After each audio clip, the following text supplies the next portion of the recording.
the stream and ask us how's my chat today. I miss you guys, but we know he's a wheezy little liar. The front page of LSF, click on every single one. Is he gonna stay and talk? Chad is having so much fun. Let's watch all day and see what Hasan has to say. It's a work in progress.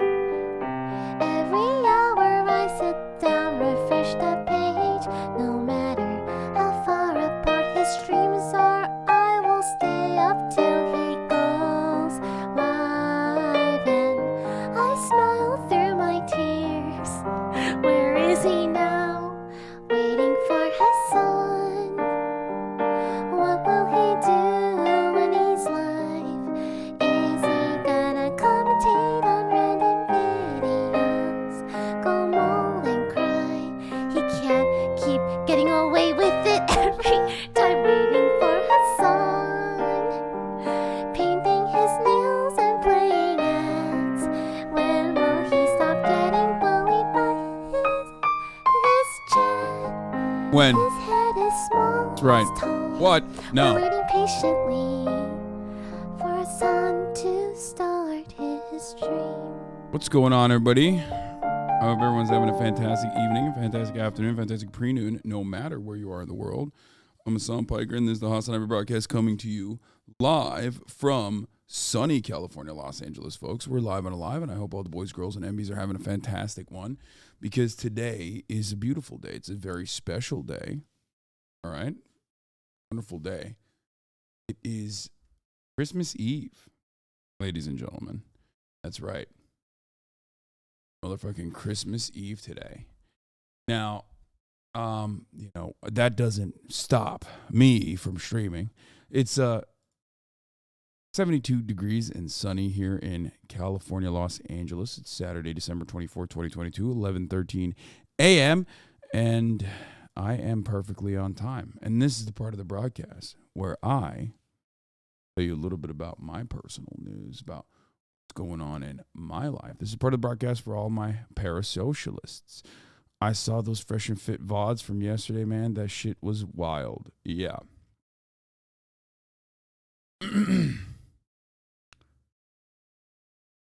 I think the ball sacks look good now, HasanAbi. Oh, you mean the hair ball sacks?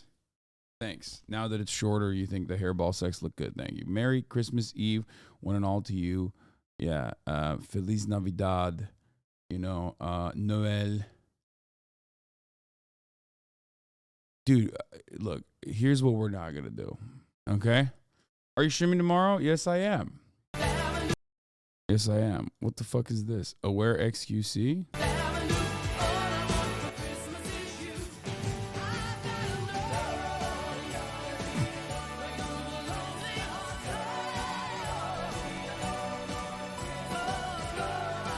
Ain't no way this motherfucker's making 9/11 jokes right now, dude. Are you serious? What the fuck? Since when? Yo, get your own thing, bro. Do you see me on stream yell, did, and fucking slam the fart? No. Get your own thing. That's my thing. Don't show Bush that video. Yeah, do not show George W. Bush that video of not 9/11, the World Trade Center. Anyway, folks, I'm live and alive. Have Fresh and Fifth conceded the Fifth Amendment stuff yet? That shit was crazy. Bro, are you crazy? They're not going to concede on anything. They don't have to concede on anything. They literally are, they have cultivated, just like I have as well, by the way, like I'll admit this, a hug box. Except like at least this hug box is a little bit smarter than that one, because that one was created on the boundaries of like being awful to women and how like all women are sluts or whatever. You know what I mean? So it's an incel hug box. They never have to say that they were wrong. At least just know that we're right. You know what I mean? That's it. Even all my haters are like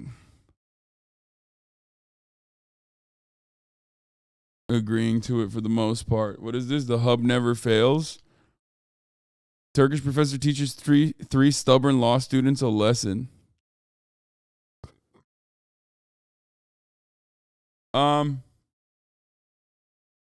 This Hugbox will call you out if you bullshit too. Yeah, I know. This Hugbox calls me out all the fucking time. I yell at them all the time. Sometimes they go a little too far, especially when I'm not even in the wrong, but they think I'm in the wrong. Anyway, but yeah, this is the part of the broadcast for all my parasocialists, but there's not really too much going on.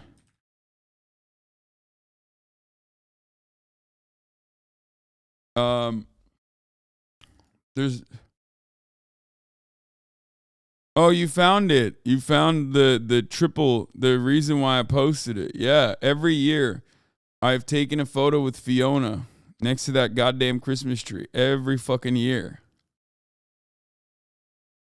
You found it. The misinfo is crazy. They even got rage. Yeah, I know. I know.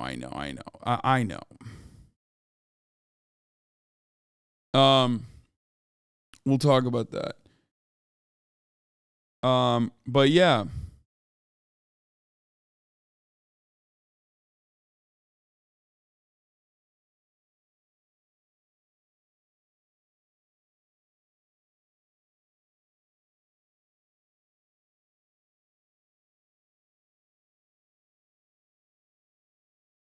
What did you ask Santa for Christmas? I asked for charitability from the world, dude. And I could have asked for universal health care, and instead I didn't do that. How fucked up is that? Anyway, okay, so what happened? Yesterday I was supposed to shave my beard. I did not. As you can see, I stand before you with a full beard. Why did this happen? When I made a promise. Well, the reason why this happened, or rather it didn't happen, even though I made a promise, is because I got a little too preoccupied debating some fools, okay, on the Meghan Thee Stallion, Tory Lanez situation. It's like hard for me not to say the Meghan Thee Stallion case, even though Meghan Thee Stallion was not like on trial. It's just the way that like the media has basically covered the story, or the blogosphere has covered the story is so bad that it was, even I get duped into saying it sometimes, okay? It's because no one knows Lanez, but we all know Meg. Yeah, it's true. Oh, this is just a piece of, I just like pulled, I thought a bunch of beard hairs, but it turns out it was just a piece of hair stuck to my beard. I really am a mess, okay? I'm a fucking mess. I'm all over the place today. All right. Don't shave the beard game, bro. No.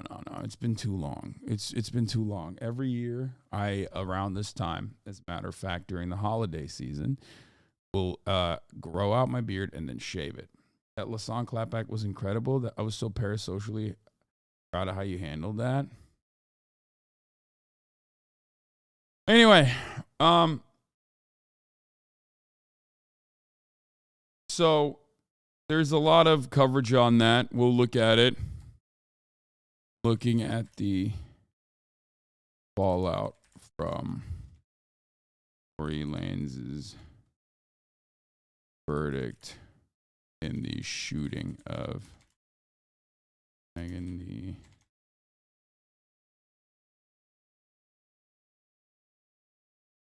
the bloggers.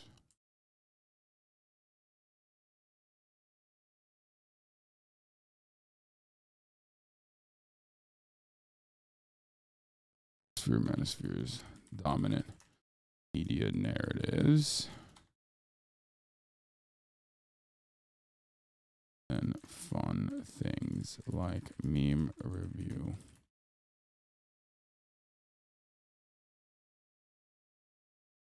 What is this? Grow the Builder. You can be Santa this year.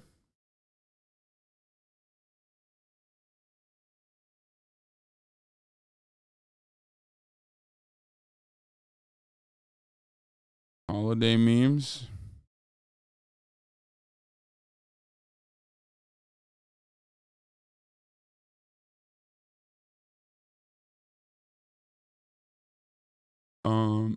Thank you for not being a misogynistic twerp like the most of the internets. You and the new This video. Wait, what the fuck? This motherfucker called me a fashion NPC. There ain't no way. There is no way Frugal called me a fashion NPC, okay? That would be insane, especially considering that, like, I wear shit that people would consider to be weird all the time. At this point, he's just putting me Oh, he's just. I was definitely a fashion NPC in 2016.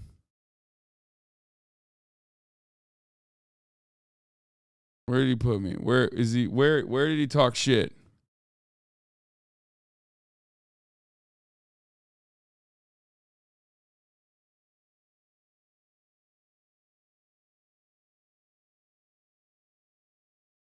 What is this?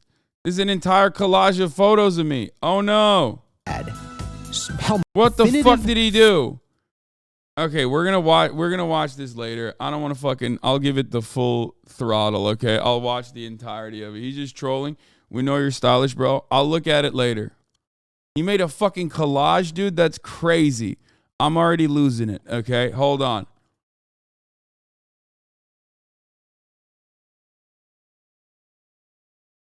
I made this collage for you. Black men's response to Tory Lanez trial is telling.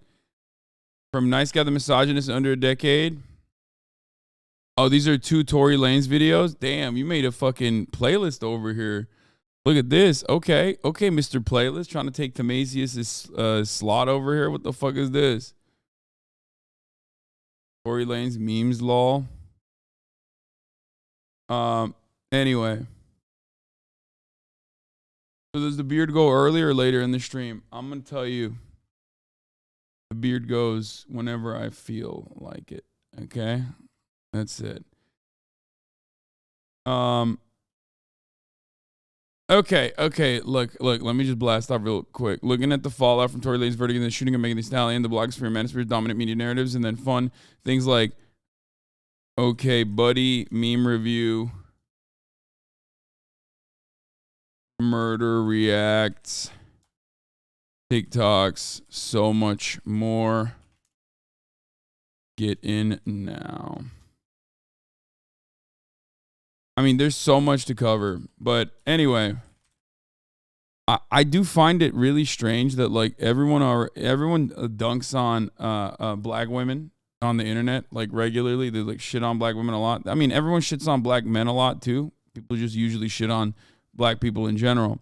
But then they fucking turn around and act like, you know, you're simping or you want you're just, you know, it's like the most protected group or something. It's like very weird. Scare game not happening. Get this clickbait out of here. I want it to happen. I might have a secret guest on later. Okay. We got the Shinzo Abe video. Yeah, there's so much. Murder reacts, TikToks.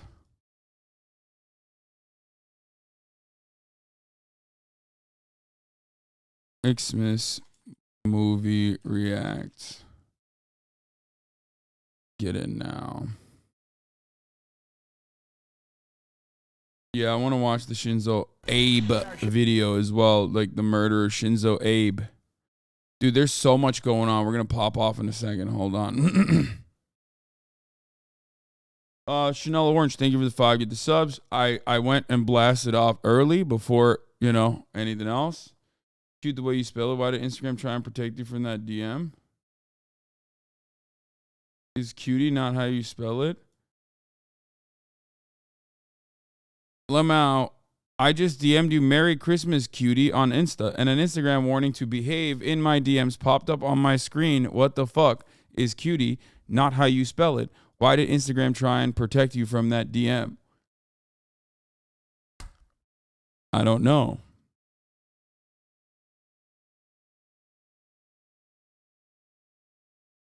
I don't know what to tell you about that. Anyway, here, let's do it. Let's blast the fuck off. Looking at the fallout from Tory Lanez's verdict in the shooting of Meghan Thee Stallion, the blogosphere, manosphere's dominant media narratives, and fun things like OKBUDDY meme review, murder reacts, TikToks, XMAS movie reacts, get in, all that good stuff.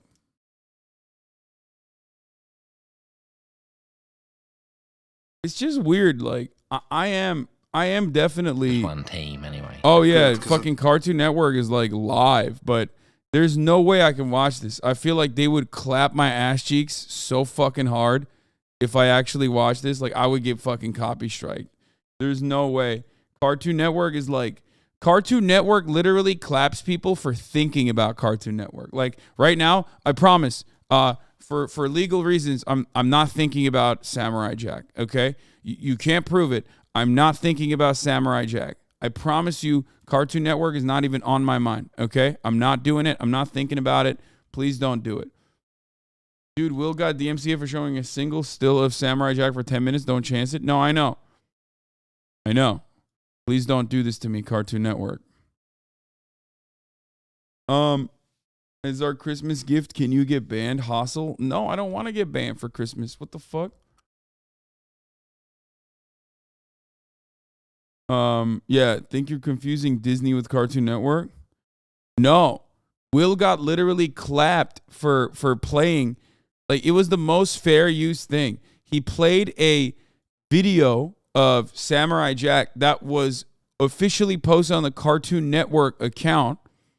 Okay?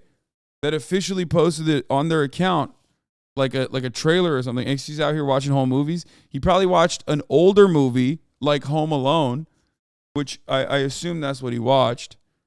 That, you know, the copyright holders are not necessarily super interested in. You know what I mean? Or super interested in pursuing. They're not like as litigious as Cartoon Network is. That's the main difference. Because remember, it's more about what who the copyright holder is and what they're interested in.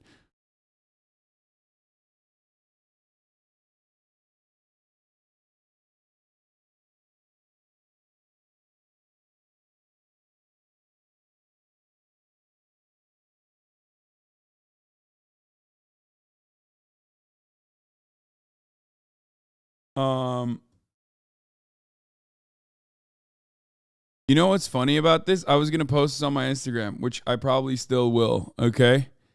Here, I'll show you. So this is why I took this photo with me and Fiona. Because year over year, I have always taken this photo with Fiona throughout the many years. Okay? So let's start out with that, you know, cutie pie, Fifi. She has grown so much. She's gotten so goddamn big, okay, over the years.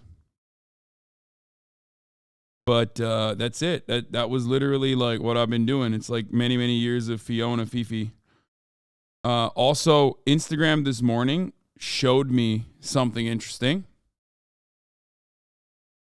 I'm actually gonna post this triple stack on my Insta. I think I'm gonna do that right now.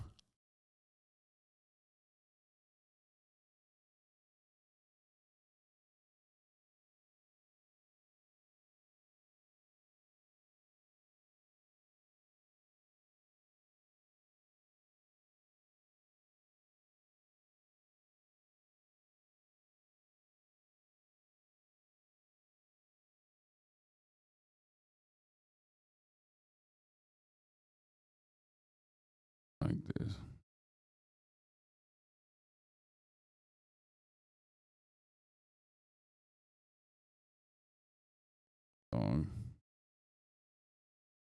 23 instead of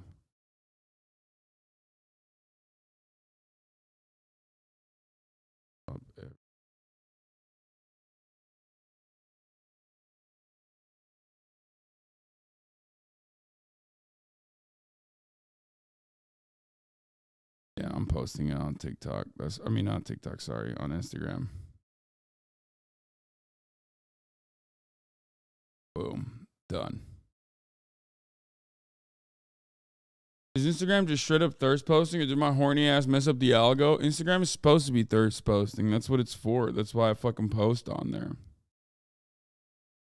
Anyway, care to explain? What is this? He wants to be him so bad. Wait, what?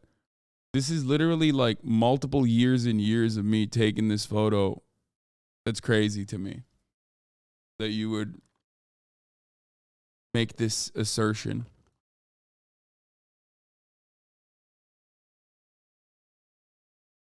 That's wild. That's a wild take.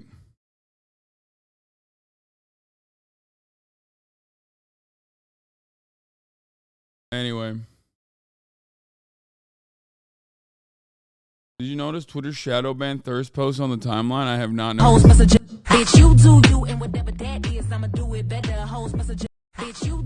This is so fucking funny though. I like this. Anyway. Where was I? Where were we? That sounds like a joke to me, not a wild take. No. Any kind of defense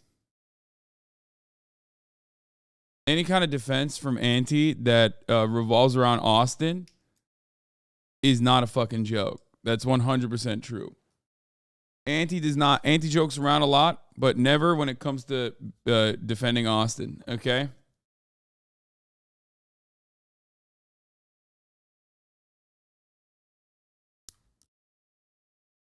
Anyway, there's a hot debate if and how crime is truly on the rise, but LAPD just bought itself a $280,000 canine Terminator robot to sort things out. Oh, that's great, man. Thank God.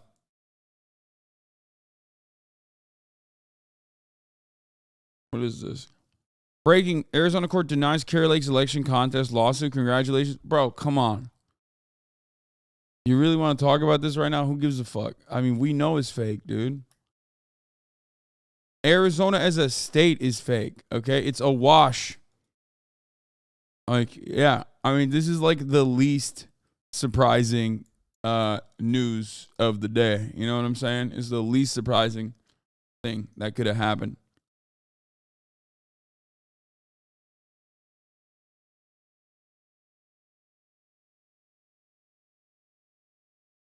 Faker than Ohio? True.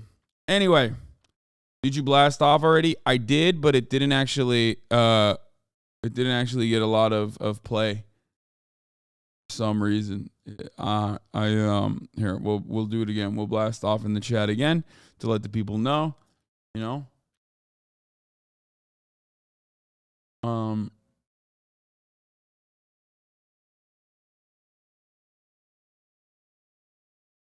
Go. Here you go. We'll blast off one more time. You skip parasocial news. I will never forget whoever started with the debate recap. I mean, there is no parasocial news. Okay, I guess that's not true. I did go to my uncle's for dinner. I was late. The food was cold. And because he was sick, most of the rest of the family didn't actually show up. Okay?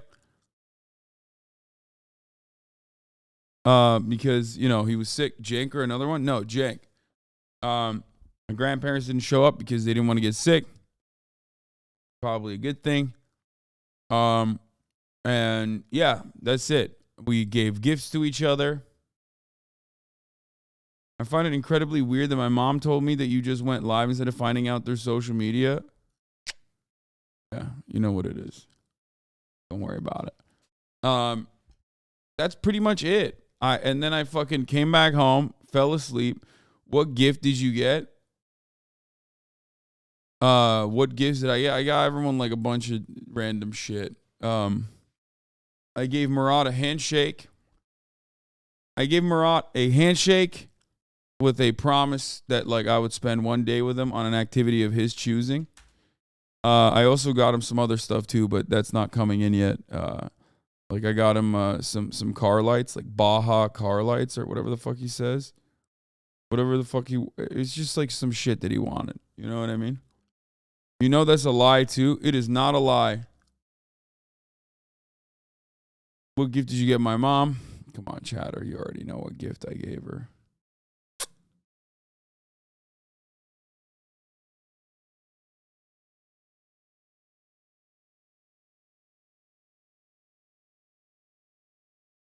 Yes, it is a Hezbollah rug. Anyway, my mom says that's private. Yep, exactly. Okay, so Santa has started his flight. Santa deniers are in shambles. Bro, I'm not going to lie. This is live doxing. You know what I mean? This is actually live doxing.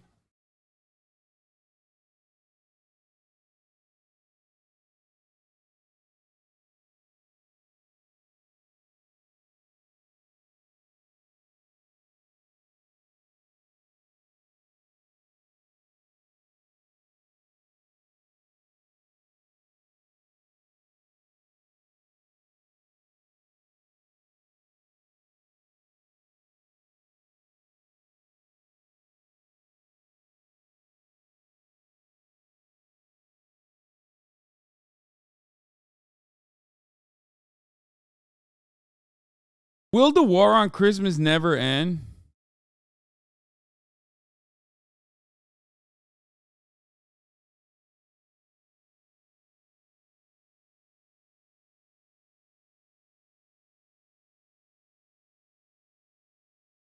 Did I say this? Oh my God, my head is like not all right. You said you would get a dog by the end of this year? Yeah, well, I have to travel in the beginning of this year, so I'm not going to do it, okay?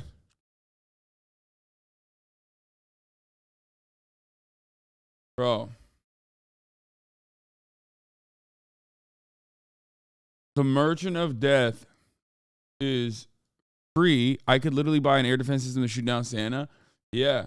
I mean, he is known as the Amazon. He is known as like the Amazon Prime delivery of weapons. So you could get same day on them shits.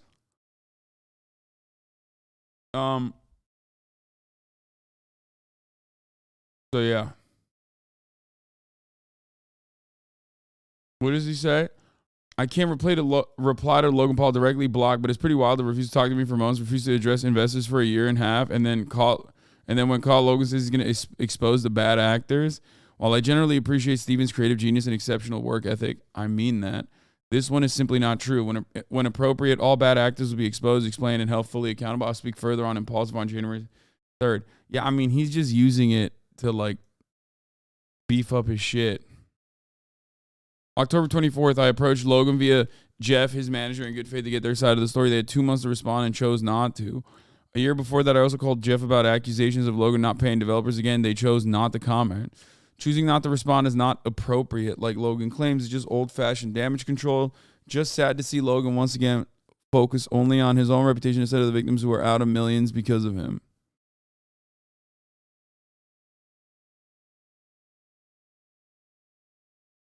Every time CoffeeZilla comes for you, or anyone in general, everyone's like, oh man, I really like his work, but this one is wrong. It's like, okay. He pleaded the fifth, so he's guilty. Brother, this is the period where there is no pleading the fifth. The fuck do you mean? This is like the investigation part. It's also not even in court, so. Doodoo Daff has to say this about you? What does that mean? So why didn't he kill Thomas too? Was he like his right-hand man? Yeah, that's exactly what he was. Can you imagine taking orders from a paranoid psychopath? This sounds like my first. Oh, extravagant. Oh! Now I have to use it in a sentence. Hasan buying a mansion and a Porsche is very ostentatious behavior. What? Bro, why the When you fuck? learn a new word, you have to learn the definition and then use it in a sentence in the context of that.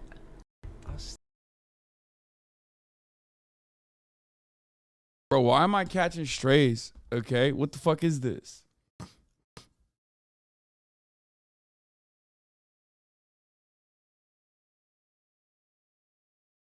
Anyway.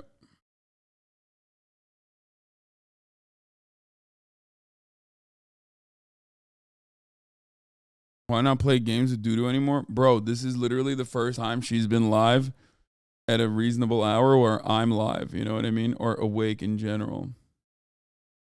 For later, we're shocked by the verdict. There was not sufficient evidence to convict Mr. Peterson. We believe this case was not proven beyond a reasonable doubt. We will explore all options, including an appeal.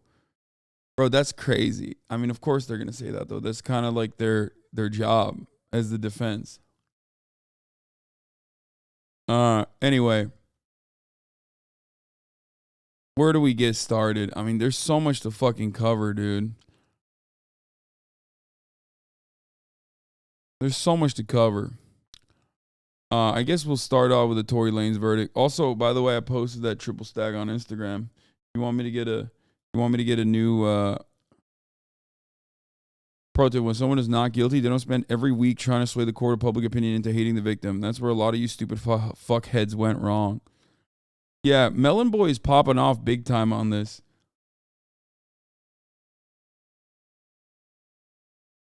Oh, this was pretty funny. Korn was actually ripping into Tory Lanez and Tory Lanez's dad, which is also, you know, good takes overall. Wasn't being serious, was just referencing the conversation with the Cobb last night. Okay, I guess we'll start here. I guess we'll start here with the Tory Lanez situation. So it's tradition every year. I'm joining the war on Christmas on the side of the war. Yeah, I am. I am joining the war on Christmas, as always. But it's like, I don't even need to announce it at this point because, like, it's just, it is what it is. It's like, I'm always. Did it turn into a 10v1 yesterday? No, it just kept it. They kept it at a 3v1, funnily enough. So, Tory Lanez in July of 2020 shot Megan Thee Stallion in the foot. I still maintain Corn deserves a follow. I think I follow his other account. This might be his new account or something. Anyway, I don't know why the fuck I don't follow this. But Tory Lanez shot Megan Thee Stallion after an altercation, after saying dance bitch, according to Megan Thee Stallion's testimony. All right. And basically, she kept it a secret at first, and then Tory kept popping off about it, kept running his mouth about it, and then people started to imply that Megan Thee Stallion actually deserved to get shot, or maybe, that she did something to get shot, all the shit. So she said, all right, fuck this. I'm coming out. I'm talking about the truth. Okay? And it's a pretty open and shut case because, pretty open and shut case. 3 people are involved. Okay. 1 person is shot in the foot, Megan Thee Stallion. The other 2 people basically originally stated that Tory Lanez was the one who shot Megan Thee Stallion, including Megan Thee Stallion herself, who got shot but survived. So, of course, when you shoot someone, even if it's an accident or not, if they survive the shooting, that's going to be a pretty fucking solid case against you. You know what I mean? You kind of fucked up. Pro tip. Shoot someone, you got to kill them. If you don't kill them, they're going to fucking tell everyone that you shot them. So,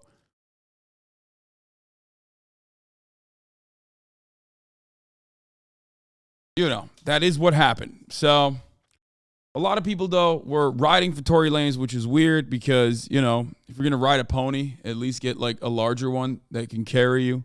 Tory Lanez is a tiny man. So, obviously, that was the wrong pony to ride, I guess. And so basically, he's going to jail for like possibly 23, 22 years. And all the people in the blogosphere that was covering the story, with the exception of myself and like maybe a couple other outlets, basically covered the story insanely slanted towards Tory Lanez, and almost implying that like Megan Thee Stallion was not a victim of a shooting, but like kind of at fault for being shot in the foot. Okay? And then, the narrative changed when there was new evidence presented, the goalpost moved. First it was like maybe Megan wasn't even shot. Then they turned around and were like, okay, Megan was shot, but like they finally basically landed on how fucking Megan Thee Stallion was shot, sure. But 1, she kind of deserved it for fucking the whole crew, okay, which is not even true, but regardless. And also that Megan Thee Stallion was shot by Kelsey. Now, none of that makes sense. Like, it like straight up doesn't make sense. Yeah, love triangle slut narrative that kind of thing. It's really, really fucking insane. Okay?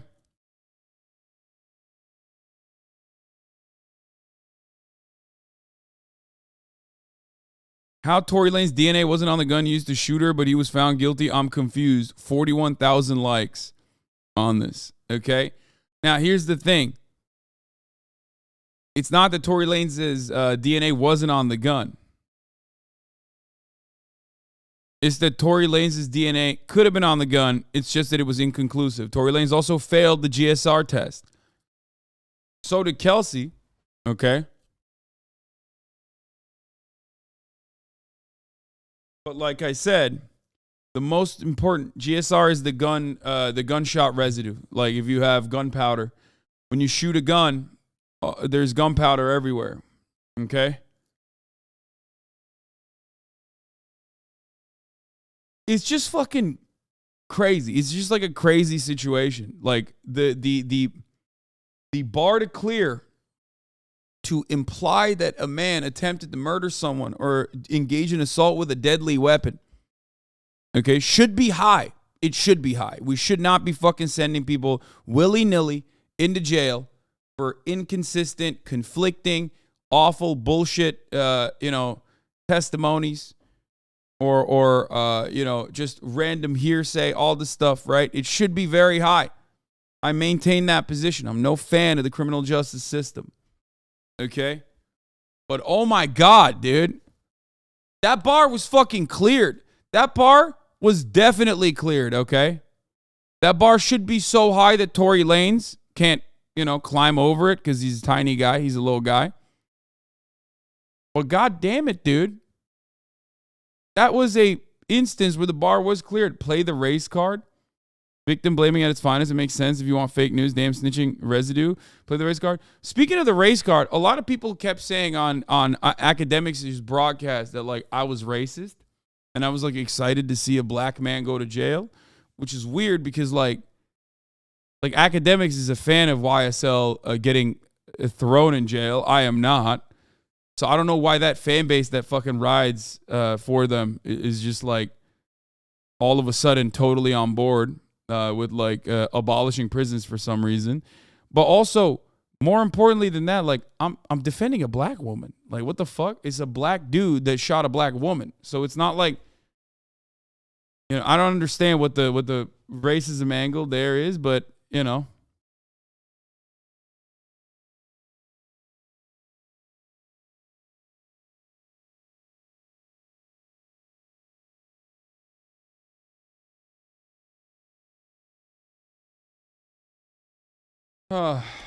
they also completely understand the Fifth Amendment more than anything else. Yeah, I mean, I was very racist for my defense of a black woman.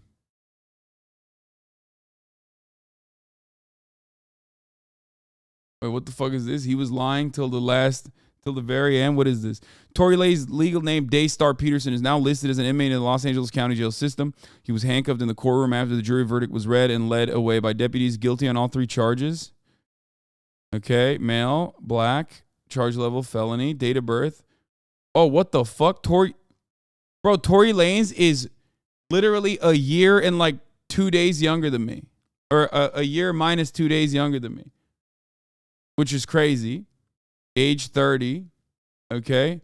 Hair black. Height 5'7". What? That's not true, bro. What? They let you lie like that? You can lie like that in prison? That's crazy, bro. That's actually wild, dude. That is oh, wow. That's crazy.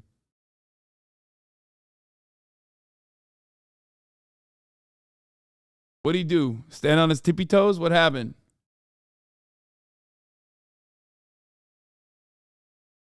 Even then, you can literally lie on your state ID card. I know. Ludwig does it all the time.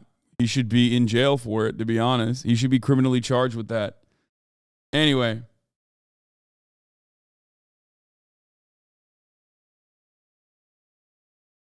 Also, his name is kind of sick. Why did he choose Tory?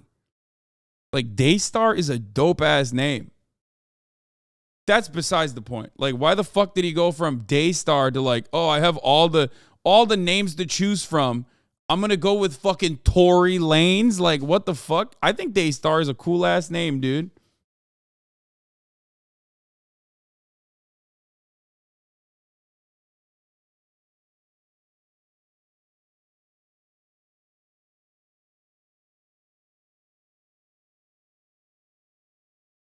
Anyway, Daystar is the name of a TV church channel. All right, whatever. So basically all the stuff happened, right? And then I debated DJ Academics, everyone's favorite cultural critic, rap commentator, Tekashi 69's best friend, Drake's #1 stan, Rutgers alumni. And then he was like, okay, I'm going to bring in some big guns. And I was like, oh, here we fucking go. Who are the big guns? Well, the big guns turned out to be fucking Fresh and Fab. I don't even... He brought Fresh, and he brought Flab, and he brought... I don't even... yeah. He brought the guys, the boys, okay? How old are you, dude? Yeah, that is what I said yesterday. So, yeah, Fresh and Fed. I mean, they're not fresh, though. So, I don't know what the fuck's going on. I can't get over the fact that their best little jokes were Lasagna, Sit Down, and Pete. Yeah, that's... I mean, it was a wild journey. If you haven't seen it, we'll probably post a video on my YouTube page eventually. Okay. They're the PUA version of Diamond and Silk. Yeah. So I do find it funny because like the Fed's co-host is kind of funny. Like he was just doing ad libs in the background, like for the most part throughout the entire duration. He was just like facts. He would just chime in and go facts, which I thought was kind of cool. Like that is dope. And then the moment that he wanted to like unload, when he wanted to ult me, when he wanted to let the ult out, that was when I was like, all right, it's over. Like, it's done. He got me. He fucking got me good. He was like, he just paused for a brief moment and he was like, you're wrong. And that's crazy. There were really funny moments though, because it was like there were instances where he was like, what do you fucking call it? Where they were just like talking about crazy shit. I don't even know. I don't know where to go with this. Myron's lawyer to describe the Fifth Amendment never showed up. That was sick. Yeah.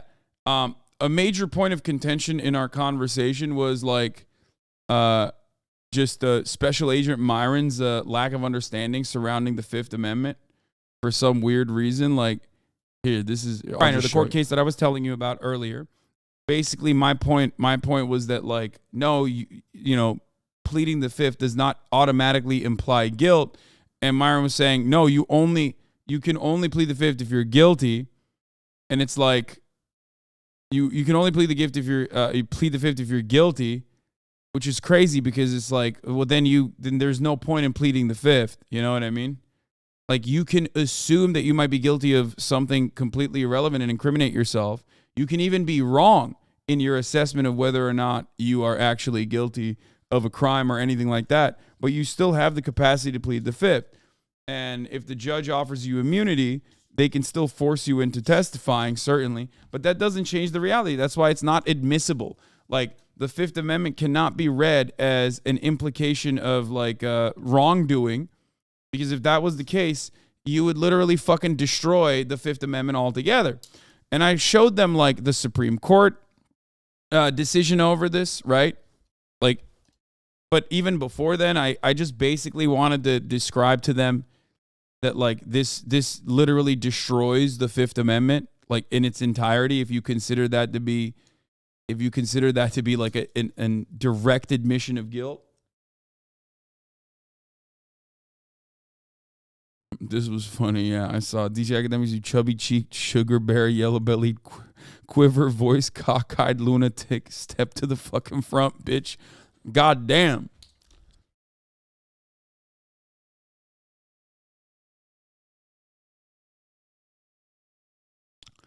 You did interrupt a lot. Shut up, debate pervert. Suck my dick.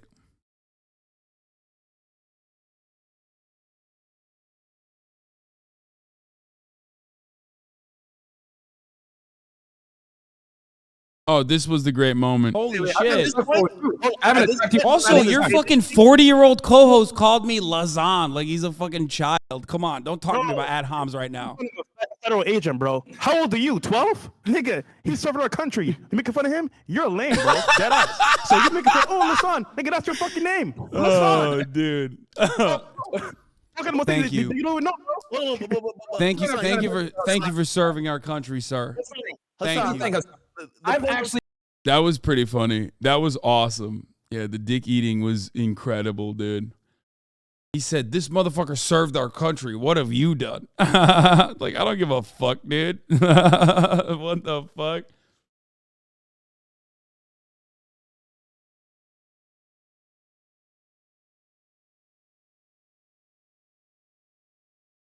It's I mean, I believe that he was a Fed because of how little he fucking understands, just our rights in general.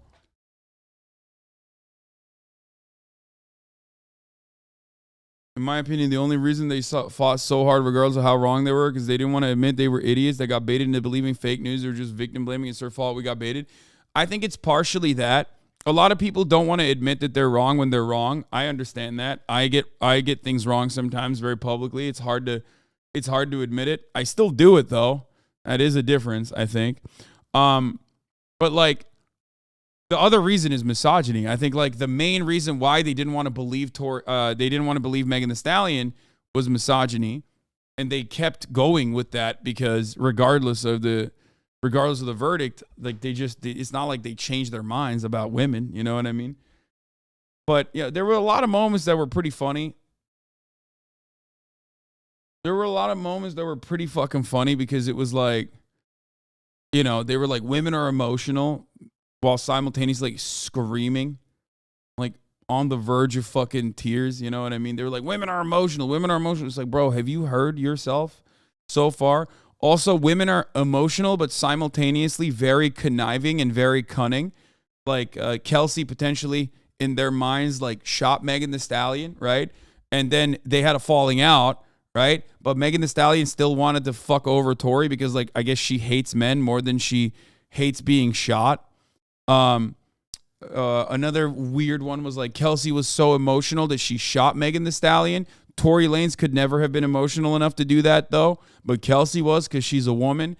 But then also simultaneously, she was like coherent and smart enough to immediately implicate Tory Lanez in the text message 911. Tory shot Meg, like right in that moment.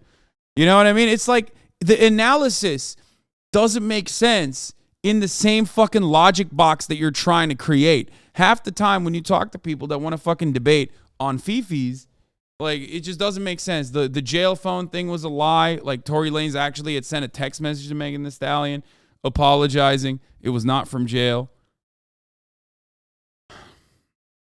And I kept asking, like, what do you think happened? And they would just like refuse to tell me what their speculation was. I was like, here, my speculation is, Tory Lanez shot in the vicinity of Megan Thee Stallion, and either some bullets ricocheted into her foot, or he just accidentally fucking shot her because he was drunk and emotional and pissed off.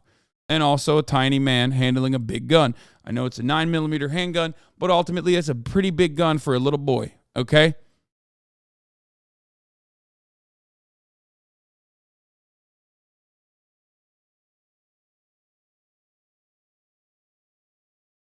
So yeah, I don't know. It was just an interesting conversation. But what was additionally interesting of the conversation, or from the conversation, was the reality, okay?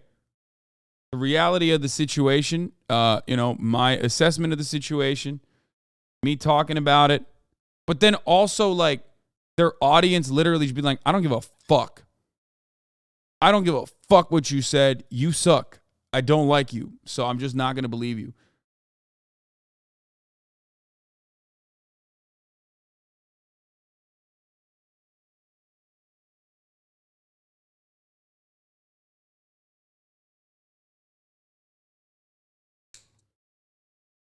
I don't know. It's just like, it would have been cool if they had like a grassy knoll type theory though. You know what I mean? I am very interested to hear unique ideas like that. Like, was there a second shooter in the grassy knoll? Who was it? Was Shawn Kelly the second shooter actually? Anyway, but I mean, ultimately justice has been served. I think Megan Thee Stallion will probably still get a lot of hatred and a lot of shit, but I think that Zoe Deutsch replied to your Insta, what the fuck? I told you guys she's my friend. Like I went to her birthday. She's dating one of my good friends. I've known her for years. The fuck? It's not a HasanAbi situation at all. I talked about it yesterday, remember, or 2 days ago when we were talking about Nepo babies. Anyway. Also, if you want me to get a dog, you should, I can't even talk. If you want me to get a dog, like my latest Instagram post, okay? Do you think there was a second shooter? What? No. No. You know what I think? I don't even think there was one shooter, okay? I think there was a half a shooter, okay? Because Tory Lanez is half a dude. That's what I think. Okay? There wasn't a second shooter. There wasn't even one full shooter. There was a half a shooter. Okay?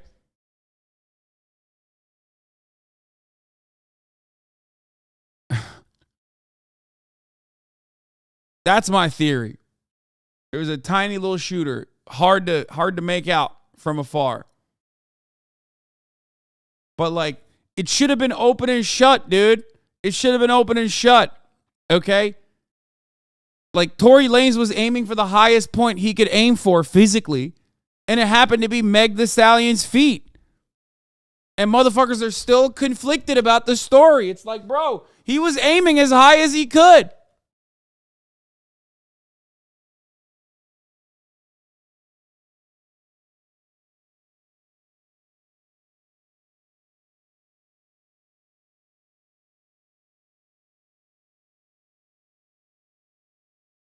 Me in my house, watch people on Twitter celebrating and thinking I'm going to jail.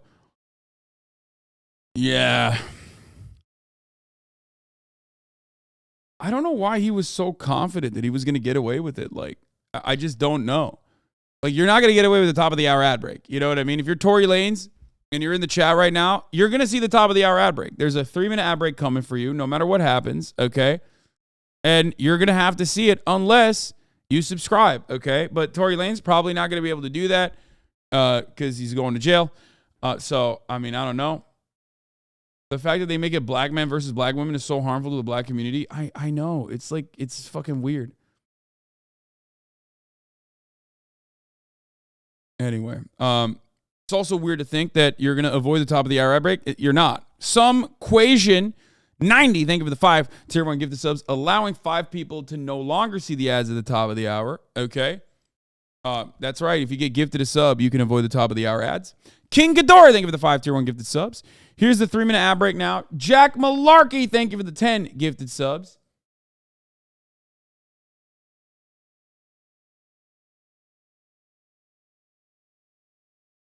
Yeah, I've seen a lot of takes about police trying to keep black masculinity down and not, all black people. No, it's just look. Every community also has internal struggles like this, internal dynamics, okay? Jeffrey, thank you for the 5 tier 1 gifted subs.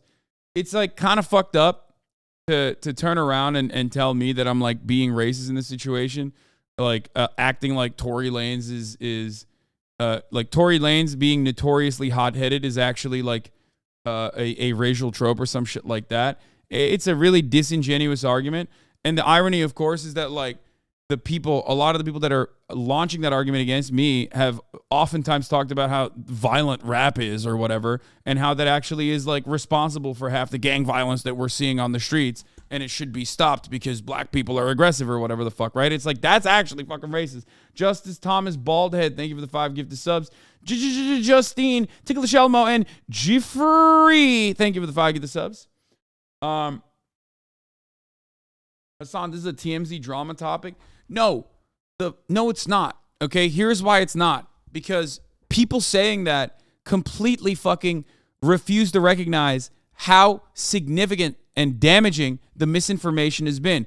Actually, as a matter of fact, the fact that this was considered just a TMZ drama topic has led the only people covering the story to be the blogosphere people who have been able to like massage the narrative and duped so many fucking people, including like very well-read and very smart people like your rage, okay?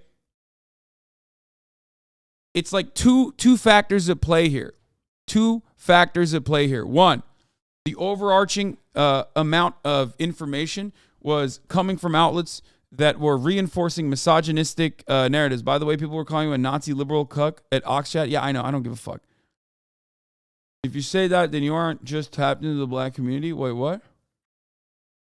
Literally, academic says that about drill music. Yeah, I know. That was my point. That is why I said the people saying that are also saying this. Okay, so that's one. Number two, though, and perhaps more importantly than that, because it feeds into the first thing as well, is that basically misogynoir is well accepted, well established, right? We live in a patriarchal society.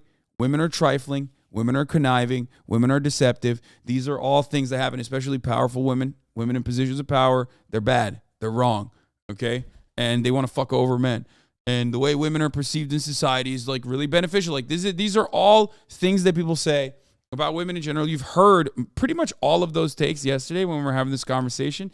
That is also motivating people, or remnants of that kind of attitude towards women is also motivating people to see the case in a certain way. Okay? Dude, you got to stop this. There's only one way to go with this. Nowhere. Just let them have this and play their insular QAnon-esque hug box. This entire thing is a content nothing burger. We be watching super mega hot ones right now. Maxilla, you are so close to catching literally a perma. If you do this one more time, I'm going to permanently ban you. Like, holy shit, dude. Chill out.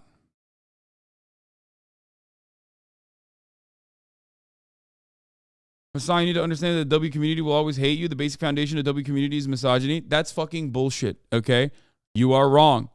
You are absolutely wrong. Also, it doesn't matter if you think this way. One, that's a little racially motivated to just say that like the entirety of the W community is just fucking built around misogyny, okay? That's number one.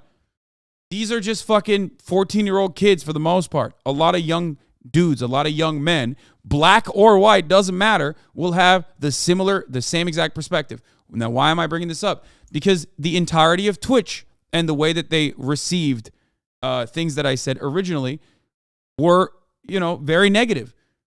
What you just said about the W community, the entirety of Twitch used to say about me all the fucking time, okay? And now that it's changed, it changes throughout time.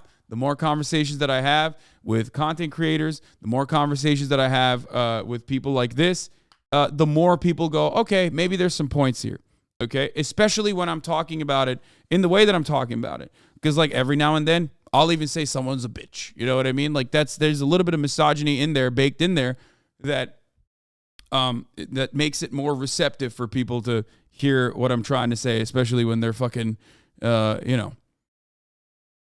when they need to hear it. These are the people that are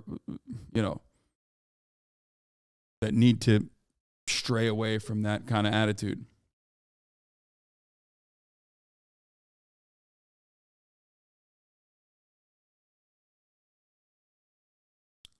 But anyway, this is just saying that this is just drama is silly, especially considering that that was the reason why the only coverage that this got, for the most part, was from drama blogs, and they were heavily slanted in one direction. And that's why so many people were misinformed, okay?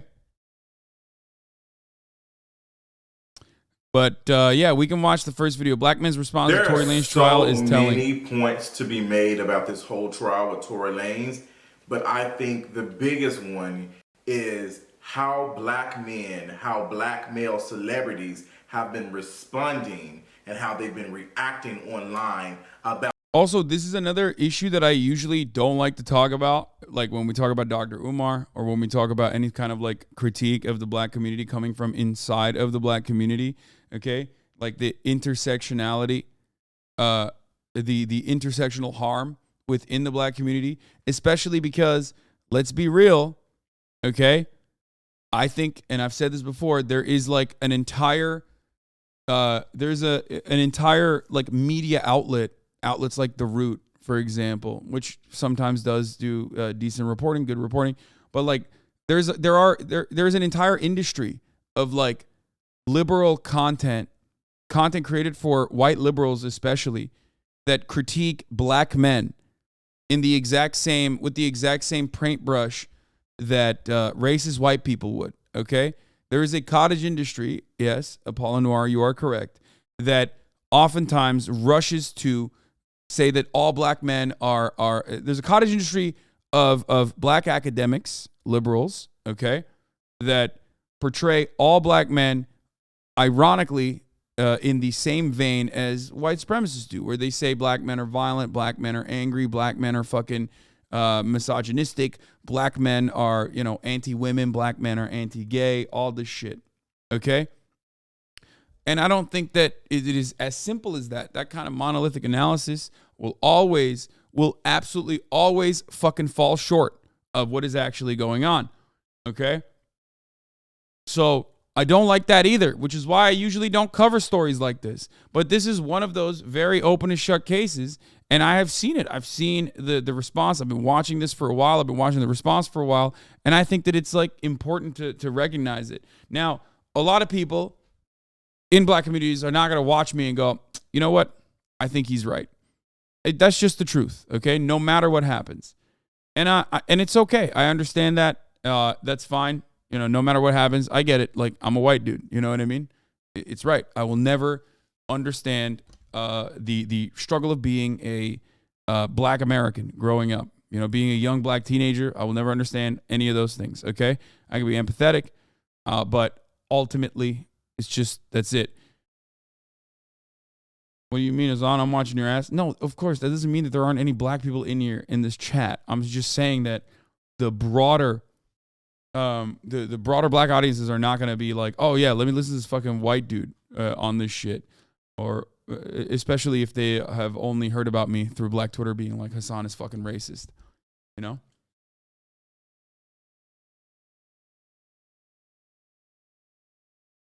Anyway, let's continue. About Meghan, who isn't even on trial. Let's talk about it. Y'all already know what time it is. I got the black V-neck on. What is this? What? If you have any questions about black stuff, I'm here, lol. Dude, I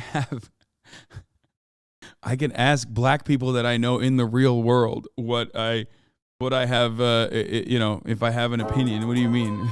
This guy said, I'm the CEO of black people. Don't worry, I got you. I am a little bit irritated. You can tell by my voice.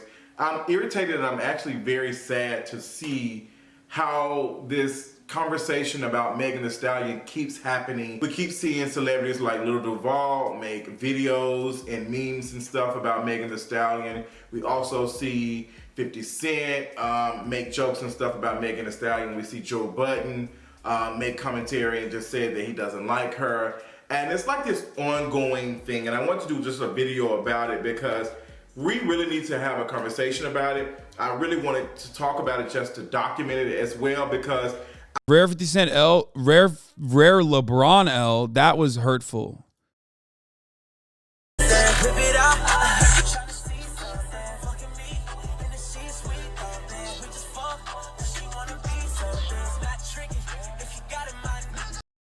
Common Drake L, though.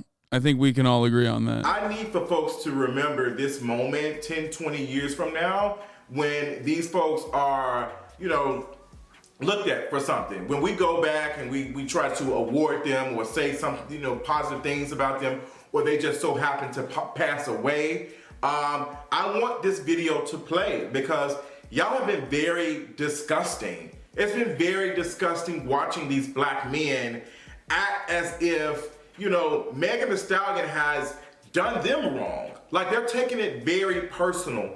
And I was thinking to myself yesterday, just like in thought, just looking at all the things, I was like, this is reminding me of the O.J. Simpson trial. Bro, are you coming in here just to like piss me off? What the fuck is this? Rough take, but I'm pretty sure Lanez is our generation's Emmett Till. Are you fucking insane? Don't make a fucking joke like that, asshole. Take a week off, you fucking dickhead. Be happy that I didn't permanently ban you. Instead of like, blacks versus whites or whatever, it is gender wars. And I appreciate Kimberly Foster for bringing that to my attention on Twitter. Okay, this video doesn't have enough the paradox like crazy things for me to respond to, okay? It doesn't have like a lot of additional thing. I permit him. Sorry, brother, had to override that. That's fine. I understand. Okay? This is 40 minutes long. From nice guy to misogynist in under a decade. The second element, the nice guy. Third element, the bare minimum. Fourth element, men impressing men. Fifth element, all about love. Okay, who was the one who sent me this React list? I thought this was gonna be like a short synopsis, dude. Come on. I don't want to fucking. I don't want to.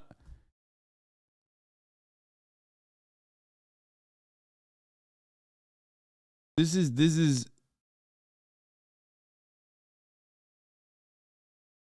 Week off to skip an appeal.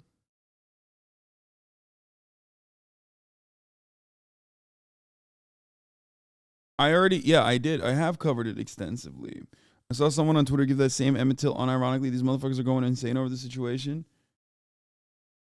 As a black man, I hate hearing libs talk about black issues almost identical to conservatives or white savior bullshit, which is worse. But you think white savior bullshit is worse than fucking racist people? What the fuck? I mean, it still comes from a place of racism. The white savior shit still comes from a place of racism.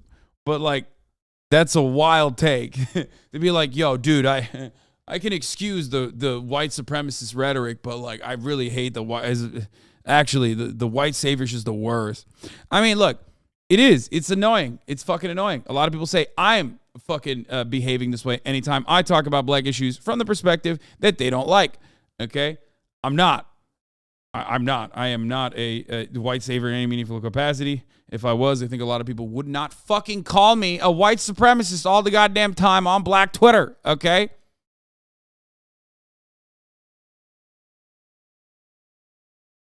Anyway. How will this affect LeBron's legacy? Do not worry. It will not.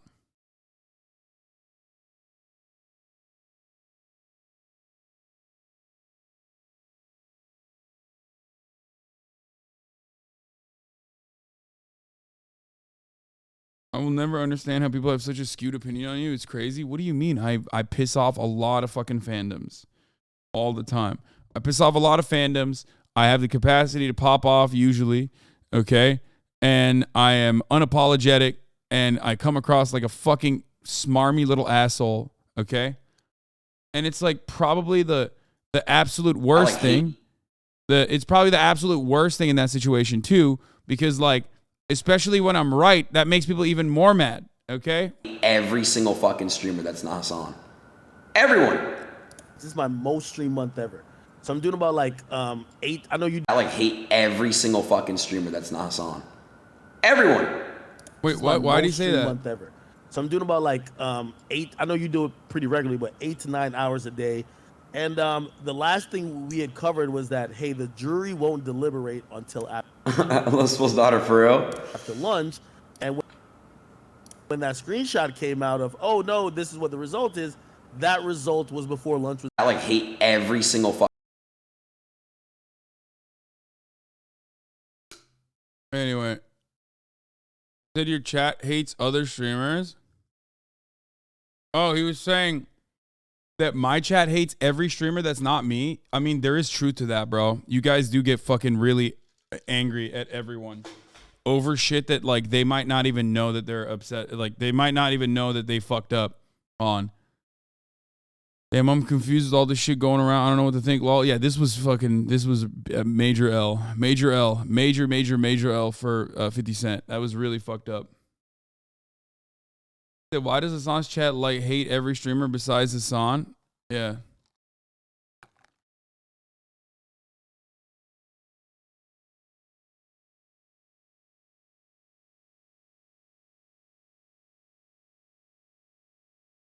I like that you guys clipped it though to make it seem like Aiden was saying I hate every other streamer that's not Hasan. That made me feel good for a brief moment. If you're loud and wrong and willing to learn, or I'm not listening, what?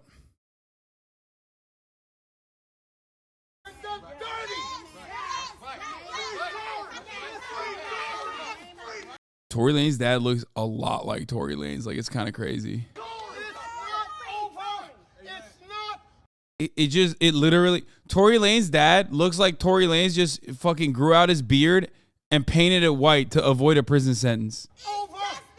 God does not lose. Never. And even though we've come to this juncture, trust me, you will see that our God does not fail. This is not the I know that this is wickedness.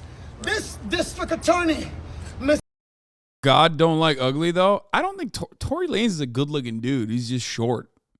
And his attitude, it seems like, resembles that. You know what I mean? Tory Lanez is a very good looking dude. That's crazy.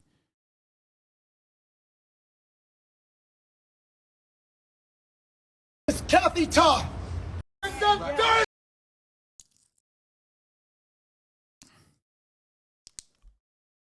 No, it's not about looks. It's a saying, bro. I know. I know it's a saying.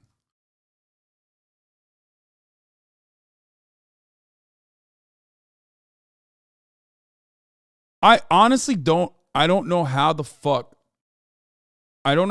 someone could just like get shot and then everyone will collectively get together and be like, yeah, she deserved it. And also she was in the wrong. And also she didn't get shot, actually. But if she did get shot, then she deserved it. It was a pretty wild, it was a pretty wild fucking case overall. And I don't know.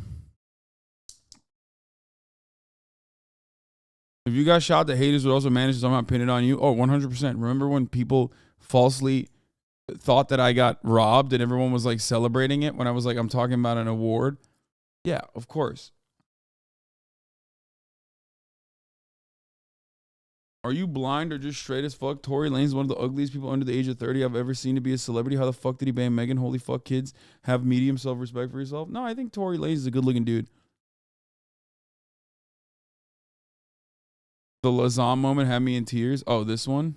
Also, and also, Lasan, I know you don't know our culture like that in terms of like hip-hop and the whole rap industry. However, if he snitched in the very beginning, this would all be settled. He didn't say anything because he knew his career is on the line. Now, regarding that his career is still on the line because, you know, I mean, he didn't really have a career, let's be real. But, you know, 2016 is the last time he was popping off. But Tory's a big ass artist. What are you talking about? He's huge. Oh, I mean, I don't know about that. You might not listen to someone does not necessarily negate the Wait, fact can I that ask something? Your co-host, how old is he? How old you think I am, bro? I have no idea. I have no idea, but like you said Lasan, so I assume like 14. Is that your name, bro? Yeah, no, bro, come on, dude. You are a whole grown-ass man fucking using memes that 14-year-old white boys use on the internet. That is fucking embarrassing. Not to like dismiss everything about you, but god damn, you think that's a good first impression, dog? That is fucked up. Holy shit, you got a whole ass show for yourself too? Woo. All this you're still wrong, bro. Which is hilarious.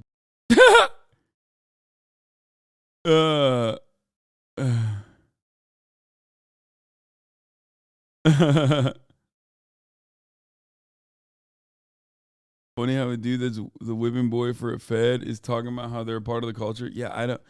Look, they were just going fast and loose with all of it. I've seen people compare the backlash Meghan has faced from the Tory situation to backlash Tina Turner faced when she came forward about her abusive relationship with Ike. It's sad that our society hasn't improved in the last 45 years. Yeah.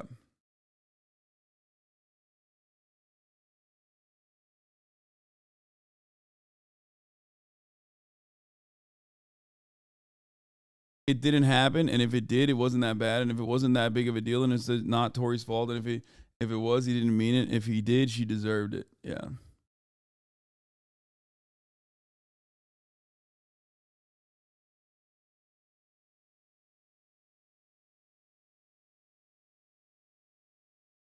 Oh, yeah.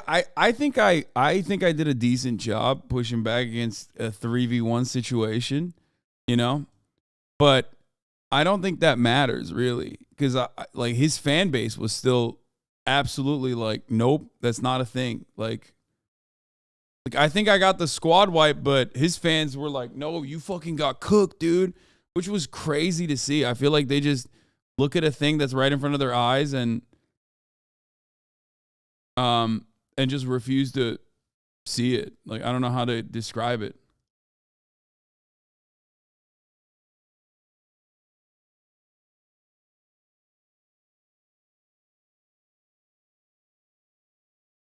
But I guess like it kind of doesn't matter, because you know it's a fan base that has a shared perspective, in misogyny. I think some of their chat thought you won. Yeah. No, I saw it. I was reading academics' chat the entire time. And like, even though mods were trying to ban as many people that were like, Hasan is actually right, there was still plenty of people who were like, bro, how are you going to do 3v1 and still get rolled? Like, laughing, crying emoji. You know what I mean? Confirmation bias where they only see, they want to see the reinforce what they already think. It's baby shit. Here's the thing though. Here's the thing. Like I said, I think there should be a high bar to clear for throwing a person in an American jail. Okay, I don't think anybody deserves to go to prison in America. Holy fuck, because of how awful it is. Okay, however, you know, obviously some people do still deserve to go to prison. However, that was a pretty high bar that like Meghan Thee Stallion's court case cleared, and I feel like if people deliberated in the same way that like Fresh and Fit audience deliberates on issues like this, no one would go to jail for shooting someone. You know? Like absolutely no one would go to jail. Like you have a witness who got shot, who turned around and said, this person shot me. You have another witness who said that person shot her. Okay? And it's just like, sorry, we don't know who did this. It's like, bro, there's 3 people involved. Like, it's one person got shot, so that eliminates that person from shooting themselves, right? So it's one or the other. And the person that got shot and the other person is saying it's Tory. Even fucking Tory basically is saying it's Tory, you know? What do you want? So that's why I'm surprised by, like, you know, how many people still went along with this narrative. It really does show that, you know, these things can run wild.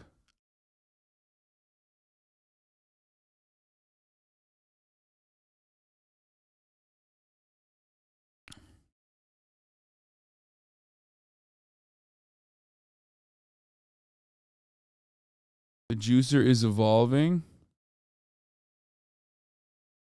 Excuse me, chat messages from Discord.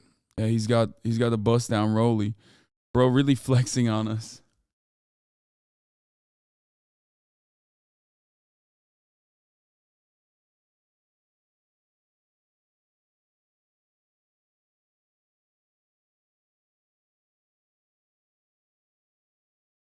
Not a Rolly, please God. Don't come to LA, lol. Wait, what?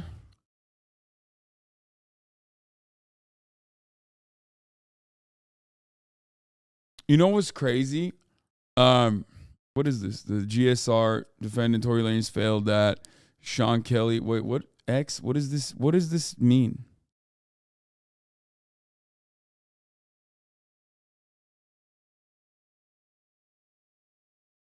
Oh, they're talking about X with the watch. Bro, yeah.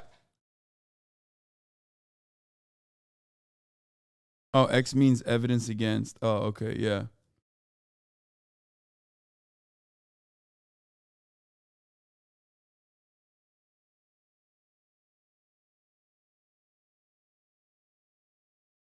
Breaking. Florida man shoots ex-girlfriend 15 times after she didn't text him back. Oh God. Oh my God. I can't wait for that fucking story to be to make it to the blogosphere. They're gonna be like, well, she deserved it, you know what I mean? It is the highest crime that anyone can engage in to not text back. Okay, we're gonna move away from this. We're gonna talk about killing. The killing of Shinzo Abe, perhaps the most successful assassination, the most successful political assassination of our time. Okay, with respect to like your political goals, you know what I mean? Like with respect to why you would engage in an assassination and like what happens in the aftermath of it. This is probably the most successful political assassination of our time, perhaps, maybe even of all time. It would make it up there. Show today with breaking news out of Japan. Former Prime Minister Shinzo Abe has died in the hospital after being shot. Investigation into the assassination of former Japanese Prime Minister Shinzo Abe. Prime Minister's association with a religious group he blamed for his mother's financial ruin. A nation in shock. The longest-serving Prime Minister in Japanese history assassinated while giving a public speech. Nothing like this has happened in the country since 1936. An event no one expected would ever happen again. What was first assumed to be a politically motivated attack was later clarified to be something else entirely. The man who pulled the trigger calmly shared his story. This was not about politics. Instead, it was about religion, or what some would instead call a cult. The Unification Church. A young man blamed the organization for a ruined life. This young man grew, and so too did his hatred for those who he deemed responsible. And like, that's crazy. They literally, the Japanese people were straight up like, you know, hold up, hear him out though. Like, he killed the former prime minister and the nation of Japan. The Japanese people were like, let him cook because he's kind of not wrong. Like, that's what they said. They literally were like, oh, I'm sorry, you want to pay fucking state funds for a funeral? Not on my watch, motherfucker. I've never seen that. That's insane. Until one day, he enacted his revenge.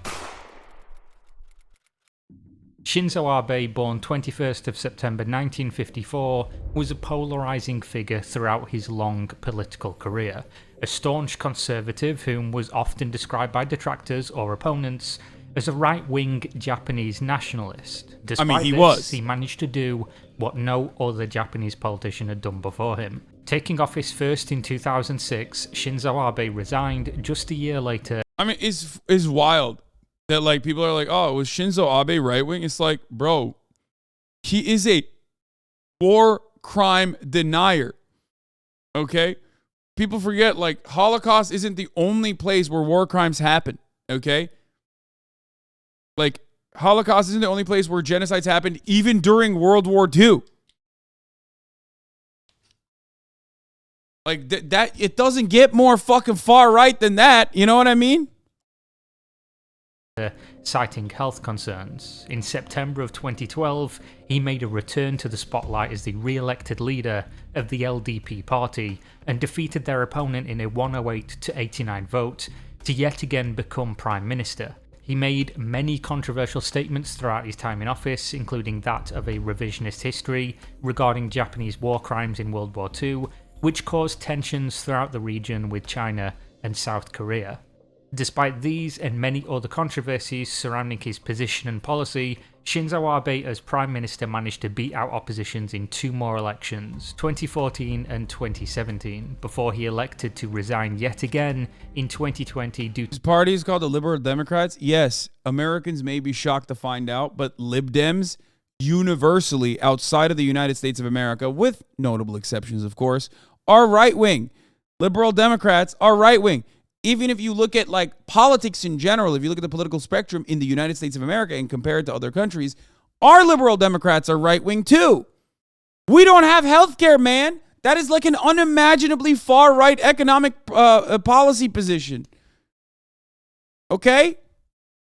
To the relapse of those prior health concerns. Despite all the controversy, Shinzo Abe was loved by many within Japan. His legacy is that of complexity and division among all who followed his career. Somewhere along the way, however, Shinzo Abe is accused to have been involved in an organisation that is perhaps more controversial than the peaks and valleys of his political career.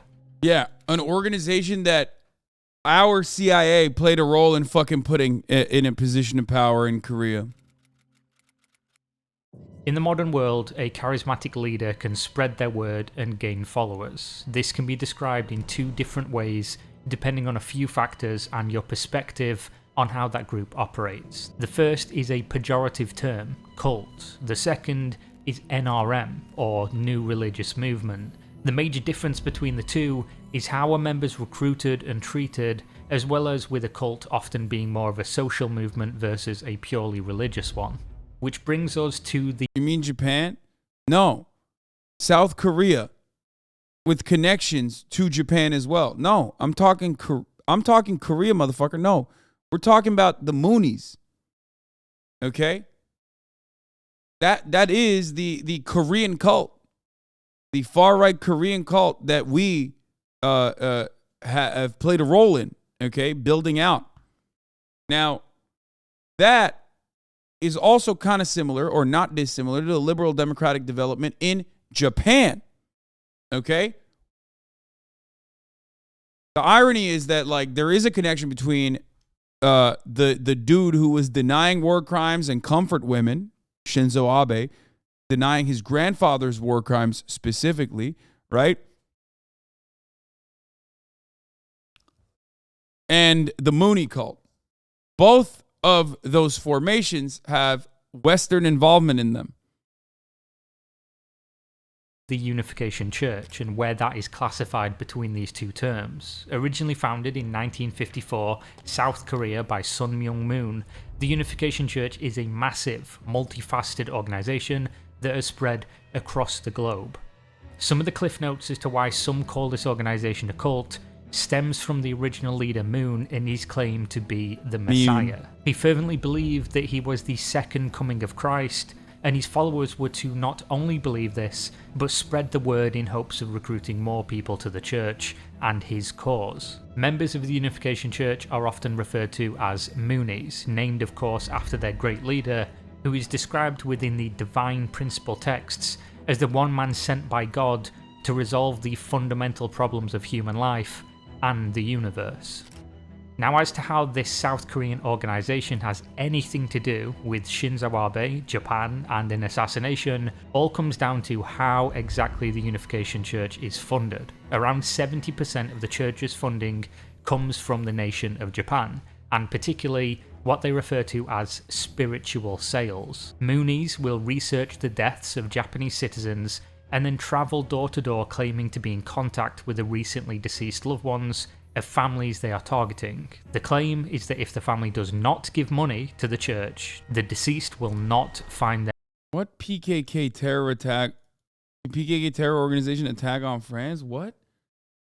Wasn't it like a far-right French nationalist who attacked a bunch of Kurdish people? What are you, fucking nuts? So even when Kurdish people are fucking attacked and are victims of hate crimes, they're still responsible and they're terrorists? Is that what you're saying? That's insane, bro. We're not going to talk about that right now, though. We're talking about something else. Yo, he pulled a Meghan the Stallion on the Kurds. He was like, you know, they are actually deserving and responsible for the hate crimes that they were they suffered. Their way into heaven. Due to this and many other factors, the Unification Church, despite the name, is said to cause conflict and erosion of families. Followers are sometimes instructed to marry the church's choice or to give over so much money that it would jeopardize the safety and the stability of any. He might just be Turkish and fucked it up in translation, to be fair. Family involved. Due to the widespread operation of the Unification Church and the amount of funding they are able to procure, they have deep ties to many political organizations across the globe. What does the CIA get out of its connection with the Moonies? I wonder what the CIA gets out of, pumping the stocks of a far-right ultra-nationalist religious sect that they can place in a position of power that then where they can exert authority and influence over an entire nation that is already under their control pretty much economically. Oh yeah, that's right. They've done that literally universally all around the world. Anytime that they wanted to thwart like a fucking leftist formation in some country, in any part of the world that they wanted to have a say over, they basically do this exact same thing. Falun Gong is the Chinese version of this, which is unsuccessful, of course, because Falun Gong is like, because the Chinese government is way too fucking powerful in comparison to a war-torn, absolutely fucking destroyed South Korea and at the time and place when, they were building out the Moonies.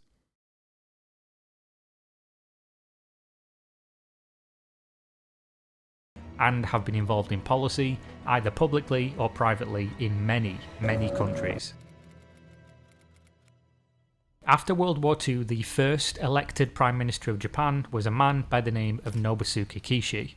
As Prime Minister, he assisted in bringing the Unification Church to Japan. Nobusuke Kishi had a son by the name of Shintaro Abe, who became Japan's foreign minister. He, of course, was also heavily involved with the church, and as you would have guessed, Shinzo Abe is the son and grandson of these two men. All three of them are alleged to have been at many of the services for the church for multiple decades, and they are not alone, as many other high-ranking Japanese politicians have been linked with the Unification Church and subsequently with the Moonies. This information, while known publicly, did not take any form of media centre stage or seem to be deemed a problem until July 8th of 2022, the day that Shinzo Abe was carrying out his duties at a political event outside a train station in Nara City. During his speech, a man with a homemade firearm walked up behind him and opened fire. The first shot missed. Shinzo Abe turned around to see what the noise was, and the second shot landed. The suspect was arrested immediately and taken for questioning, which is where he calmly revealed the reason for the day's events. Tetsuya Yamagami was born September 10th, 1980 in a privileged household. His grandfather on the maternal side owned a local construction company, which his parents of course helped to run, and the family was generally quite affluent in the area. Tragedy struck early in Tetsuya's life. He said, motherfucker got taken out by a thingamabob. It's true though. It's not even a blunderbuss. You know what I'm saying? That shit was like, I mean, that's crazy. How is his hairline so good for his age? First of all, you don't know that, okay? Especially Japanese people love doing the hiding the hairline thing sometimes, okay?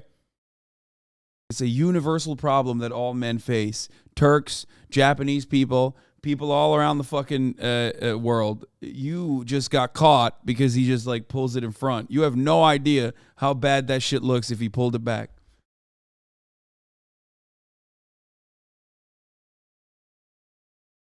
Life. In 1984, his father took his own life. As he grew up, he grew close to his uncle as a result. Everything progressed relatively normal from there, that is, until the death of his grandfather. This was when bro got popped by a blicky madoodle. Stop. A whatchamacallit. I've never even heard of that. A blicky madoodle? Things started to really go wrong for the family and get out of control. Tetsuya's mother took over the construction company, but clearly struggled with the death of her father and her husband. In the 90s, to deal with the loss she'd suffered, Tetsuya's mother joined the Unification Church. She regularly attended gatherings, taking her 3 children with her as much as possible. Tetsuya, now a teenager, watched his mother donate every penny that the family had remaining, starting with around 7. These churches literally operate in a similar capacity to fucking casinos where they catch whales like this, okay? They cast as wide a net as possible, catch as many whales as possible, like this dude's mom, okay? And then they milk them for whatever the fuck they got left. $720,000, which were all of their savings, followed by a parcel of land her father had left her, and even the house the mother and 3 children were living in. This caused the family to declare bankruptcy in 2002. The bankruptcy, however, didn't stop the mother from donating to the church. Tetsuya and his siblings were neglected to the point they regularly needed to contact their uncle to deliver them food, as their mother was too busy at the church and prioritized giving the money to them instead of buying food for her children. Due to this financial situation, Tetsuya had little option but to leave home without the education he longed for, as the family just had no money for him to go to college. As a result, he joined the Japan Maritime Self-Defense Force, where he was posted to Kure Naval Base and the destroyer JS Matsuyuki. 3 years later, in 2005, he attempted to take his own life so that his siblings could collect his life insurance policy. Things were just that bad. A few years later, his older brother was diagnosed with lymphoma, a disease he struggled with for many years, and of course couldn't resolve due to financial restraints for medical bills. This brother took his own life to escape the disease and financial burden in 2015. Tetsuya by this point blamed the misfortune of his entire life on the Unification Church and the Moonies. He researched the group with an obsession and planned to assassinate the leader. However, he discovered the Shinzo Abe connection and decided that his grudge was with the man who helped spread the church's influence in Japan, which ultimately consumed his mother and ruined his family's life. On July 7th, just one day before the attack, Tetsuya sent a letter to a blog editor who reported on problems experienced by children of religious cult believers. The letter reads, "I once wrote to you that I want a gun so bad that a hand might as well come out of my throat to reach for one. Since then and now, I've devoted myself to procuring a gun. Bro, that's crazy. Yo, bro wrote poetry, dude. Dude, it's like that is crazy. That's like an actual villain origin story. Like, God, our shooters are so lame. Like, they have no fucking actual political targets. It's literally just straight up, like, relentless, unfiltered frustration and rage that they fucking have, and their manifestos are literally just copy-pasted 4chan poll memes, like, about white people getting replaced or whatever. This guy actually had, like, an anime villain arc where he was just like, I mean, that's crazy. That's crazy.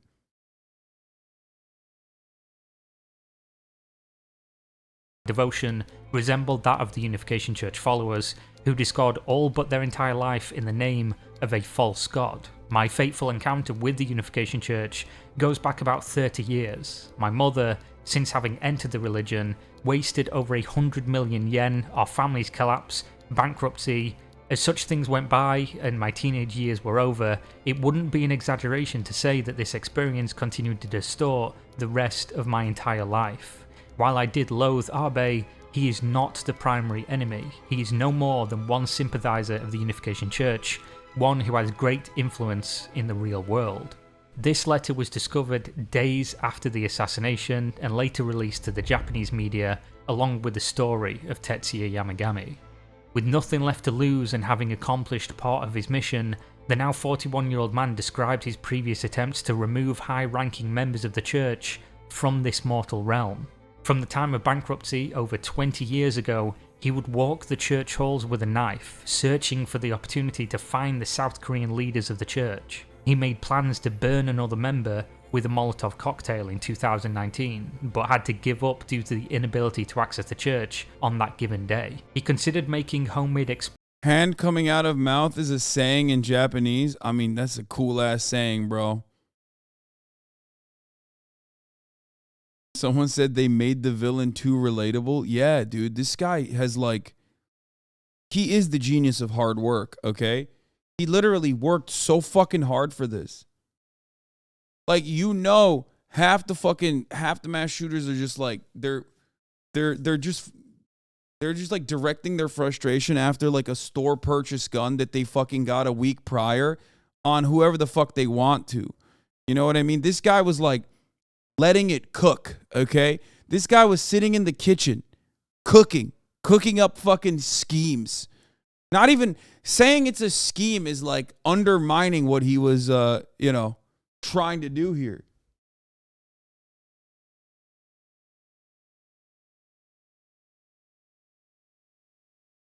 Explosives, but didn't want to harm innocent bystanders, instead electing to make homemade firearms. Tetsuya Yamagami spent the majority of his adult life searching for retribution. On July 8th, 2022, he enacted that vengeance. The Japanese government has begun an official investigation into the Unification Church. There have been months of revelations about links between the religious group and the government. Are we sympathizing with a killer? No, of course not. But also, having said that, it's just, I'm just looking at this situation as objectively as I possibly can. Liberal Democratic Party. In the immediate aftermath of the event, there was panic and uncertainty. Politicians cancelled plans and campaign appearances out of respect as well as safety concerns. No one knew what else could happen or even why this had happened. It's not even like, it's not even that like I'm sympathizing with the killer, the assassin in the situation, but it's more so that like he had a goal, okay?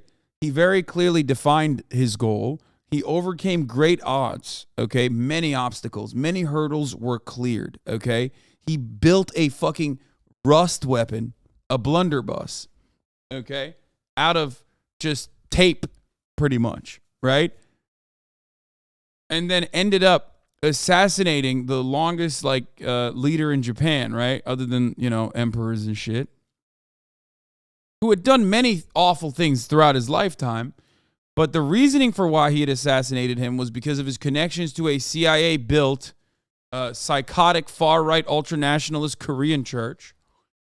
And not only that, but he did what he did, and then the Japanese people literally fucking turned around and were like, actually, he's kind of right, though. Which is crazy. After Tetsuya Yamagami's questioning, the letters and his tweets were publicized, it raised more concerns and questions than if this was purely politically motivated. Questions were being asked by media both foreign and domestic. How much of this was true and how deep did it run? Did the Unification Church have these political affiliations, and if they did, to what end? In a surprise, the Unification Church did confirm the story, though they left out key details. A representative confirmed the Yamagami family were part of the church for that period of time, and that they donated money, but didn't confirm a dollar value. They also denied that Shinzo Abe was involved with them, just that he gave friendly speeches. This is what a leftist terrorist is, and is very much more dangerous than the right, but look how much suffering he had to sustain to get to this point and still didn't want to kill innocent people. That's crazy. Yeah. For their affiliated organizations. Then there was infighting among the Moonies from Korea, with a statement released expressing guilt over the death of Shinzo Abe. A prominent leader of the Moonies claimed he wanted to reform the actions of the church in Japan, striking the practice of spiritual sales completely from the organization. I mean, it doesn't get more... Bro, it doesn't get more than that. You know what I mean? That's it. More dangerous? No, he means more dangerous. Like, this is why leftist radicals are more dangerous in the sense that their cause is just, is what he was trying to say. In a lot of instances, leftist radicals are more dangerous as a consequence of their cause reaching public support relatively quickly, because it is oftentimes hyper-focused on people who are vilified. You know what I mean? And more effective, I guess. And it was so effective. That's why I'm saying this is perhaps the most effective political assassination of our time. Like, literally, he killed a fucking long-term leader in Japan. We're looking at it from America, not really fully understanding not fully grasping the situation. But like, I've never seen an instance where like a fucking political leader gets assassinated, and then the public overall is like, I kind of see the points. I kind of understand why this guy did it. You know what I mean?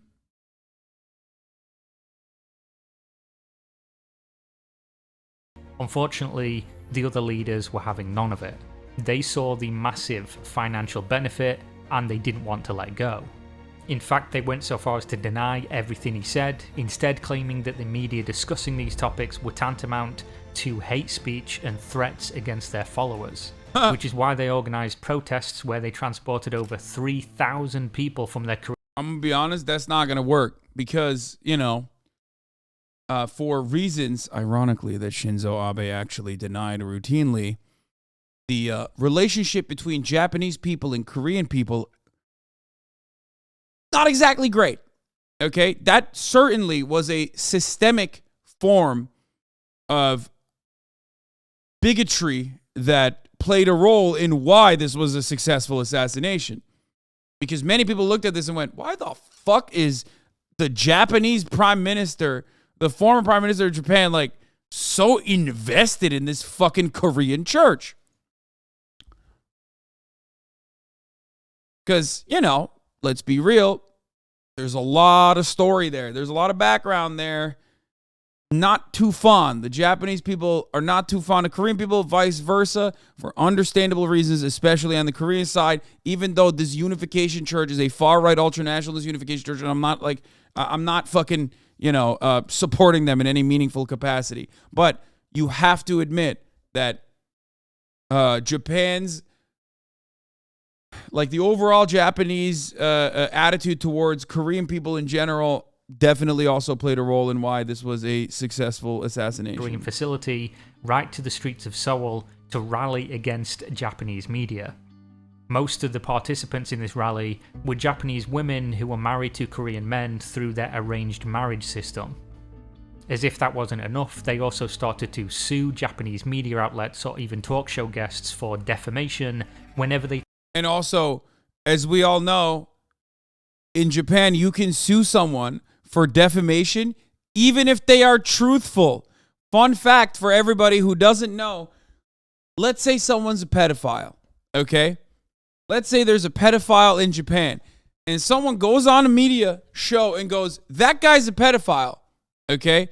And I'm not talking like, you know, that guy watches lolly shit, which I think you should be able to call someone a pedo for that, especially if they're being really weird around children, okay? I'm talking like straight up. You say someone is like a convicted pedophile, you say that on TV, you can still get successfully sued in Japan, okay?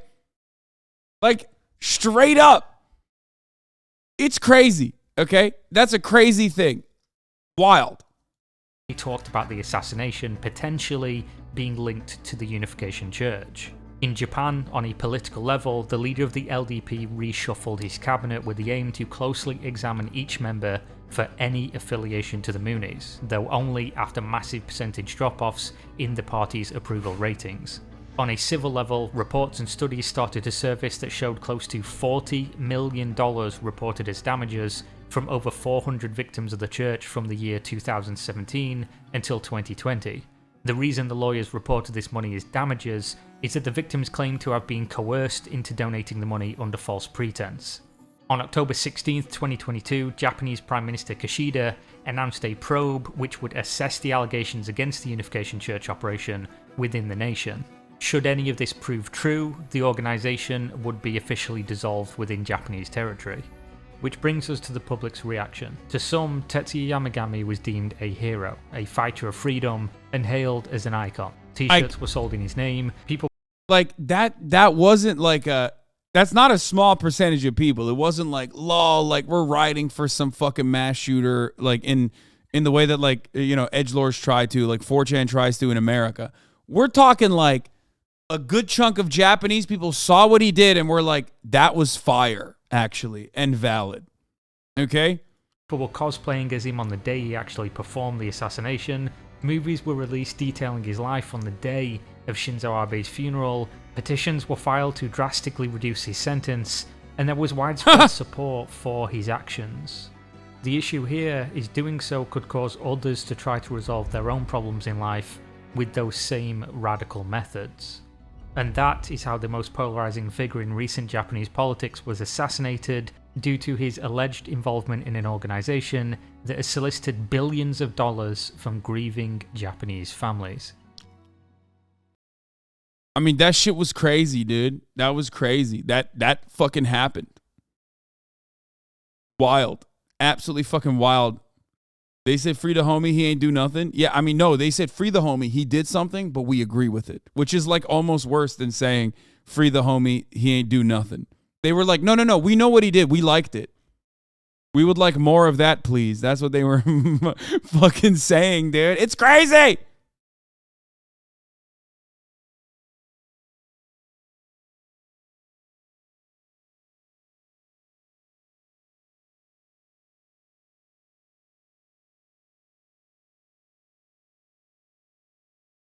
In the words of Fidel Castro, history will absolve him. I mean, we'll see. What's crazier is, oh, fuck you. I'm not reading that, you fucking asshole. Here, fuck you. That's such bullshit. What's crazier is that there's a top of the hour ad break every hour and that you can avoid that ad break by being subbed. Like, really? That is such a low effort bait, dude. You just fucking, that's like me doing that, okay? And chat still says 1010 because you motherfuckers are crazy, dude. You are crazy. You literally said that was a good segue exclusively because it was given, exclusively because it was delivered by a chatter. That is insane, okay? But anyway, at the top of the hour, there is a 3-minute ad break. If you no longer want to fucking see those ads, all you need to do is subscribe, which you could do for $5 or for free with a Twitch Prime. By connecting your Amazon Prime account to your Twitch account, you get You can get 1 free Prime subscription a month. Okay. You can also get gifted a sub. Metro Sil, thank you for the 5 gifted subs. That's bullshit, dude. Yeah, this is pretty funny. Wait, what happened to I Did the Things account? Yeah, they did that for Halloween.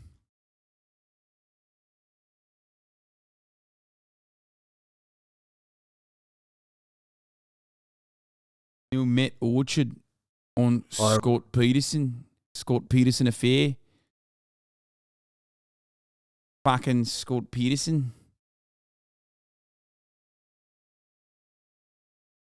Anyway.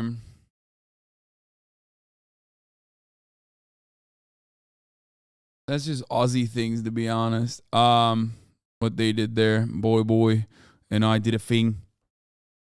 Schlatt left OTK and taking your job. Because that's what it happens under capitalism. This is what happens. This is what happens. Capitalism has directly resulted in the grossest, because that's what it. What? The fuck's he? Bro, stay in your fucking lane, dude. Hey, stay in your goddamn lane, Jay Schlatt. The fuck is this? Don't make me shave the beard so I have that motherfucking mutton chop, okay? Because I will come for you, my friend.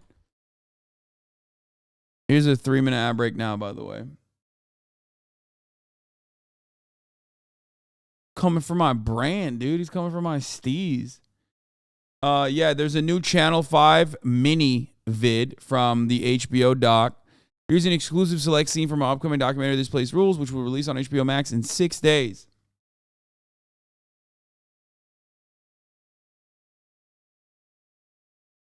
And I'm going to have Andrew on the day that the documentary comes out. How a cop shot his wife in the head and got away with it is another murder thing that we were going to do. That's certainly another murder that we have on the docket. Don't worry. Okay. No, I don't think the doc is going to drop on YouTube. I doubt that will happen. This thread is insane. A thread of people that called Meg a liar or lied about the court case, starting with no jumper. Tory Lanez was found not guilty of felony assault. Yeah. Tory Lanez not found not guilty of 2 gun charges. Got City, yeah. Prosecutors desperate, throwing shit at the wall, hoping it sticks. Females hold this L. Females hold this L is like, that's it. That's a self-report. Accidentally made a 9/11 joke at the dinner table, and my Trumper stepmother cried. The brain rot is spreading. What? You made your stepmom cry because you made a 9/11 joke? Honey Wets Trap says Tory DNA wasn't on the gun. What y'all got to say now? He will have justice. Rumor, Elite Rap TV did that too. Black T Block says, I'm interested to see how people defend Meghan if Tory Lanez is found innocent. Crying in the ambulance, child. What? And then they showed us video of Meghan crying in the ambulance, child. Wait, it's like body cam footage? I don't, it must have been, because you could see her, they didn't say body cam. I don't know how they obtained it, but you could see her in the damn bed, and they're going to play a small clip. She talking about, like, just sitting in the ambulance. And then they showed us video. Bro, there's a clip of DJ Ox saying Tory shot her in there. Bro, she's like crying because she got shot, dude. That's crazy. Meanwhile, Meghan is consistently lying when Tory wins this case. I'll be back to this tweet. Tory Lanez knew he was getting off 2 years ago, Lamau. Stepped out of bail, I did a diddy bop. I had to tilt my hat at the city cop. I walk away free cause I'm innocent. And when I walk, the whole world know a nigga why. We been at the gas station all night. We been at the gas station all night. They done had the bag waiting all night. Tell them that it's lit, bitch, we on fire.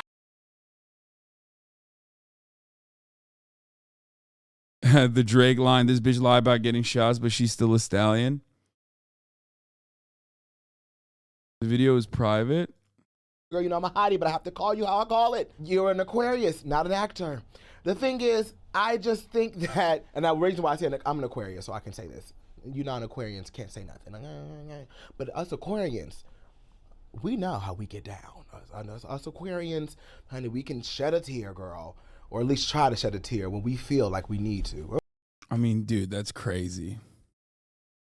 Tory Lanez announces that he will be executive producing Iggy Azalea's next studio album. That's not even a take. What the fuck? That is pretty funny, though. This guy already apologized. Yeah, he should apologize to all Aquariuses, okay? Classic Aquarius move right there. Jack Harlow defends keeping both Tory Lanez and the Baby on the What's Poppin' remix. I know I'm a good person. My character, my integrity are very important to me. And I think I've done such a good job that now I'm being forced to answer for other people's actions. What? Exactly why Meghan got shot and nobody's moving. Lamau. Bitch was left for dead and we didn't blink once. This thread is all old info, man. Yeah, no, this is all literally old shit of people saying Tory Lanez was innocent and all. It's just like, it's making fun of all the people.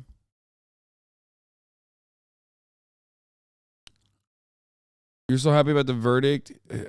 Here, the fuck off my page and go celebrate. I said what I said and I still stand with Tory Lanez. I stand with the truth. This shit wasn't right.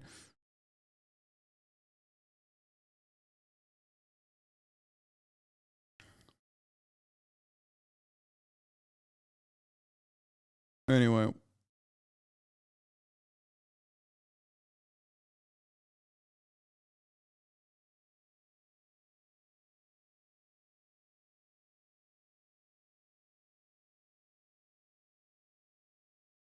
It just sucks to see so many people just like fire off unhinged right-wing takes. You know what I mean?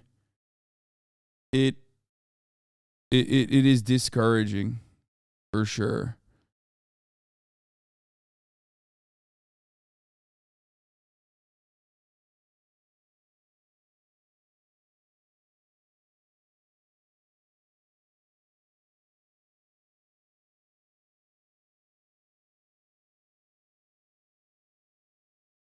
Now imagine how it feels with the black chatters. Yeah.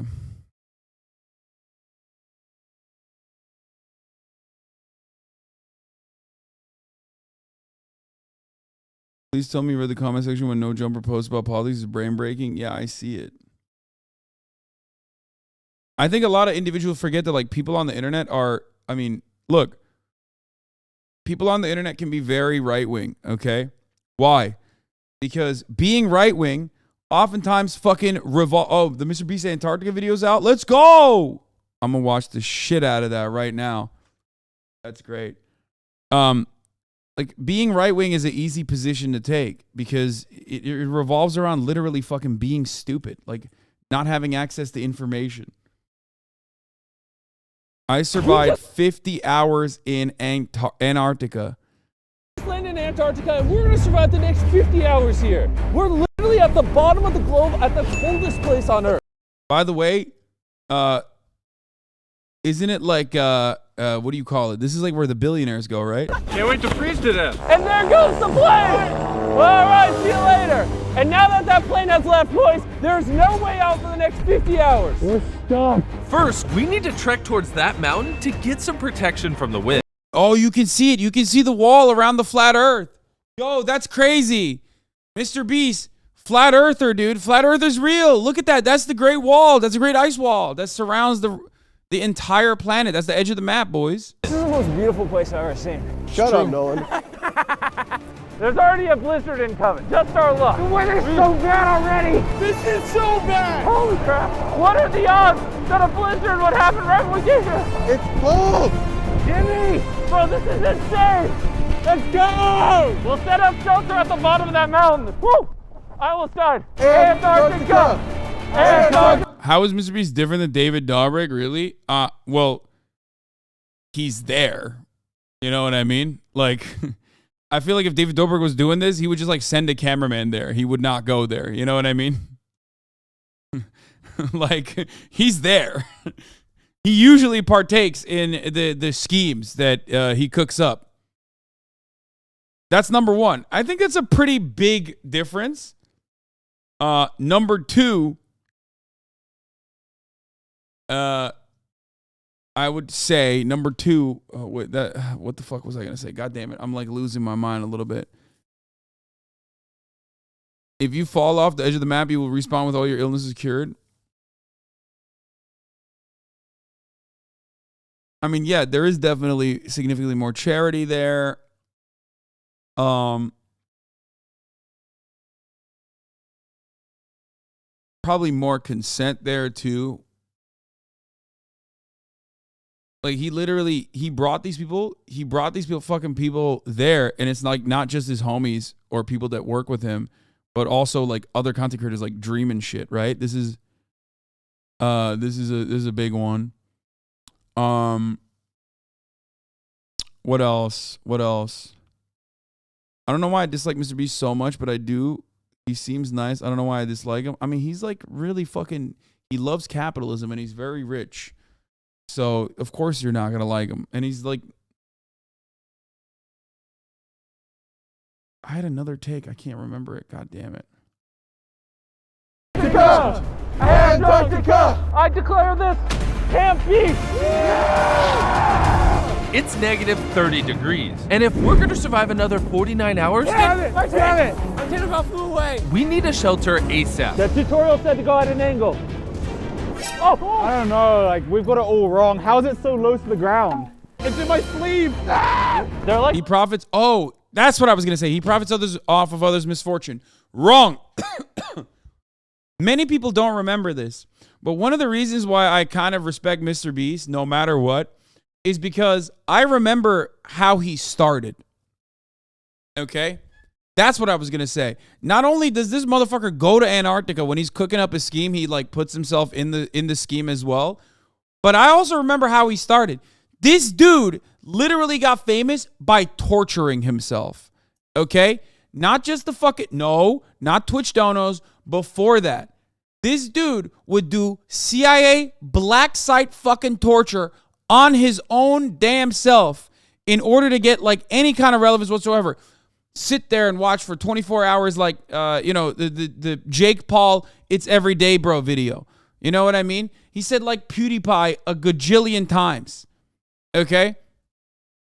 Yeah, he was doing everything he could to get views. He tried literally everything. Literally everything. And I think that basically, he used to drop R and F words in almost every one of those videos. Yeah, I mean, okay. He watched paint dry. He was a YouTube content creator, bro. What do you mean? Who hasn't done that? I mean, I know you're like used to me. Okay, I know you're used to fucking good old HasanAbi over here. He admitted to watching anime whilst doing it. He didn't torture himself. Bro, what do you mean? He sat there for fucking hours and hours and hours. Come on.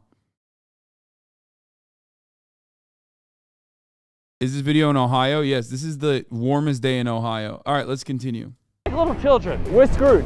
Whoa, they're actually making progress. Look at us, we're the best. Each campus thriving. A common problem in Antarctica is extreme weather blowing away your tent. We gotta cut snow blocks to secure the tents from wind. So we're gonna use these ice blocks to build a wall and keep our camp safe. It's literally dropped Build 20 that degrees wall. since we got here. We need to build the wall fast. Chatters be like, oh, dude, build a wall. You hear him? He said it. He said build the wall, bro. Clearly, Mr. Beast is fucking right-wing Republican. Oh, God. Holy cow. Dude, this is by far the hardest thing we've ever done. Base camp is now finished! Now that the ice wall is finished, hopefully the wind. I hadn't even heard of this dude until you promoted him. My brother. He has 123 million subscribers.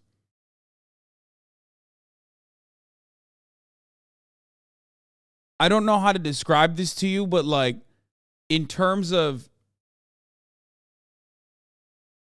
how the fuck do I, like, what? This man is straight up, especially under the age of like 30, one of the most famous human beings on the planet. Okay? Like, he literally is one of The most famous motherfuckers on the planet. Wind won't blow away our tents. The hard part about Antarctica is the sun never goes down, so you don't know when it's night or not. My tummy tells me.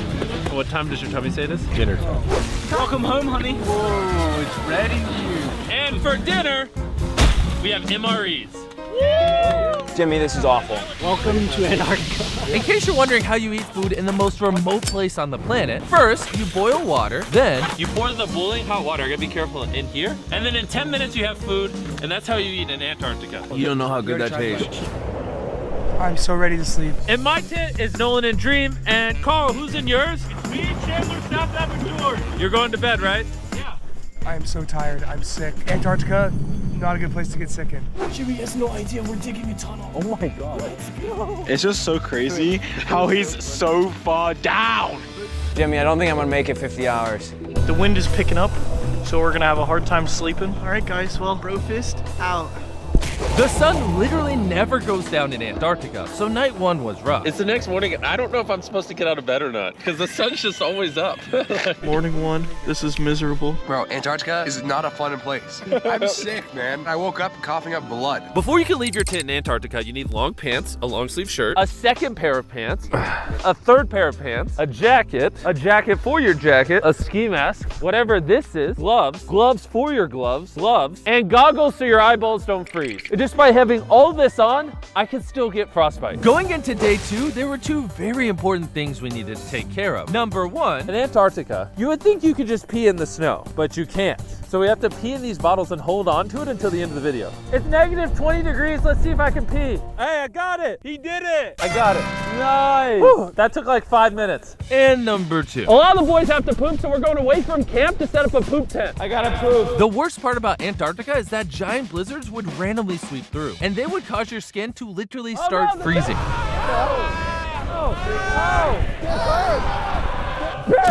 Bad. Hold it down. Stay down, Tim.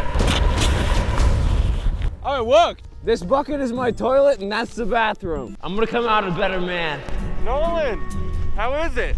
That was the worst experience of my life. See that mountain right there? Yes! It currently does not have a name. And everyone knows that if you climb a mountain, you get to name it. Who wants to join me? Wait, I'll just grab my stuff out of the tent really quick. Okay. I left something in my tent. The weather's kind of bad. Come on. I just have to... Hey! You're climbing the mountain with me.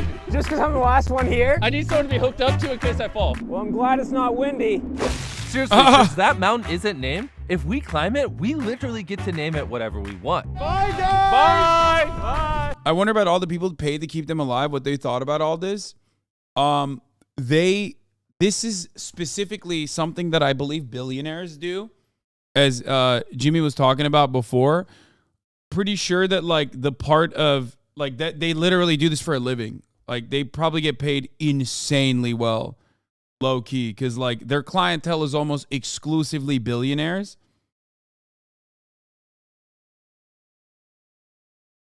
So I think that's where, you know, that like if there's a group of individuals that like this isn't like fucking hiring on a mountaintop, like hiring some fucking villager to trek up with a donkey to K2 like on Mount Everest. You know what I mean?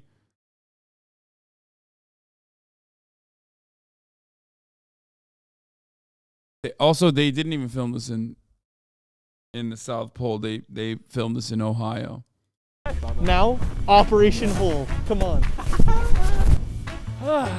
For the past 20-something hours, we've been digging this hole.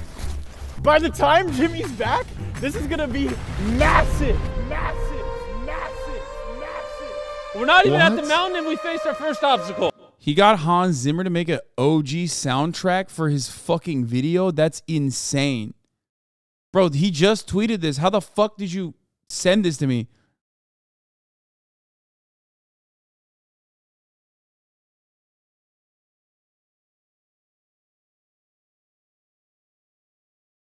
Bro, my anti-capitalist streamer thinks that capital is paying his labor adequately, absolves them of their class position. We're never achieving class consciousness, bro. What? No, man. The difference between you and me is that, like, I don't have this fucking perspective where, like, content has to be constantly and consistently met on parasocial anti-capitalist values rather than above-the-ground anti-capitalist values in general. Entertainment still needs to fucking be made, okay? So yes, ultimately, if Mr. Beast is making entertainment, making YouTube videos, okay, there is always going to be unethical things that happen, no matter what happens. I don't see this as anything different than like TV shows. Ultimately, as long as Mr. Beast isn't like cutting videos in, you know, Antarctica, specifically talking about how women ain't shit, you know what I mean? I didn't bring a single woman with me to Antarctica because they ain't shit. If that was the main point of contention here, then I would have some takes, okay? But it's not that.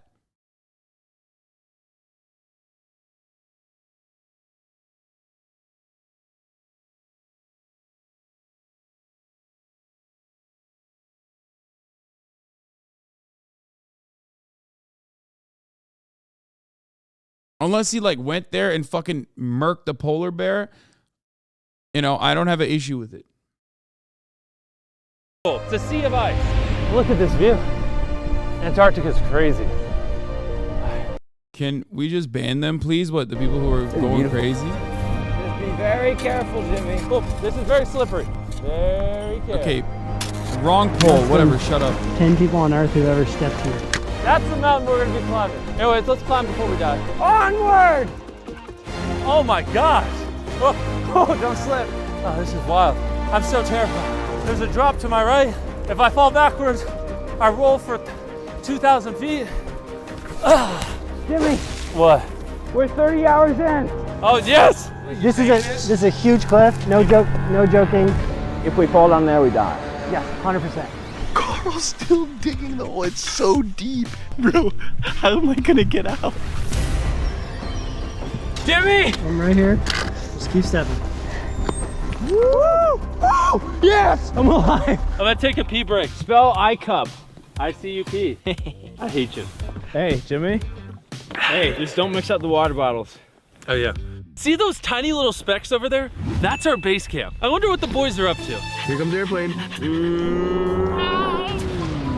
Yummy. Yum. The hole provides, and now we must provide for the hole. While Jimmy's climbing the mountain, we could have built up more walls to fortify our camp. We could have cleaned up their tents. We could have cooked them meals for them to get home to. But instead, we dug this hole. This is the best. Okay, but like that's just the more, dude. When given the right circumstances, every man would love to dig a hole like that, okay? Holes are fucking sick. Straight up. They're cool as fuck. And I think that it's always, anytime you dig a hole, especially one that is like so adequately shaped, it's aesthetic. I agree. It's the right thing to do. Use of our time possible. Stop filming me and film that view over there. Yeah, the it masculine feels like urge to dig a planet. hole. You can't convince me this is Earth. And while we climb this mountain, I want to tell you guys about Shopify, a platform that makes starting a business incredibly easy. Shopify. He's not. No, he climbed a fucking mountain and is waving a Shopify flag. No.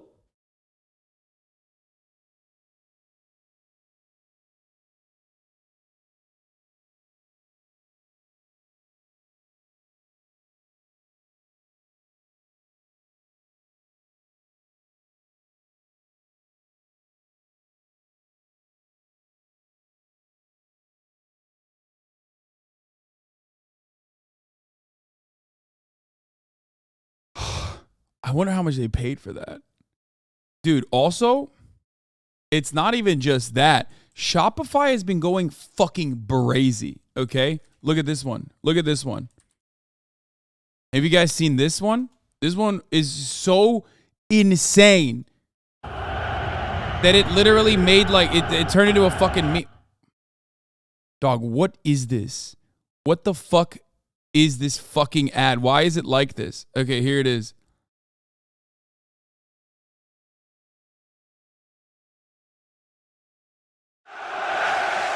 Have you guys ever seen this fucking ad? I saw it recently.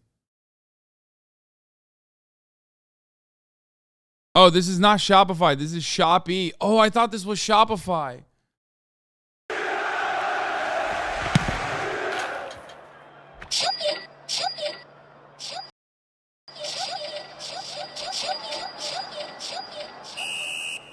Shopee? Go shop, beep, beep, beep, beep, beep, beep, beep. Buy everything, ding, ding, ding, ding, ding. On 9999999. Super Shopping Day. Shopee 99 Super Shopping Day with 10% cashback. Buy everything at Shopee. How much do you think he got paid for that? Bro, they did a Baby Shark rendition to Shopee. Anyway, let's get back to this fucking thing. I can't believe that this is a Shopify ad. YouTube That's channel crazy. into a business, and they can do it for whatever you're passionate about, like climbing mountains. Whew. If you've ever bought my merch or Feastables, you've used it. Let's see, how do I do this? And I'm forever grateful for them because I've been using them since we had 3 million subscribers. Shopify Dog, literally. you are in the South Pole, homie. God damn, dude. I want to know so bad how much this ad costs. That's crazy. That is fucking bananas, dude. That is. Powers businesses? Oh God, give me a second, Shopify. Woo! We're climbing. Shopify powers businesses in 175 countries. Starting a business can be scary, kind of like climbing this mountain. Yeah. But entrepreneurship allows you to wake up every single day and do what you love, so the risk is worth it. We're almost to the top. I can see it. This is the most terrifying experience of my life. This is actually terrifying. We're so high right now. Can you build an elevator next time, Jimmy? Right here. Ah! You got I it? made it. I made it. They are not naming that mountain Shopify. Please don't do It that. only took 4.5 hours. Hey, we did it. We did it. Okay. Nolan. Yeah. Woo! We made it and we didn't die. We climbed the mountain. We did it. And now that we climbed the mountain, we get to name it. I think we should name it Shopify. No! Because to be honest, I couldn't have done it without Shopify. We just conquered Shopify. Go to Stop! No! No! No! No! No! No! No! Oh! Oh my God! Oh my God! Stop! Okay. No!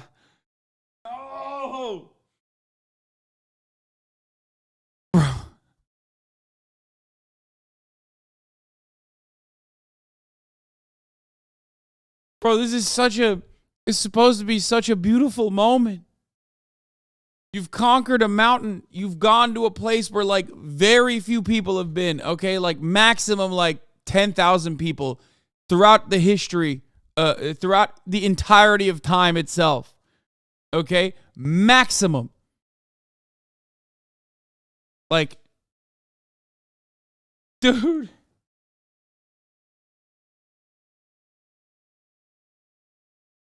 Oh, Jesus Christ, dude. Oh, no. Go to shopify.com/behindbeast to watch my exclusive interview with Shopify. This is now Shopify Mountain. Carl, can you hear me? Yes, I can hear you. Over. We climbed the mountain. Congratulations, dude. Did you see us on top of the mountain? 1 second, we have to get outside of the hole. Wait, what hole? No, I said the whole tent, the entire tent.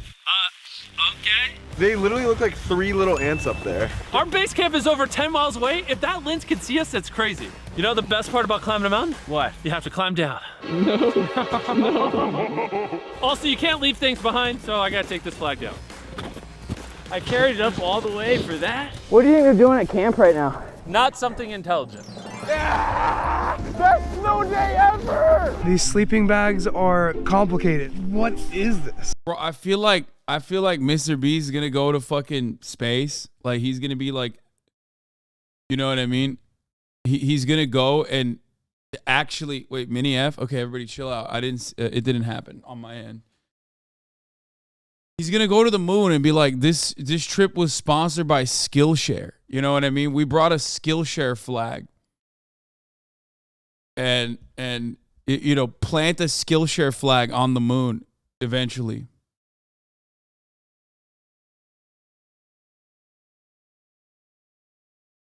Holy fuck, I'm coming up with like new Mr. Beast ideas. Playing Among Us in the International Space Station, sponsored by Pepsi. Raid Shadow Legends. No, honey. It has to be like one of those. Playing Among Us in the International Space Station, sponsored by Honey. Crater Kaiser Permanente. Yeah.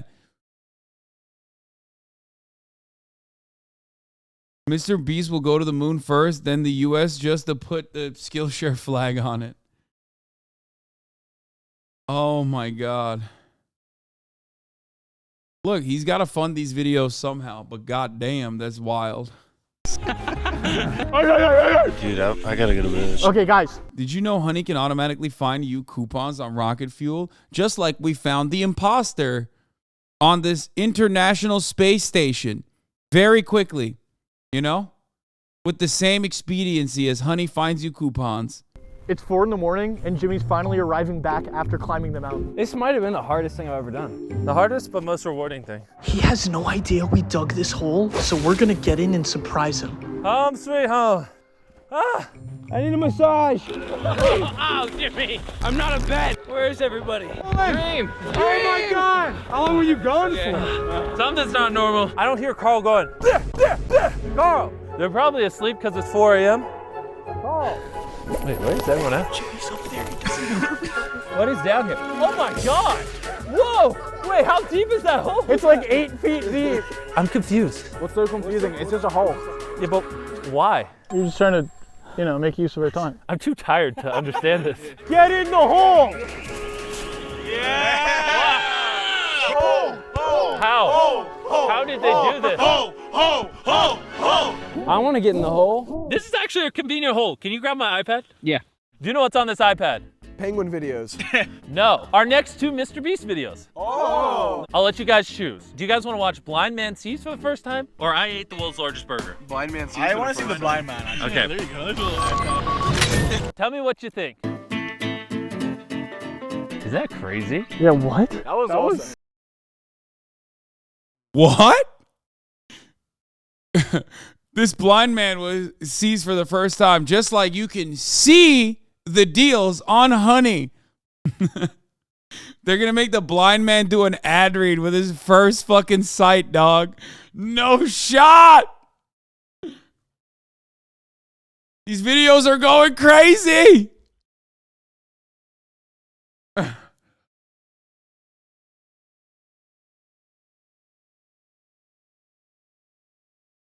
He pulled a Jesus and made the blind man see. Yeah. Mr. Beast cures lepers. Okay. So that the lepers can, you know, do the ad reads.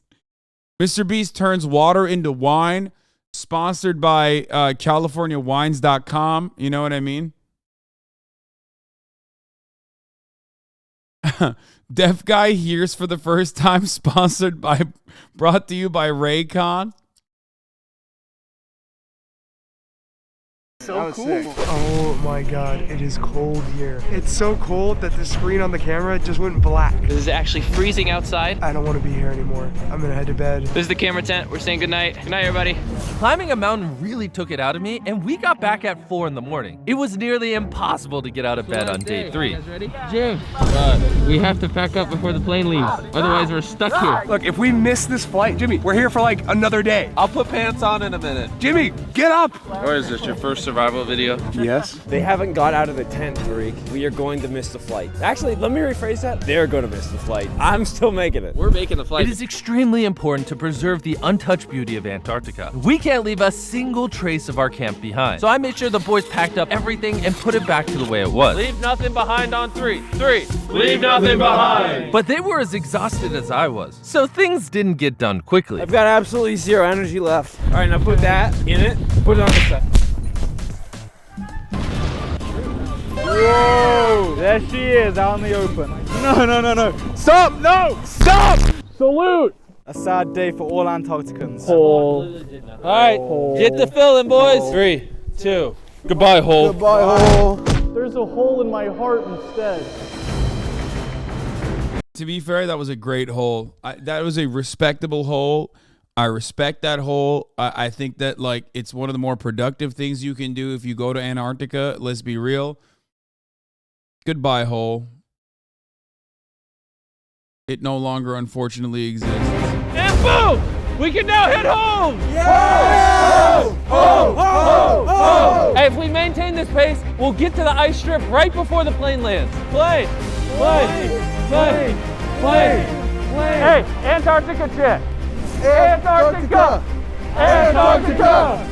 Right over here is the runway. Yes. All right, I see the plane. I'm proud of all of you for surviving 60 hours in Antarctica. We're going home! Did we survive? We did it! Massive shout out to ALE and EOS. They made this trip possible. I hope you guys enjoyed. We're going home! Home! Home! Home! I mean, this is cool as fuck. Like, I mean, it's awesome. I just straight up going to the fucking South Pole is sick. Can you explain why men are so easily entertained? They literally dug a hole and were having the time of their lives. What do you mean? It's the dedication to a fucking cause, a justifiable one.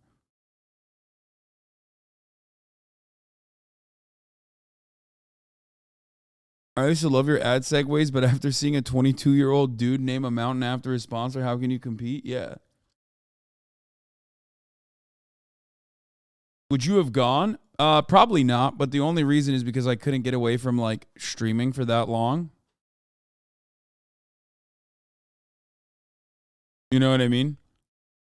But I don't know. I would have to think about it. Like, it's like a once-in-a-lifetime opportunity. It's a once-in-a-lifetime opportunity. I would seriously consider it. Because that's so sick, dude. That's so sick.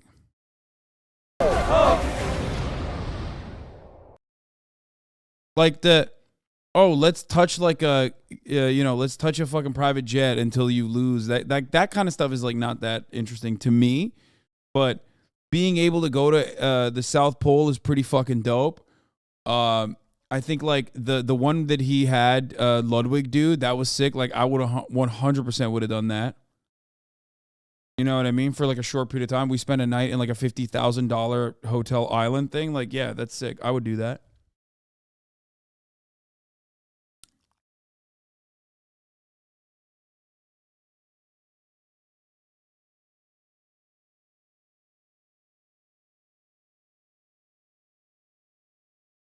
Sierras in your backyard, go touch glaciers before they're gone. You could realistically end up in a Mr. Beast video. Yes, I know I can.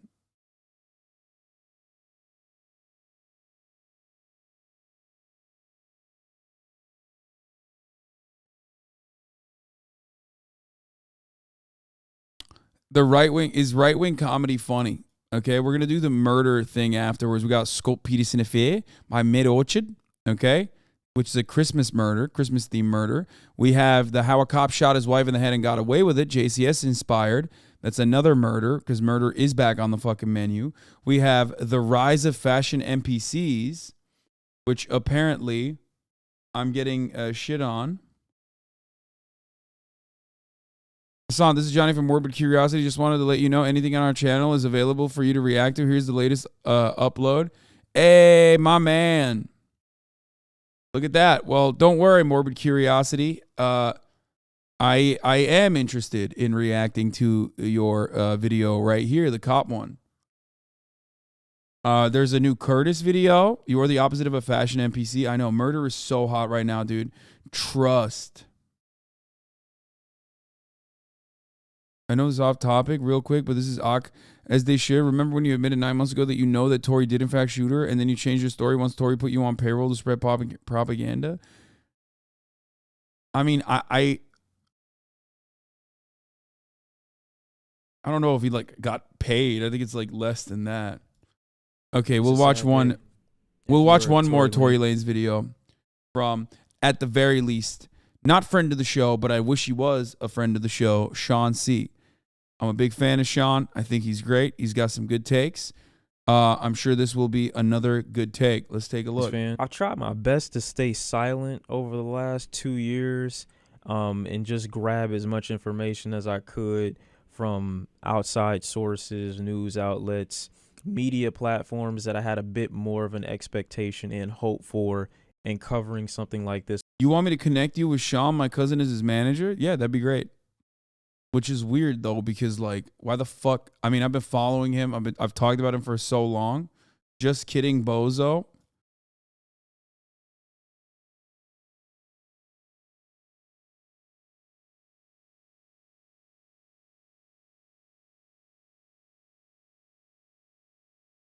Nice bathroom. Before you left Venice to go and live in Austin, Texas, with your white girlfriend. Your brother was a famous WWE wrestler. It is totally understandable for me to assume that you had actual connections to someone, okay?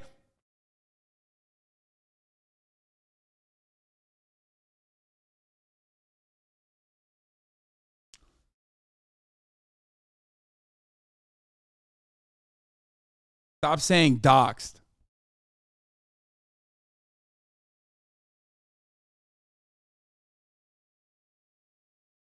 Stop giving out nice bathrooms assassination coordinates. Yeah.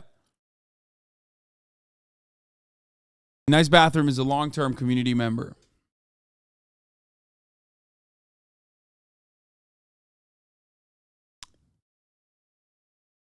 I know everything about you motherfuckers, okay? Nice Bathroom, Nepo baby? No, because he's not fucking... Yeah, Nice Bathroom is a Nepo baby. I made him a mod because of his brother.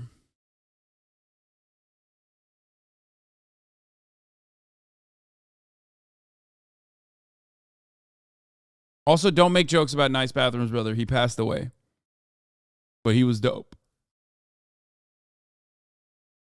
Even though you can make fun of him. Or, no, you can't make fun of him, actually. Don't make fun of the mods.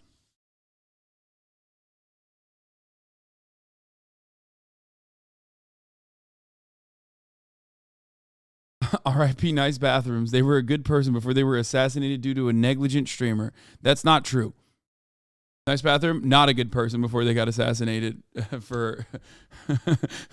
they got assassinated due to the negligent streamer doxing their coordinates by saying they live in Austin, Texas.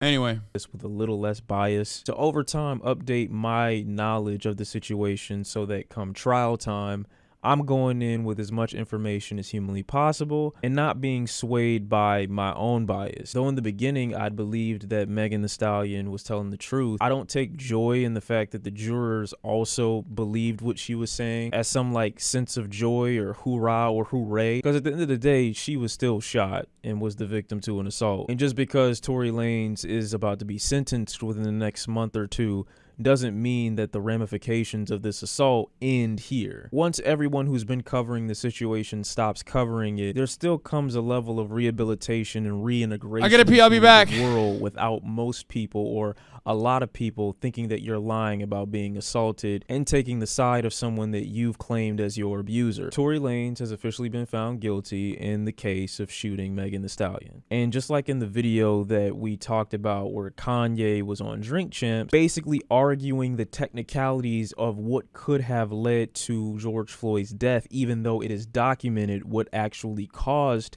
his death, and my refusal to go over why he was wrong, because I was at the point in my mind in believing that if you wanted to believe that Kanye West was telling the truth about that, and you wanted to have doubt over whether or not George Floyd actually died the way he died, there's nothing or no amount of convincing that anyone can do to take your mind off of not wanting to believe the events happened the way that they happened. And so the same thing reigns true here. I feel like going over the case with people who already want to believe that Tory Lanez was not the shooter is pointless. It's irrelevant and a waste of time. So it won't matter if I tell you that Kelsey's original statement to prosecution was that Tory Lanez was the shooter and she corroborated majority of Meghan's story only 2 months ago. It won't matter that blatant attempts at taking out of context the information that was provided in regards to the weapon that was used to shoot Meghan the Stallion were constantly reposted and spread by major media outlets, despite having to do just 5 short seconds of fact checking that'll inform you that his fingerprints weren't on the magazine but instead were on the weapon itself, and that there were too many fingerprints on the weapon, so it was labeled inconclusive. It won't matter the signs of guilt that were indicated by Tory Lanez's text message to Meghan the Stallion the night of the shooting. It won't matter that Kelsey originally put the blame on Tory the night of the shooting as well. None of these things will matter because you want to believe what you want to believe. I just think it's a waste of time trying to pretend as if we're being objective about our opinions here. You know, I'm not going to try to argue you down. If those are your beliefs, then those are your beliefs, and me wasting my time trying to provide all these different hows and whys and theories isn't going to change that. But what we can agree on is that Tory Lanez was found guilty. And I would be up here saying the exact same thing if he were found innocent. So to everyone, and there were a lot of you niggas that were sitting back and saying, I need to wait for the trial to happen. I need to wait for justice to be served. I'm going to let the court do its job.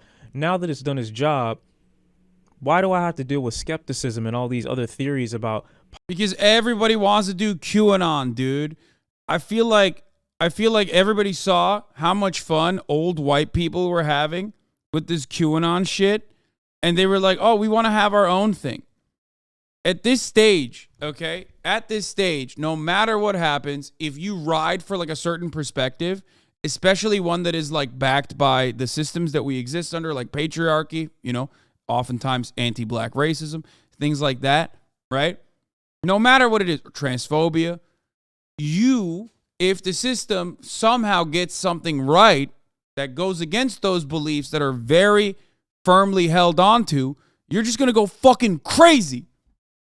Everybody is like everybody's on a tightrope. Everybody's like one step away from snapping, dude. It's crazy. That's where we're at now.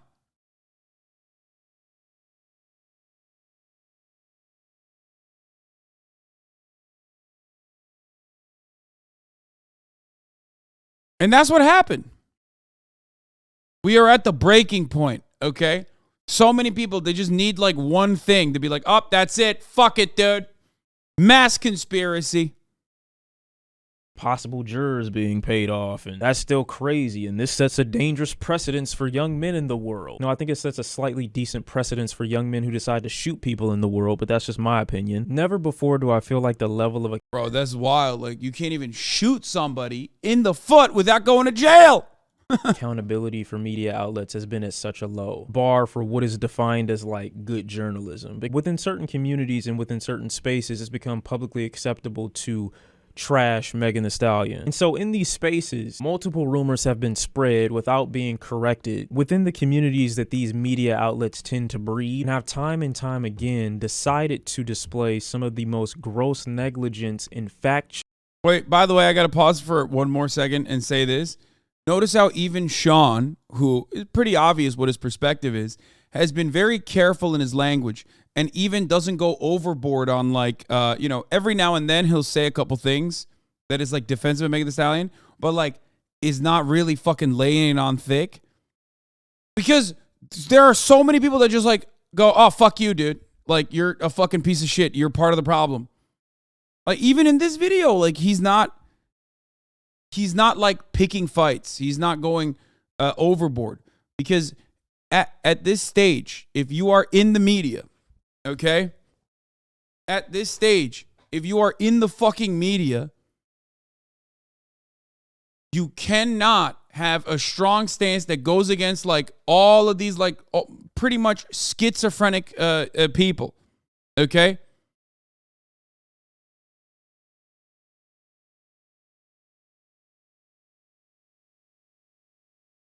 You cannot be antagonistic no matter how fucking insane the other side is. As a matter of fact, in this day and age, you quite literally have to be less antagonistic the more insane your opposition is, because there's so many other people who are just as insane and they'll go fucking balls to the wall, buck wild.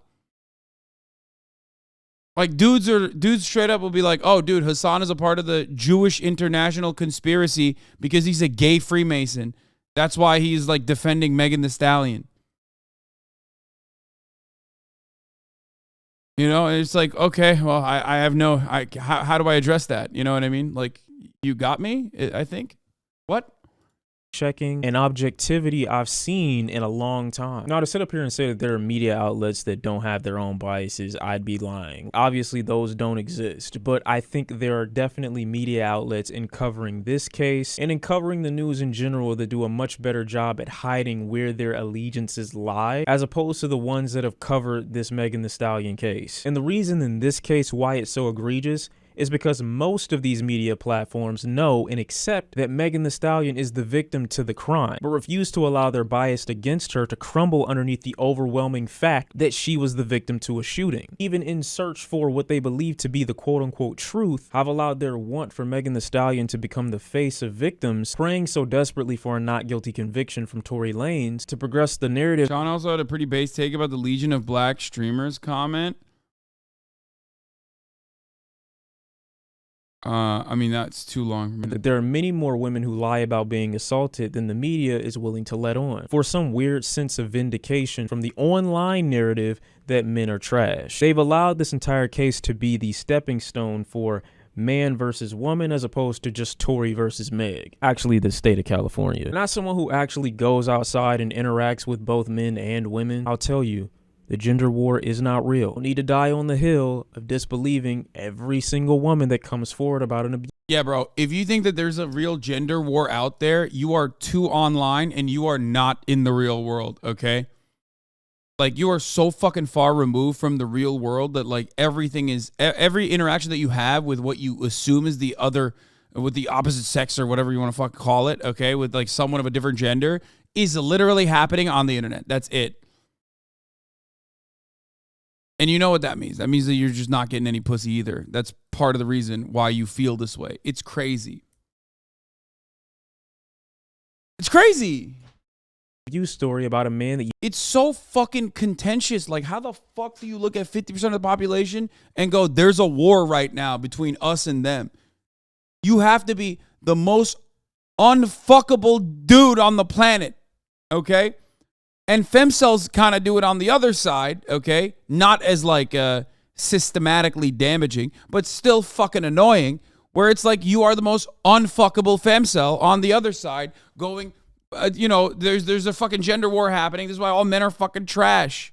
It's the same shit. United. It's like a horseshoe where you're just still fucking united on being permanently unfuckable.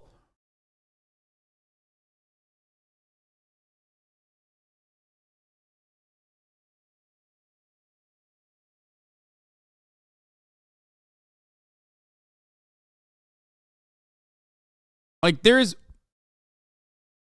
more understandable that you, like, run the fucking gamut of, like, I am terrified of men, okay? Ultimately, we do live under a patriarchal construct, but it's still, at its worst, incredibly fucking annoying when you do that.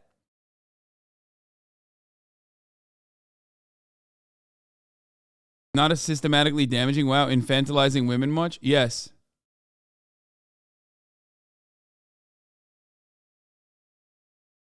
Stop it. Half of Chad is catching strays. I mean, meh, bad take. Look, when some women say all men are trash or like kill all men or whatever, there is no legitimate movement associated with that. There is no legitimate systematic harm that is associated with that. Okay? It's still fucking annoying. You can suck me if you don't agree with it. Okay? It is. It's fucking annoying. Everybody fucking understands that that is not a productive thing to say. It's just you openly letting out your frustrations. Someone like myself, I understand where you're coming from. I don't give a shit. But I'm still going to make fun of you and say that you're unfuckable. That's it. Suddenly disagrees? No, I think I'm a pretty normal person.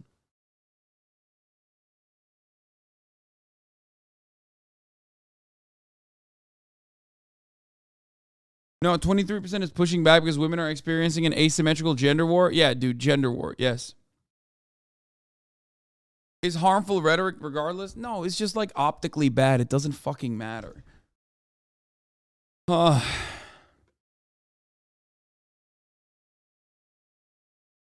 Rare W take.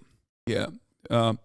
Welcome to a chatter who is rarely ever listening at the HasanAbi broadcast. It's not a rare W take.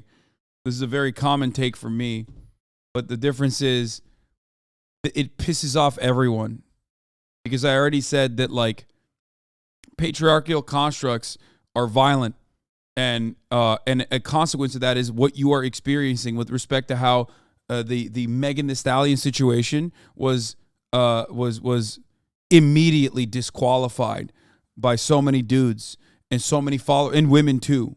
Okay.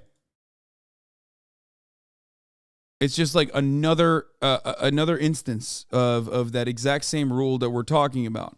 Okay. That shit has genuinely harmful, those attitudes have genuinely harmful consequences. Okay. That exact same thing doesn't exist on the other side. That is the asymmetrical nature of like misandry versus misogyny. Okay. That's it. But like, I'm not going to sit here and be like, I can't believe you did a women be shopping joke. You must be fucking murdered. Okay. Time to walk the plank. You know what I mean?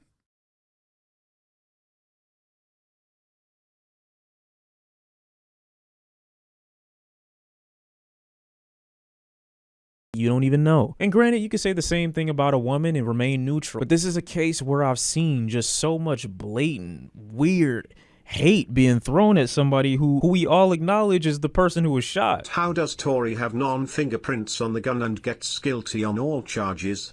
Everyone has an opinion, but this weird. That's not... Cause I know trash music is coming since and all the nut rags toxic females going to eat this up. The Dax thing I see too. I want to know if my man still has the same take he had a couple years back, because we watched his older video about Dax where he was like, I'm just built differently. If I had a gun to my face, I would challenge him, because I don't agree with that. That was like the very rare Shawn. That was the very rare Shawn L, I guess. Like incredibly rare, but you know, he was young. Does he still say it? Just Burner, calm down the misogyny for a second. I hear what you're saying, but the question you just asked lets me know that you get your information from Twitter. His fingerprints weren't on, it was a part of the gun that his fingerprints weren't on. But his fingerprints on the gun itself were there. There were too many other fingerprints on the gun as well, which is why they labeled it inconclusive. And I remember, once again, that is the story that I'm disappointed about. That is the story that I'm disappointed about, because media outlets put shit like that out there, and then niggas who don't do any research for themselves just eat it up. This is the same. Well, it's not the same. It's not the same. But when George Floyd passed away, was killed basically, the amount of niggas who were chanting the shit that Kanye was talking about in that Drink Champs interview. Oh yeah, technically he might have actually died from the fentanyl or from the actual other drugs he was taking. No, nigga, they have it. No, he's right. That's actually a really good fucking analogy. It's literally like people harping on like any kind of fucking tiny inconsistency string that they can to pull like the larger narrative that like, oh yeah, it's all actually a fabrication. It's all made up. That is a really good analogy. Yeah. Documented what he died from.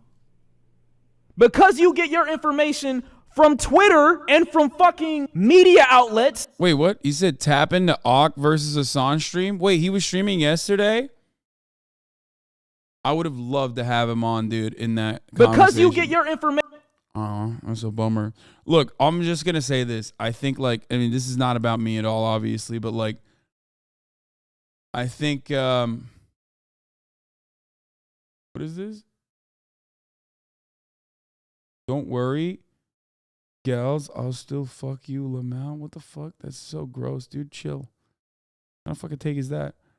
Yeah, it could have been a 4v2 at least. No, I think that Shawn probably has seen a lot of memes about me. I assume. I'm speculating, but I think he's probably seen a lot of memes about me and assumes that I'm like a toxic brand to associate with, you know what I mean? And he doesn't want to like get himself in trouble. I mean, I'm sure his chat likes me because, you know, we have similar perspectives, similar opinions. And also,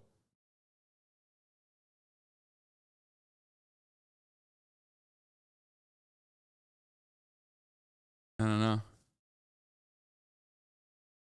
I watch his streams. I don't think he does. What do you mean? I'm shocked at how indifferent white people are to this.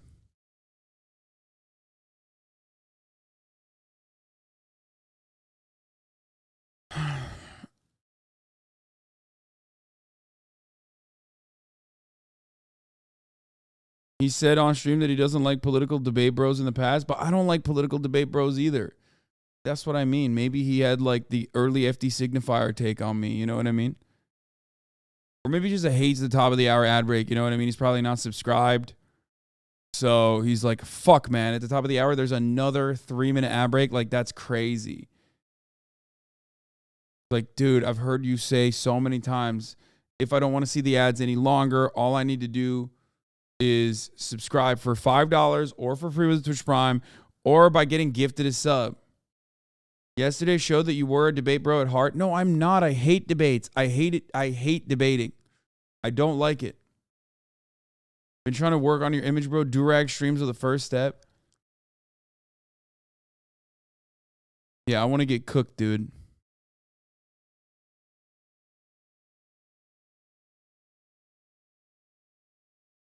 I'm not a fan of debates. I am a fan of you avoiding the top of the hour ad break by getting gifted a sub if you're lucky. Okay. Magic Al, thank you for the 5 gifted. Here's the 3-minute ad break now, by the way. Fox Nuts TV, thank you for the 5 gifted as well. All right, let's continue. Information from Twitter and from fucking media outlets that aren't certified and don't have any like degrees in journalism. Thank you, Che 9002 for the 5 gifted subs as well. Or anything like that. You believe a couple frame or a couple word tweet, which is why the niggas felt like they could get away with that shit yesterday of, oh yeah, let's just say Tory Lanez is not guilty, even though we have no proof of anything. Niggas like you who said that shit just now, let me know that you feed into it so much that these niggas think that they can just post anything on a situation that's real and get away with it with no consequences. Oh, my bad, we just made it wrong. We fucked up. Let's delete the post. No, nigga, it's not that easy. It's not that simple. You don't just get to throw out misinformation, besmirch somebody's name, and insinuate. Oh, come on, bro. Look at his sub alerts. Oh, never mind. I mean, the Zuko in the background is one thing, but dude. What the fuck? That they lying and then go back, redact it, and be like, oh yeah, my bad. You don't get to do that. People pick and choose which portions of the witnesses or the people who went to testify, they pick and choose which parts of it they want to believe versus which parts they don't. It's just Tory Lanez is not the nigga that I'm willing to put my reputation on the line for. Like, if this is the nigga, if this is the hill that you're gonna die on, there's much better niggas to do it with. Obviously, as a person who's against prison as a form of rehabilitation, I don't enjoy Tory Lanez being put behind. This is why I said what I said about us having similar opinions. Bars for however long he's ultimately going to get, which for some people who are overreacting to the sentence, he's not going to get 22 years. He's probably not going to get 10. Realistically speaking, he might get 5 to 7, and I think if they go easy on him, he could get 3. Him getting 10 is probably unlikely, especially for the type of situation that this seemed to be. I think the most reasonable take, based off everything that I've been able to gather, is he did it by accident, but initially drew the weapon to intimidate. Don't change the fact that she got shot. Yeah. For people pretending like this is somehow like an attempted murder charge, I agree. That's not what it is. Even though Completely. I'm against that form of rehabilitation, I think that there should be genuine forms of rehabilitation to address what seems to be an anger issue on Tory Lanez's part, as we've seen time and time again through the history of his career with conflict with Travis Scott, August Alsina, rapper Dax. Preference in this case is just closure for the victim. That's it. I'm also disappointed in media outlets for allowing misinformation to fester and spread within their community and purposefully not addressing it out of some weird sense of solidarity with Tory Lanez. There's a lot of content creators and even some news outlets that I will never be supporting again because of them publicly antagonizing who they knew was a victim. That to me is weirdo shit. Even rappers, the biggest, decided to take their shots. Also keep in mind, I don't like the justice system. I think many times, especially as it pertains to black people, they get it wrong. It just so happens in this case, I believed Meghan Thee Stallion before this case ever went to trial. I actually congratulated Tory Lanez during this entire accusation process for constantly and consistently releasing new music because I believed that he was releasing so much material in anticipation for his likely demise. The possibility that he would be found guilty and serve some time, some significant time. And the music that he released in the meantime may hold his family and his peoples over while he was in. But with the risk of him being deported, not being able to tour, and even the slight possibility of his music being... I think that part Like, see, no, this is the difference. This is the difference between his commentary and mine. Him being black and also a culture commentator in music genuinely opens up an entirely different perspective that I myself will not be able to see. We said everything up to this point, every single thing that we had said is identical down to the fact that, I'm no fan of the criminal justice system. I think rehabilitation is more important, down to the fact that he also believes that, like, Tory Lanez was trying to scare Meghan Thee Stallion and, accidentally shot her. I don't think he was, like, genuinely trying to do it, word for word, but he also offers additional commentary that I, in a million years, would not consider. Removed from streaming platforms. Part of the reason why I always say it would be great to have Shawn on the broadcast. It's looking like his career is about to take a massive nosedive. I got nothing else to speak on. I'm glad that she's working toward getting some closure. Never believed that Tory Lanez was the hill that you should be dying on. You can ultimately move on to the next guy to feed your insecurities into until they ultimately become your next martyr. Tory Lanez fans, don't do nothing to yourself, okay? Go be with your family. It's Christmas, okay? It's Christmas. Let all that anger go. Why does he not like you? I never said that. I'm saying I think he just might not do collabs in general. I haven't really seen him do collabs. Niggas who had common sense were on the jury. That's all that happened. That's how I feel. Go be with your family. Okay? Go love on some people. It's okay. It's gonna be fine, bro. It's gonna be fine. He doesn't do politics. Man, shut the fuck up. What do you mean he doesn't do politics? You're a 19-month subscriber, bro. You know this entire video is politics. This entire video addressed patriarchy and its consequences. It literally had rehabilitative approach to criminal justice takes in it. Every part of every fucking video like this, it has politics all over it. He's collabed with Anthony Fantano. I mean, that makes sense. Well, Melon is in music, so it's different. He is also, just like Shawn, a critic. He engages in cultural and music critique. Dude, I wanted to click this so bad. Valorant tips and tricks sent by you. It's that I wanted to fucking click. I mean, I did click it on accident.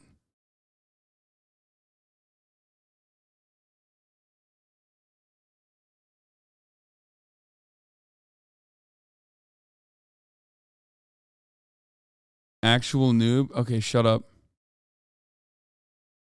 You promised murder? Bro, I did. You know what else I promised? You know what else I fucking promised, dude? Shaving my goddamn beard. And I think it's time. Let's do it. I'm like actually kind of scared. I've never done this. Don't forget FD is highly requested. Yes. But there's a difference. I am both familiar with FD's work and we talk to one another off camera. We DM each other. We talk to each other all the time. And we may or may not have collaborated even. Maybe you will find out. Maybe you won't. Maybe it'll never come out. Maybe we didn't actually collaborate and I'm lying. There's a difference. The difference is I talk to FD all the time. I like him a lot. Whereas as far as, Shawn C goes, I have no connection to him. But that's it.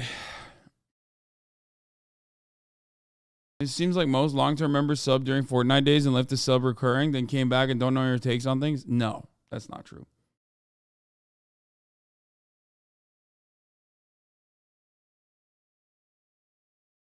Anyway. Bro, shave off everything but the part around your nose and mouth. Interesting that you say that because that is what I'm going to do. So I've never actually done this on stream before. So I am kind of worried about it. Like, it is kind of weird, right? So I'm going to do it. Fuck it, YOLO, you know? I'm going to do it over here, though. Hold on. And we'll try different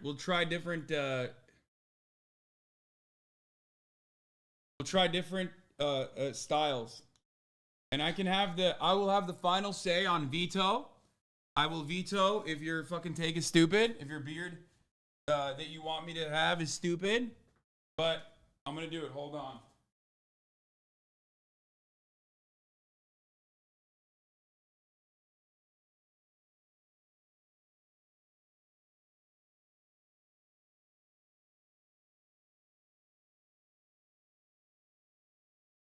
Are we ready? Wait.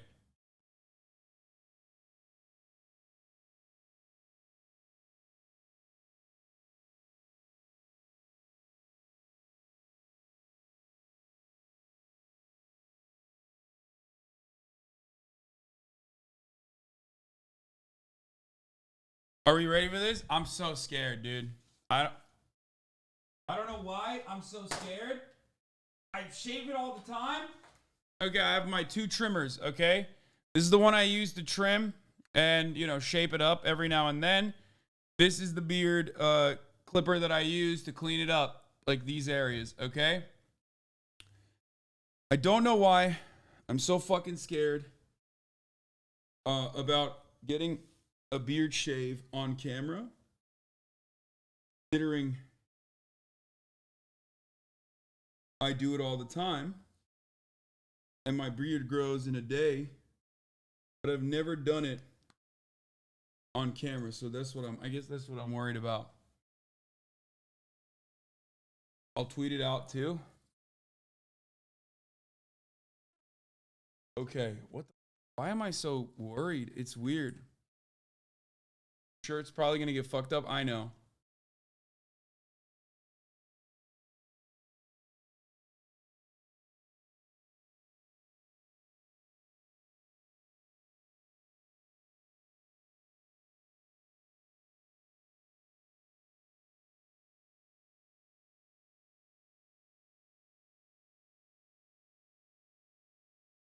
We're gonna get hair everywhere. Yeah, I know.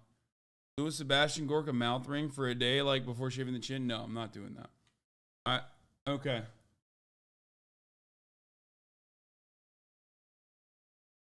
Should probably take your shirt off. Nice try, chatter. Nice fucking try. All right. Should I get like a towel?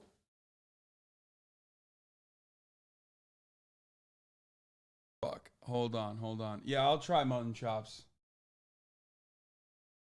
This is like a personal thing. This is a thing that I do by myself usually, you know what I mean? So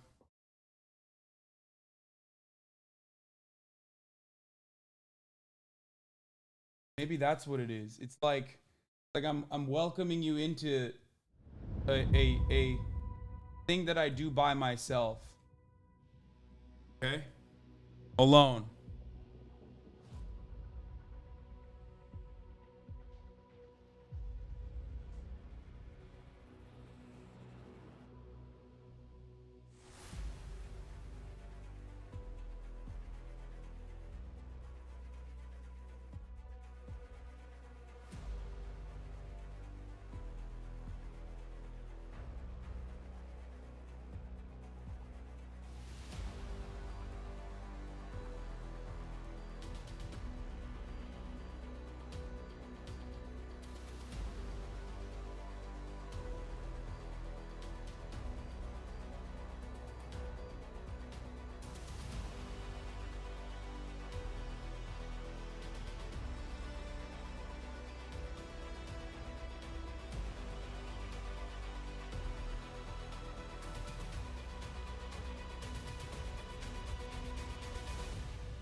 All right.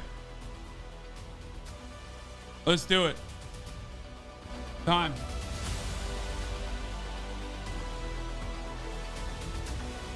First, I will go with the mutton chops. Now, this is an interesting one because usually when I do this, I shave the sides first and leave a goatee. But mutton chops were requested. So I will do that. You hear it? I need a fucking mirror, dude. This is crazy. Hold on. I can't see. I can't use the camera. Fuck.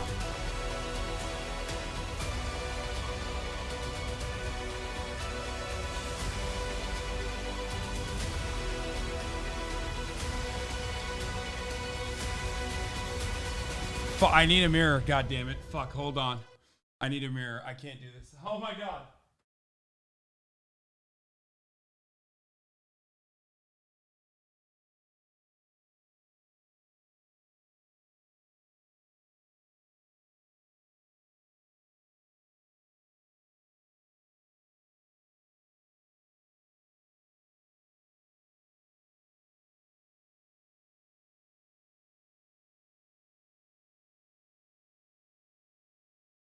Okay, I got a mirror. You might be wondering, that's quick, Hasan. Because I have mirrors everywhere. Here it is.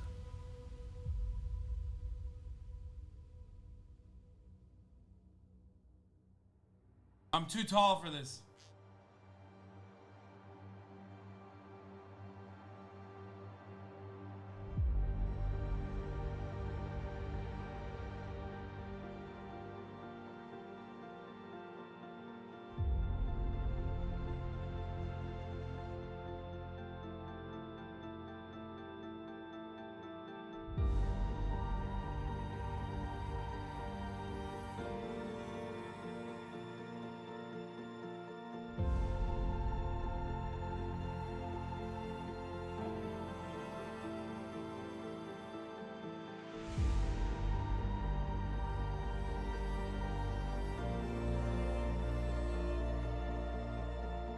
The muttons.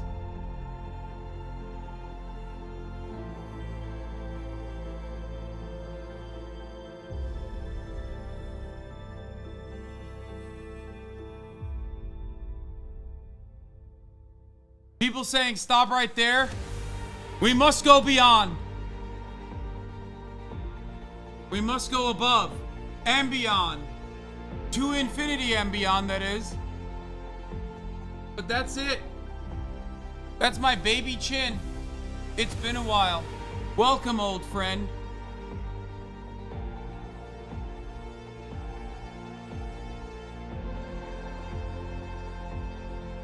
Let's continue. Next up is the classic long mustache.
There it is.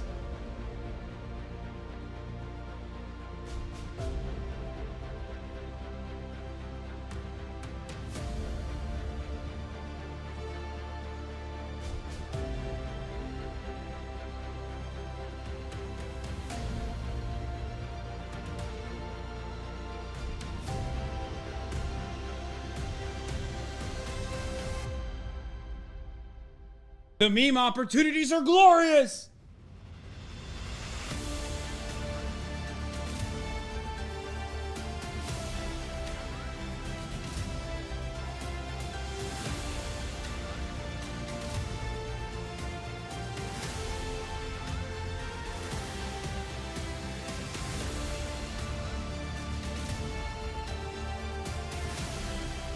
Look how fucking thick my beard was, by the way. How? Oh shit.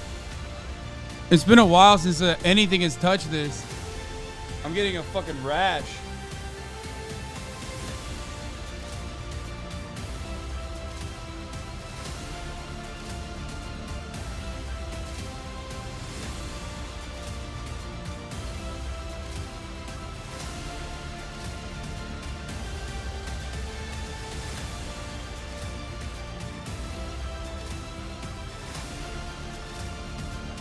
That's right. Don't you dare defy me and how much I love America.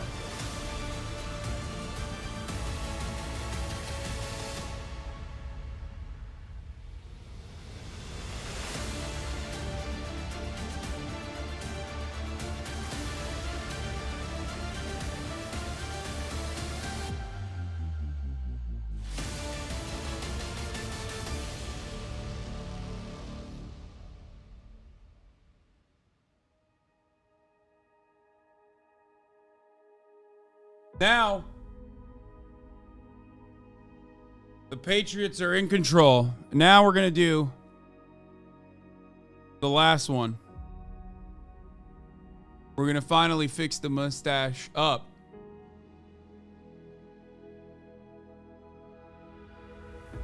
And maybe trim this stuff a little bit more too.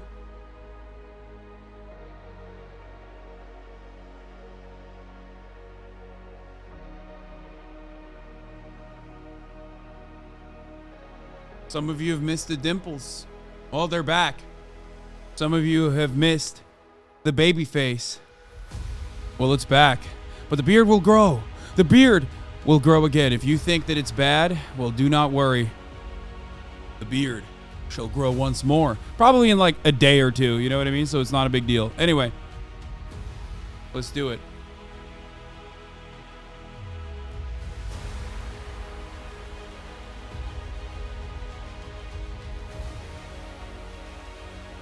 What did I fuck up?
I feel so naked.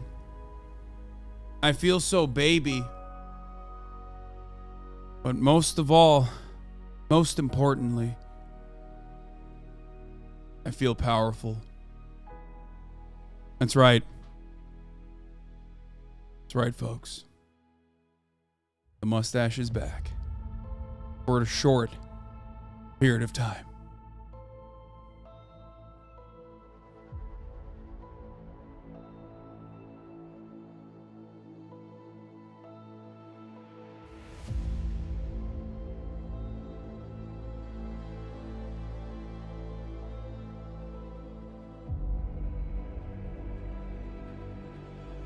There it is. That's how you do it, Ludwig. You fucking bitch. That's how you actually grow a mustache.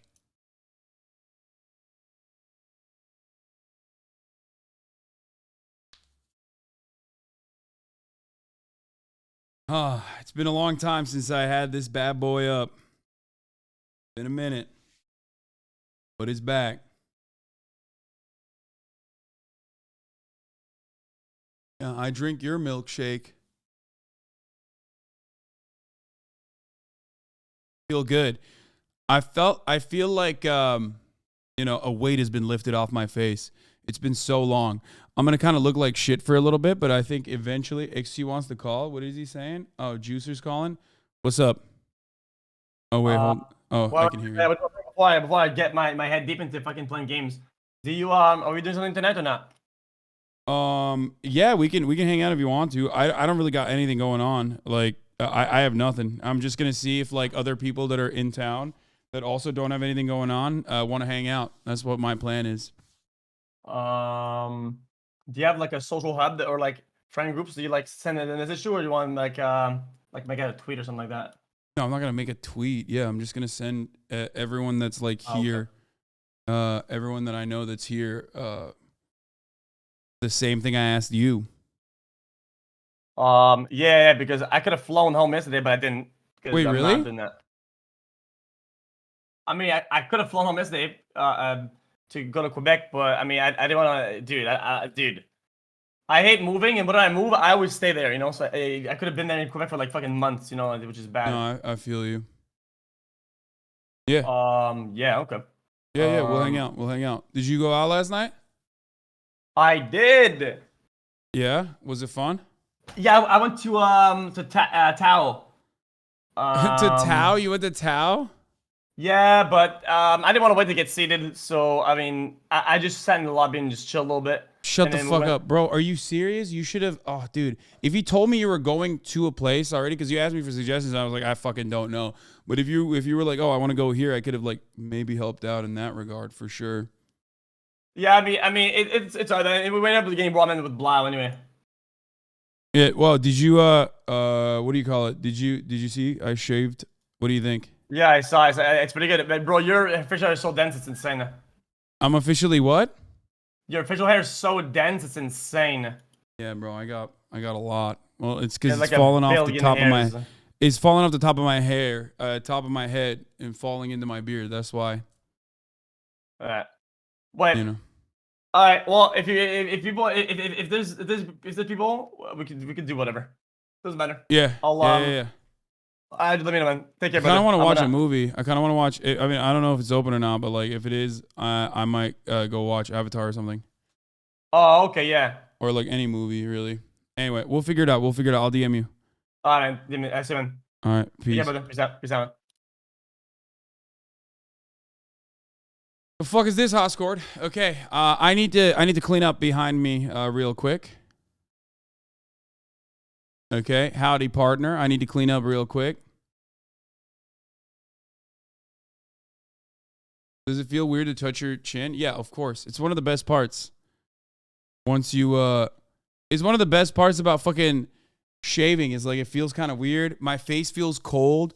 Because, like, remember, I've had it for so long. The left side is longer. Yeah, I'll fix it later. I think it's fine.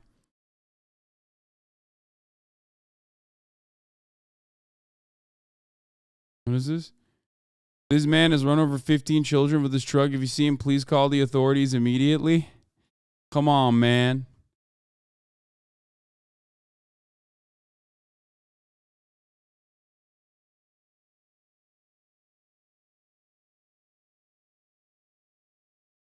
You dye your roots, right? No. What? My roots? What do you mean? You think I have time or the knowledge to dye anything, bro? No, I have white beard hairs. If I dyed shit, I wouldn't literally have white beard hairs. It's crazy how much younger you look. Yeah, bro, I know. It's crazy, right? Like I fucking told you. I told you. What the fuck is this? The takes are going to be W now. Looking like Hawaiian royalty.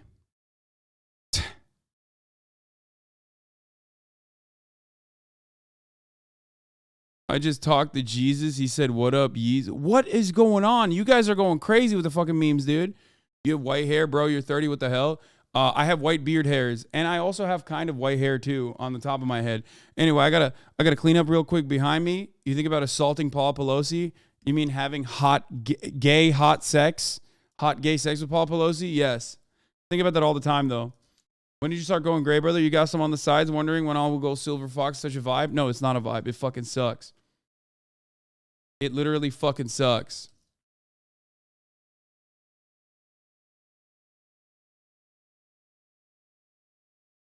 What is this?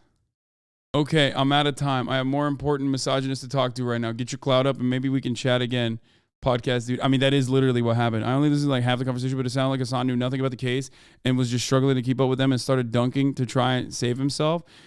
Maybe listen to the full conversation. Then while Hasan is more than qualified and his argument was more defensive, 12-year-old Xbox lobby mouth breeding. I mean, maybe I'm wrong, but he didn't know that the guy got snitched on himself in prison and so many other details exactly like that. But that's not what happened. They lied to this man. This poor man was lied to and he didn't even realize it. You look like you're about to call me a slur. Yeah, does that turn you on?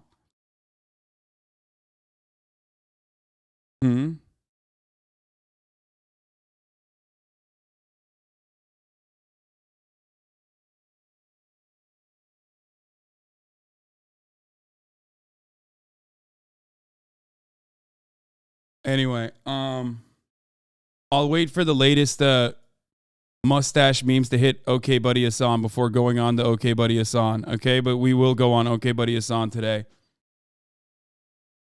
All right.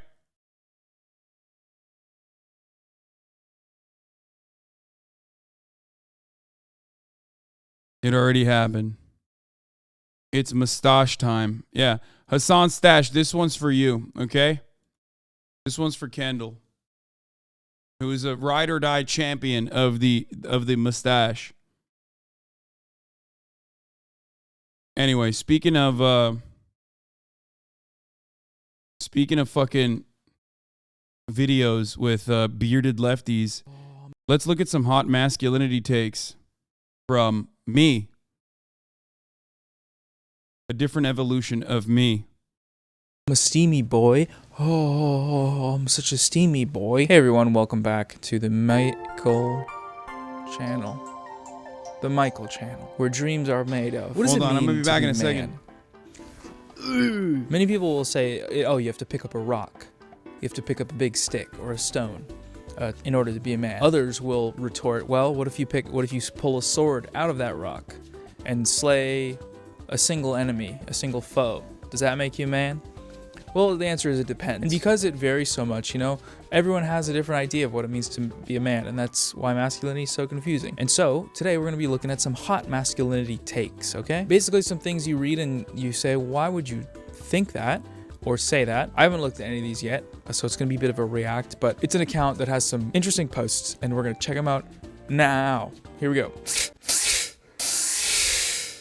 Oh, the value of cock is going to spike. Sorry, there's just no more masculine way to talk about yourself than comparing yourself to a stock. The coronavirus affects the corona of a male's penis. This will drastically increase the alpha male, beta male divide. Women are going to start fighting for cock in order to become pregnant. Fighting for cock is such a visceral, like, I'm picturing women in like a field, fist fighting, and then a cock springs up out of the grass, and they all dive for it, and then they're punching and grabbing hair. What does any of this mean? What is the corona of the penis? The corona of glans penis, or penis crown, refers to the circumference of the base of the glans penis in human males. Oh wait, okay, the coronavirus invades cells in the penis and testicles of... You guys want to see how fucking insane, how much hair I have?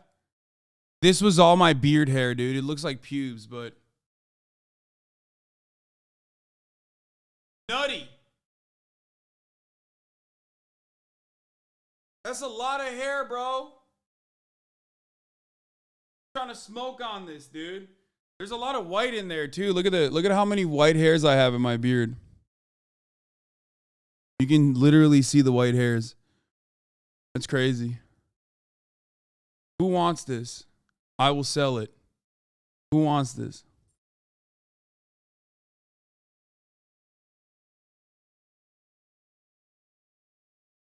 Who wants it for their shrine at home?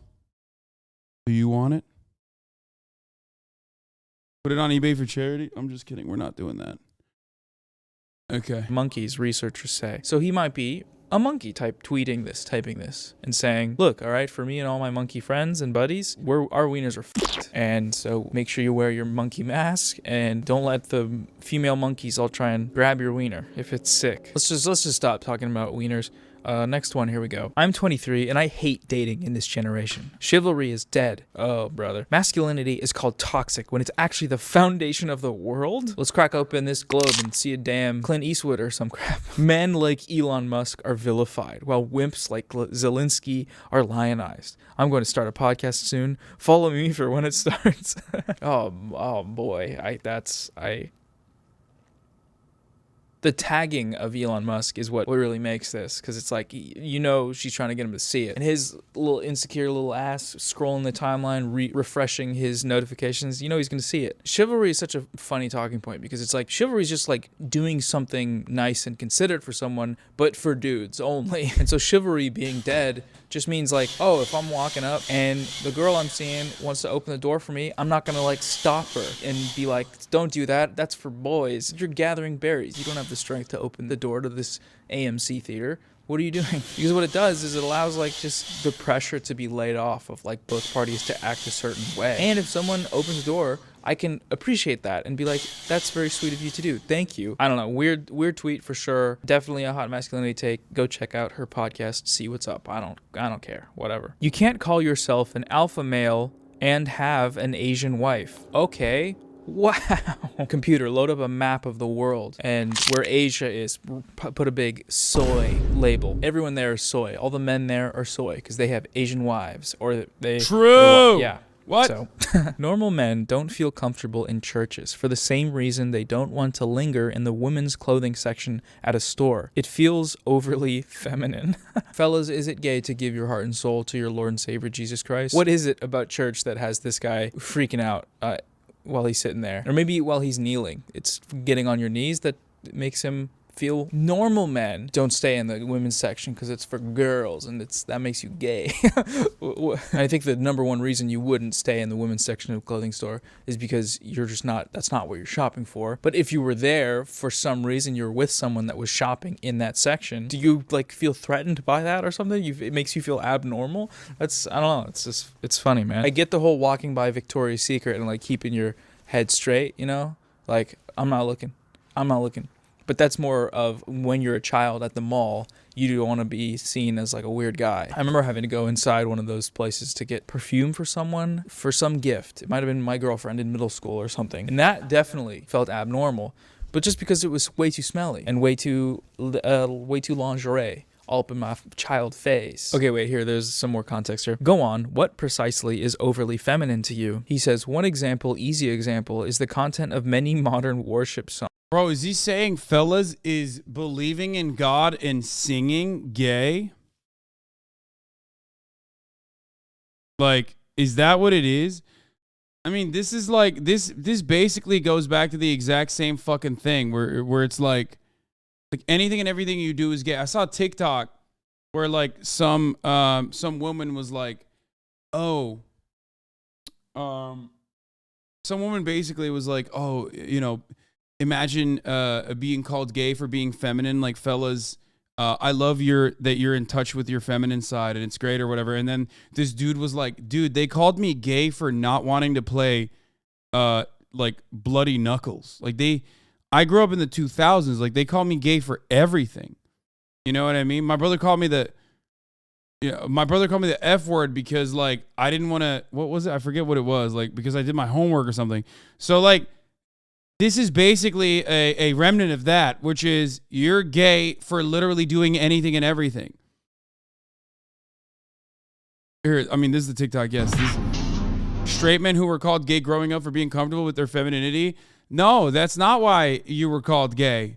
If you grew up in the 2000s, you weren't called gay for being comfortable with your femininity. You were called gay for everything. You know what's crazy?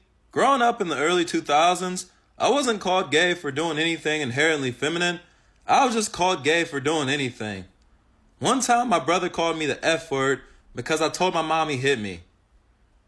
At school, snitch. I got called gay because I said my favorite flavor of ice cream is strawberry. What's gay about liking strawberry? One time, I was called a fruitcake because I didn't want to play bloody knuckles. I didn't want to play bloody knuckles. What's fruity about not wanting to play bloody knuckles? Early 2000s was a different time. You gotta understand. I wasn't doing anything, fam. Everything was gay. Everything was me living my life. It was gay. I was gay so many times. I don't know how I came back from it.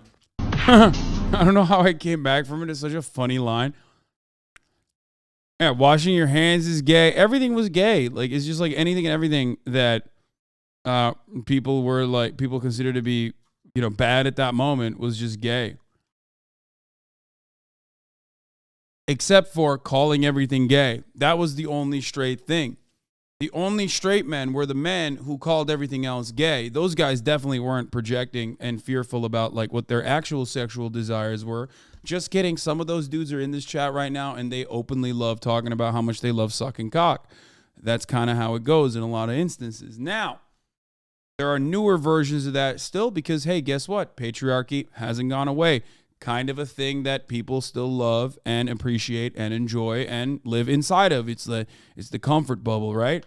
So now you got motherfuckers literally like on TikTok under every video of mine being like, I can't believe Hasan would make a joke about, alongside Bradley Martin saying going to the gym is gay when he has long hair and he wears a hairband on his right wrist like a woman.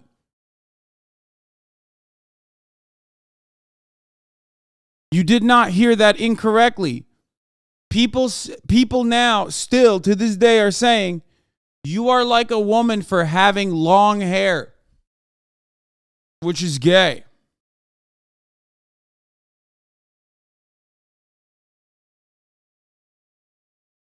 It's crazy. Fellas, was Jesus Christ a homosexual? Is a joke that I would make. You know what I mean? It's like something I would say. I would say that. I would say Jesus Christ is gay. Like, look at how shredded he was, especially for that time, dude. Are you kidding me? Why are you getting fucking shredded, dude? To suck penis, that's why.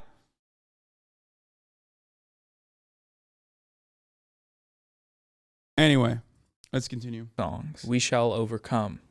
Come. It's about come. Whoa, hey, we're inside now. Sorry about that. Just gotta really quick thank the sponsor of today's video. Boom! To get the video by red flag. And then there's just some photos of some cute cups. You know, of all the things to get mad at any of the people in these photos about, such an odd choice for it to be that you don't want to f their wife. But this definitely does speak to a social norm of the attractiveness of your partner being a virtue, it being a sense of social status beyond your own attractiveness to them. I think growing up, I felt that a lot, the sort of sense of pride you have of, look who I'm pulling up with, blah, blah, blah, blah, blah, blah, blah. But at a certain point, you got to realize that it's all a performance, and a performance you don't have to be making. You don't have to value your own self and the person you're with's worth based on what your boys think. Extremely shallow and shit way to live a life that does make it so that instead of, being with someone that you like, you're with a number out of 10. That's what people know. And most women absolutely adore being reduced to a number on a chart. They love it. Imagine having less than 10 children because you're a pussy bitch who doesn't have 4 wives. Genetic failures. So this is Andrew Tate on his Twitter account, reinstated by Elon Musk, by the way. And I'm just not even gonna, it's bait, It's always bait. Every time. Like, if at any point I become the type of YouTuber that looks at something like that and says, wow, dude, that's really messed up, bro. That's crazy that you'd say that. Someone just drive to my house and shoot my slash my on a racket or a hammer or a metal ball and kill forever, because we don't need to do that. We just don't. As a married man, why do you have women as friends? Women in my life are my family, my wife, my best friend. Women I work with, not friends. My wife's friends, not my friends. My friends' wives, not my friends. No woman do I call or hang out with without my wife. Well, just to answer your question, Bro, he's just bitchless, dude. Chronically, dude. Sorry, I'm the doctor. Just fucking diagnosed you with being chronically devoid of pussy, okay? Straight up, 0 riz, 0 bitches, okay? Holy fuck, dude. More maidenless than motherfucking Elden Ring, okay? Question. I think the married men would want to have women as friends because they'd want to have women as friends. This is the type of guy to be walking down the street and a woman walks by and says, "Hi, how you doing?" And he goes, I'm married. Like, what is that insecurity? Why? This probably stems from that idea that men and women can't truly ever be friends because someone's gonna wanna, which, okay, sure, it's a very dated thing to think and abide by, but if that's the case for you, that's fine. But you're married now, so you found that person, so you can't like just treat somebody as a human being without wanting to fuck them or whatever. I don't know. Weird stuff on the web today. As a father of daughters, I'm already training them to expect my judgment on courtship and marriage. Before betrayal. What is this? Dude, immediately, red flag, bro. You got this look, it's like, it's over. That's not happening. You know what I mean? That's not a good look. Betrothal, I'll vet their suitor rigorously. His position on education. Says you? Yeah, no shit, dude. That's why I fucking am slowly but surely fixing it. His position on mothers working. His position on natural law in regard to the marriage debt. Jennifer says, "How old are your daughters?" Bug Hall says, 5, 3, 1, 0. Okay, well, congratulations on the newborn. But what's wrong with you, man? Obligatory, the right's always talking about grooming. Comment. Hypocrisy. Wow, look at it. Wow. Who could have seen this coming? There actually really is no indication in this what his values are. It could be him vetting them for their position on education to be that it should be free and available to everybody, and higher education as well. And there should be a lot of funding for it. And then mothers, should be able to work if that's what they want to do. And if they don't, there should be benefits to the entire family so that they can spend less time working, more time with their family. But something tells me that that's not the case. The fact that it's an embryo he's talking about currently. That's not something you do when you're normal, and so then those other positions would be normal positions, but they're not. Just a reminder that No Nut November isn't real. You can nut whenever you want. I just masturbated and it was great. No one can stop me. Uh-oh, muscly back profile picture. No Nut November isn't about depriving yourself of pleasure. It's about showcasing your warrior spirit. Bro just said not jerking off showcases your warrior spirit, dude. Yo, it's so fucking fire. Getting no pussy and openly telling everybody on the timeline, even though they fucking knew, is actually about being a fucking warrior, dude. That's what it is. I will be Hokage one day. No pussy. I will be Hokage. It's crazy. Everyone has an internal war. The human mind versus... There's no way this is serious. I don't believe that. ...versus the animal body. Show your body that you are king, that you are not slave to your desires. Embrace or be normal. Just be normal. It's okay. Do whatever activities you want with your friends on Reddit. But that guy's a League streamer? It's a League player called Dante's? Oh, okay. He's just fucking around.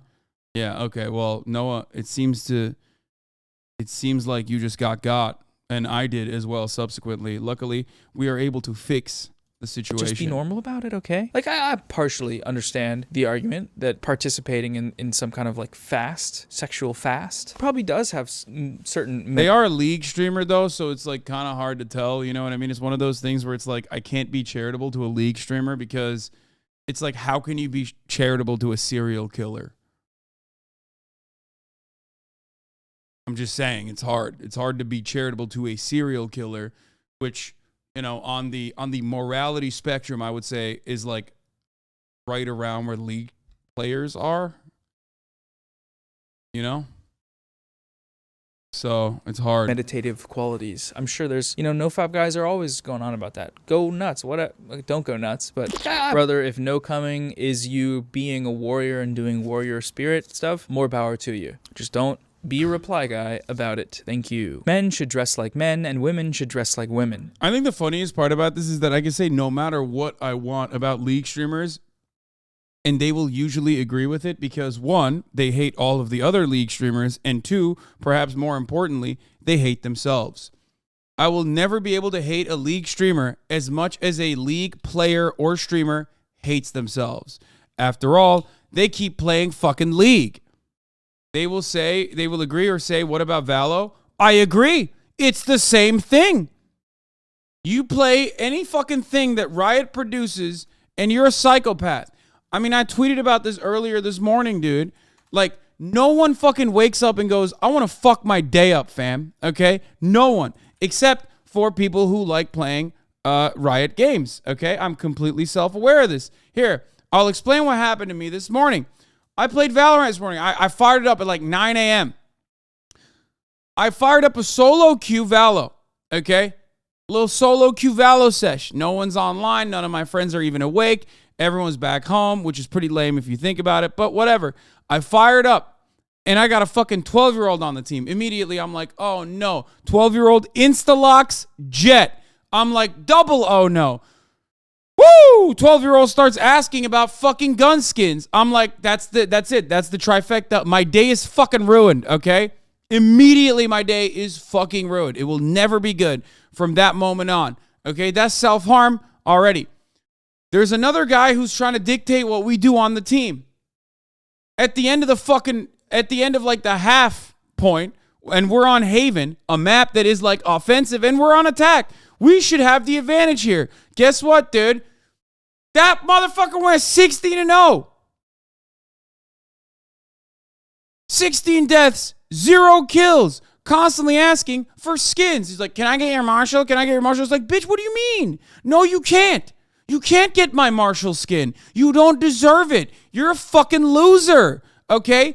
Guess what? Santa Claus is not real. Guess what? If Santa Claus was real, he would have fucked your mom to produce better offspring.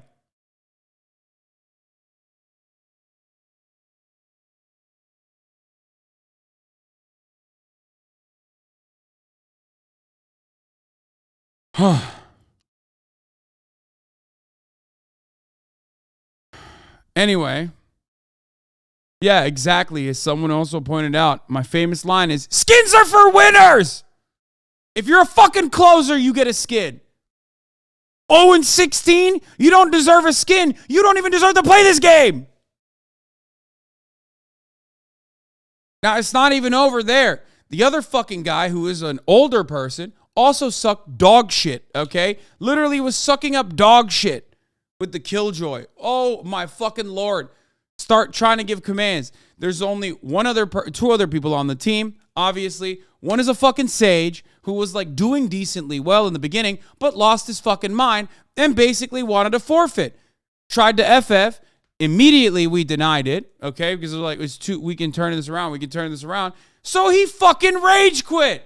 So now, and this piece of shit didn't actually rage quit, by the way. He fucking did the classic thing where he would just like move his mouse around in between rounds so he doesn't actually look like he's rage quitting.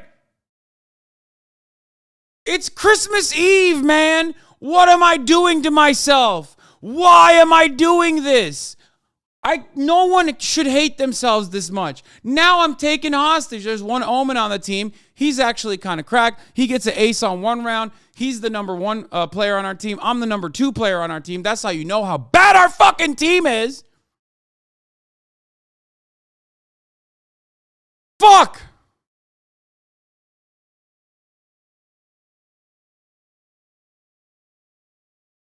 Worst part of all is that there were no Smurfs in our fucking lobby. It was like a regular silver lobby. If I had a balanced fucking team, that would have been a fun-ass game. And if you've ever played a Riot game, you know how hard it is to get a regular balanced lobby when you're solo queuing. It sucks. It's like one of the few instances where you're actually fucking playing against a silver squad who is actually fucking silver. It's like that unique, it's that unique moment where you're like, oh my God, we did it. There's actually a fucking silver lobby here. That's crazy. We did it. We found it. But unfortunately, solo queuing is like playing Russian roulette with multiple fucking bullets in the chamber. That's how solo queuing is like. It's crazy, bro. It's crazy. Every time you solo queue, you're like, there's no fucking shot. Either there's going to be an insane fucking, there's going to be insane people who are like, oh, I'm just Iron 3. Meanwhile, they're fucking Radiant.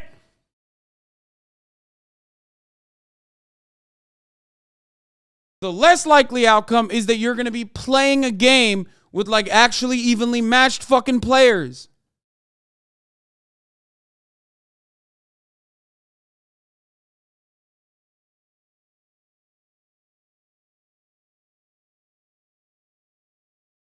Huh. Welcome to Valo during winter holiday.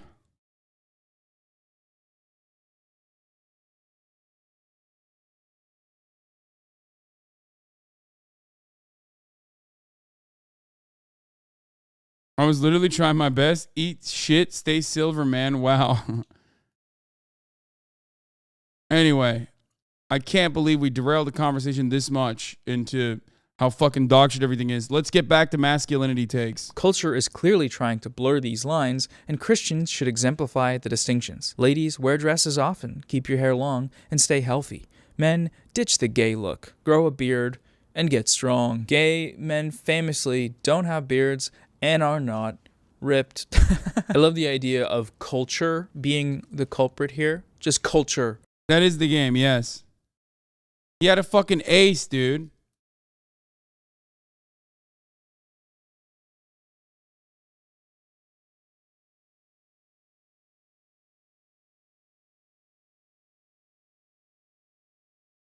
I told you. We had one fucking good dude. This is exactly as I described the situation.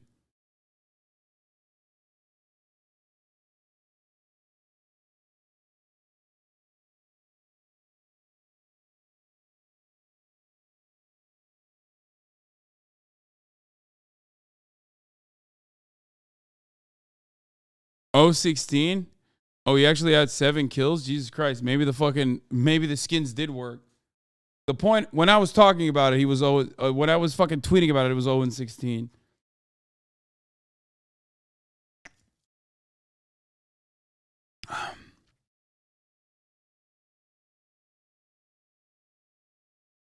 Or, yeah. You literally got only one more kill and you talk shit? No, this motherfucker was like insanely bad, dude. Maybe the skins did actually help him. Do you remember the players' names in Valo? No, I don't. And the reason why I don't is specifically because if I knew their fucking names, I would do terrible things, okay? Straight up. Also, look at the fucking damage my man did. 1,200. In a video game, of course, I'm saying. In a video game. You've improved in Valo to the point of being a mid-player impressive? Yes. Here's the thing, okay? I know how bad I am. That's the difference. I know how bad I am. I'm not a good player. I need people that are better than me on my fucking squad, okay? But when my MMR, for one reason or the other, matches me up with people who are playing their first ever comp game, okay? It blows my fucking mind. It says that they're unranked. That sucks. Yeah, no, it was like their first comp game. So I didn't actually yell at him, but I did tweet about it.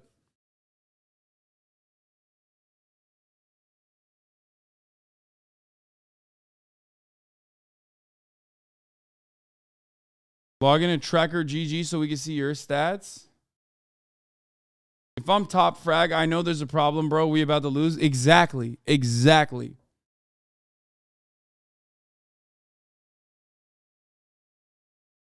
I didn't yell at him in the game. Obviously, I wouldn't do that. Muted the mic before yelling? Yeah, no. Let's continue. As a concept, just generally, culture. People and places and things and ideas going on in the world are doing this to you, so tell them to knock it off. Do you take time to examine your son's genitals? Do you teach him how to take a bath like a man? Have you taught him how to urinate like a man? What is it? What? Does he have testicles? Have you checked? Does he erect? Some fathers don't bother. They leave everything. Okay, these aren't real, dude. There's no fucking shot that like someone tweeted that out. That is so weird, gross, possibly illegal. That's criminal, dude. To the mother. Hashtag man day. Does your son have a cock? Your son have a dick and balls? Hey, you on the street. Do you have a son? You don't? Okay. If you had a son, would it have a dick? Would it get hard? Tell me. Think really hard about it. Would it get hard? This is, I don't know if this is what Martin Luther King Jr. stood for. This is a post in r/Breaking Bad. Did crime make Walt's size larger? Serious. When Walt and Skylar make love after he does a crime, she says, "Is that you?" As if his penis feels completely different. Does this show a change in Walter's cock? Dude, this is a person who's like, I think I might try this crime thing out.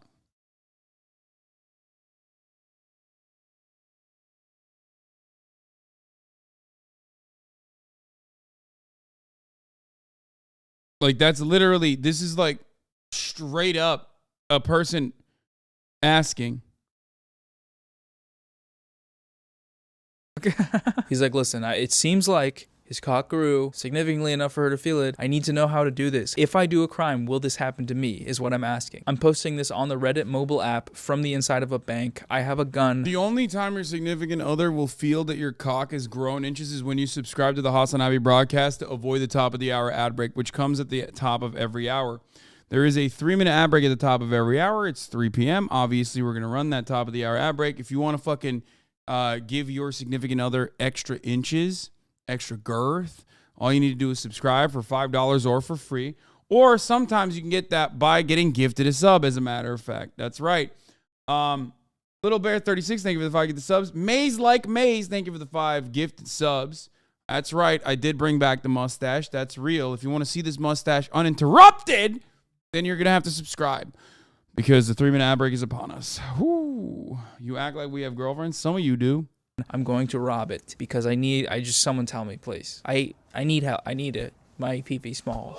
Oh, Ian Miles Chong, a friend of Elon Musk and weird fascist creep. Let's see what he has to say about masculinity. Thank you for the 5 from Bad Medical Takes. It says, male depression is nearly always a result of learned helplessness, but health providers treat it like female depression and try to make men feel loved instead of powerful. Ian chimes in, he is 100% correct, actually. It is a based medical take. Men can never feel loved enough because we aren't built to desire it. Forcing it on us just leads to feelings of hollowness and lack of fulfillment. If you're a man and you need to feel loved, you need to alter your desires. Pursue ambition, and then you will be happy. I just rise and grinded my way out of clinical depression. I started a small business, and that's how I lost. Why are men so fucking ready, so willing, so able to just tell everyone how unlovable they are or how unfuckable they are? It is one of the most insane things I've ever seen, okay? It's so weird. Like, 90% of, like, the manosphere people, whenever they're talking about women and shit, they're just basically self-reporting that they're just unfuckable. And it's odd because they develop a fan base of also unfuckable turbo virgins that are like, yo, you're so smart, dog. Thank you for telling me that I'm not the problem. Actually, it's the other women. They're the ones at fault. It's so odd. Anyone else comes out on the timeline and says, dude, I'm so unlovable, dude. I'm not built for love. What does that say about me and my personality? It's like nobody loves me, and that's why it's fucking awesome. Everyone will be like, dude, what the fuck? That's weird. Why? You should probably look into that. Like, what is happening? Why do you feel so unloved? You know, I'm sure there's someone who loves you. No one is saying that. They're like, oh, well, this guy agrees with my worldview, so yeah, actually, he's probably right. Yeah, it is normal to not be lovable and have any love in your life. It's my mental illness. This is like a textbook patriarchal notion. Accepting love from someone or willing to be loved or try to learn to love, that's what's going to hurt you. What's better off, because of how we are wired, is to just ignore all of that and go make a bunch of money or whatever. You'll get really good at something, and until you do that, just don't accept love. Yo, I low-key look kind of good, though. I mean, I'll take it. This is, I love this dude. What's his name? And my head looks big, too.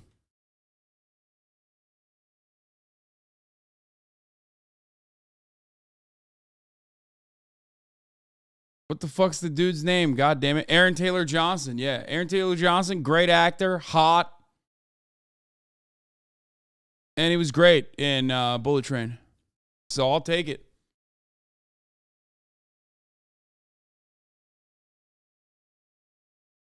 Disco Elysium edition Hasan.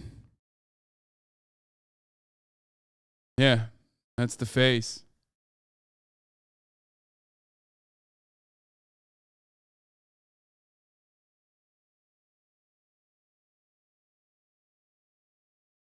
Didn't he marry like a 40-year-old when he was 18? Yeah, bro. Make it about him. He's at fault there, I think.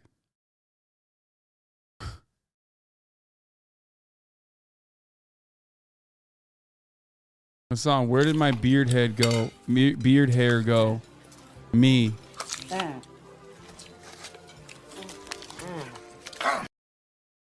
You're insane.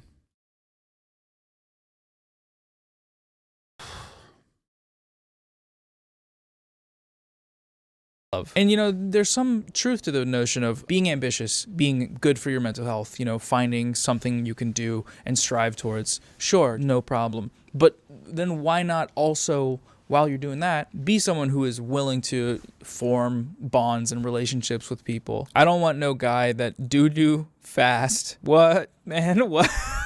That is the wildest form of gendering something I've ever heard. The longer you stay in the bathroom sitting on the toilet, the more of a man you are. That's why my legs are constantly numb. You can't see it, but I'm sitting in a chair that has a hole in it because I'm becoming a big boy man as we film this today. It is funny to think about like someone going into the bathroom, pooping really quick, and then getting out as being like a quick little like weird thing to do. Because personally, you know, I like taking my time. I like chilling, you know, go on my phone, whatever. But what does it have to do with being a man? Like, how are those?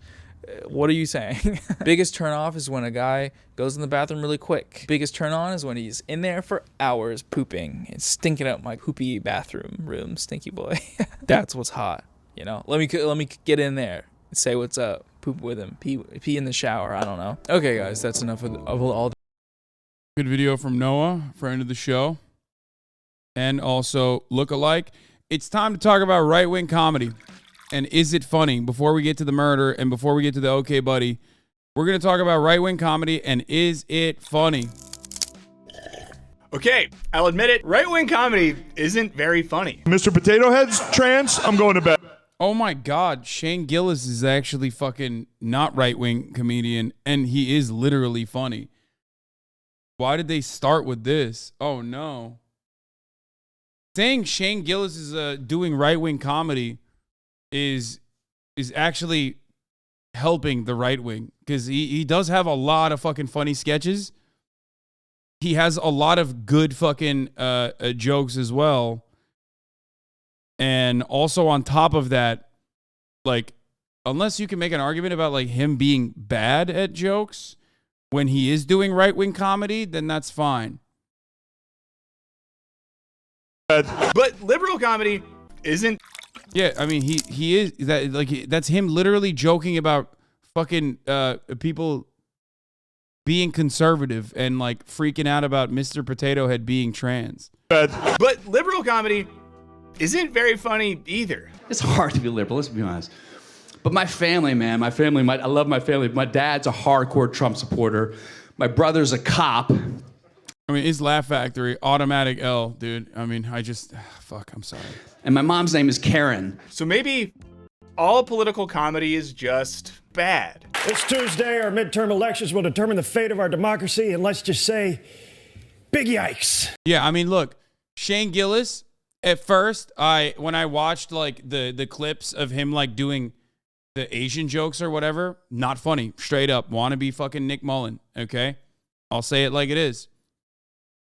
But also, a lot of those fucking jokes, he's just testing out material. Not great. He's relying on hacky bits, okay? Straight up. But I would be lying if I told you that he doesn't have fucking banger sketches, which he definitely does, okay? And also on top of that, really funny bits in his stand-up special as well.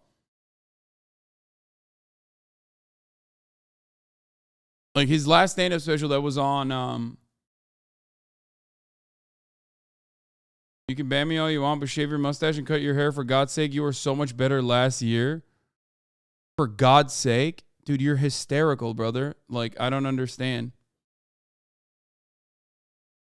I mean, you're out of your fucking mind. Like, I'm not going to ban you, but I probably should because of your own mental health, to, like, preserve your mental health. If this is, like, making you go fucking crazy, and I'm sure this is not your first account, or maybe it is, but, you know, calm down, dude.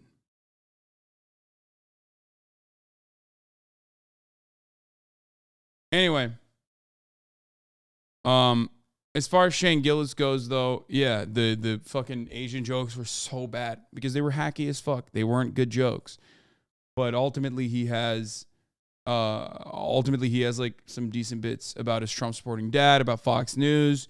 There's a lot of good stuff in there. Now, politics and comedy have long been strange bedfellows, but in recent years, things have escalated. Late night shows have gotten even more partisan, with hosts sounding more and more like pundits and activists. On the other side, Fox News has one of the most popular comedic late night shows on the air, and a generation of younger right-leaning comedians have taken to the internet to show the world that Republicans can be funny too. Damn it. It was the year that I finally came out to all my friends, and it's really hard telling people that you care about something about yourself that you know is going to push them away. But I couldn't hold it in anymore. I had to let them know that I am a Republican. Even if sometimes they have to explain their own jokes, like the Babylon Bee did. Which brings us back to the question, does political humor generally suck? Let's find out in this Wisecrack edition. Is right-wing... I think political humor does suck because politics is supposed to be extremely serious. So when you're a political comedian, your jokes suck. If you're a comedian who makes fun of politics, you can make a lot of political humor work. That's it. Comedy funny. Let's start with something that's always hilarious, definitions. According to philosopher Todd McGowan, comedy occurs when we are surprised by a conjunction of lack and excess, an excessive response to lack, or the emergence of lack occasionally. Is that why you're not funny? Yeah, exactly. No, that is why. I've always wanted to be funny. I don't think I am. I have some good funny moments, but ultimately, what the fuck? Oh, this is a banger. Oh, you know it's about to be a banger. 6 years ago, I hit a dog on the highway on Christmas Eve with my truck going 70 miles an hour. Yes, it died. Thanks for reminding me every Christmas Eve. Unlike you evil bastards, all dogs go to heaven. Merry Christmas, everyone. Oh, my God. Oh, what a banger. What a banger. For those of you who don't know, this is a classic Keemstar moment that he tweeted out. He tweeted out that he hit a dog on Christmas Eve going on the highway, on his truck, going 70 miles an hour. Where's the classic? I mean, this is something that people quote all the time. It used to be something that people used to quote all the time.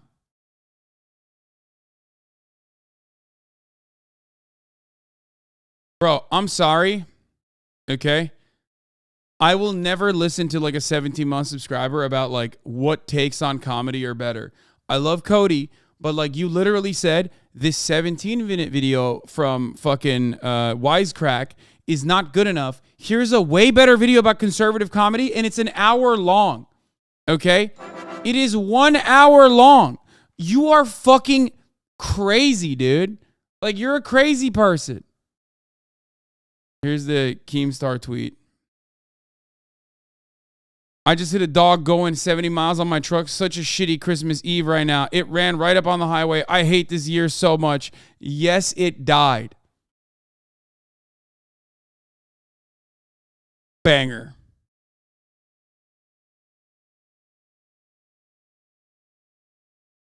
I love Cody. I'm not watching an hour-long video about it. Okay?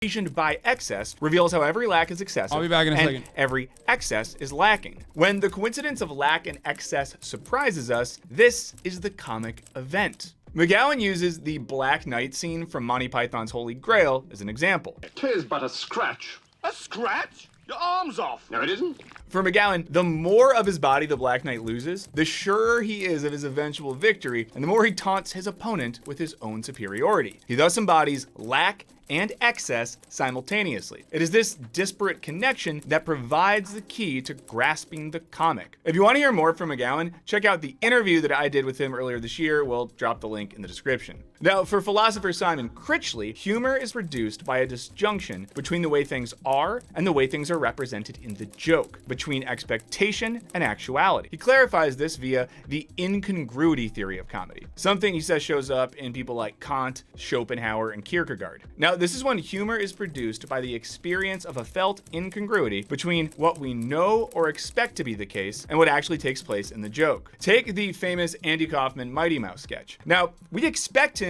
to sing along, but this expectation is disrupted when he just stands there. After we then expect him to just stand there, he disrupts expectations again by enthusiastically lip syncing one line before returning to his awkward repose. But Kaufman, at least in this instance, wasn't making any political point. Now, one of the first bad boys of comedy was Lenny Bruce, whose penchant for political transgression and social critique put him in the literal slammer more than once. This is incidentally way worse than going to Twitter. I hate all of you forcing us to watch Philosophy of Comedy on Christmas. Y'all are trash. While Hasan was away, I want you all to know that I've always thought he was a total what? A total what?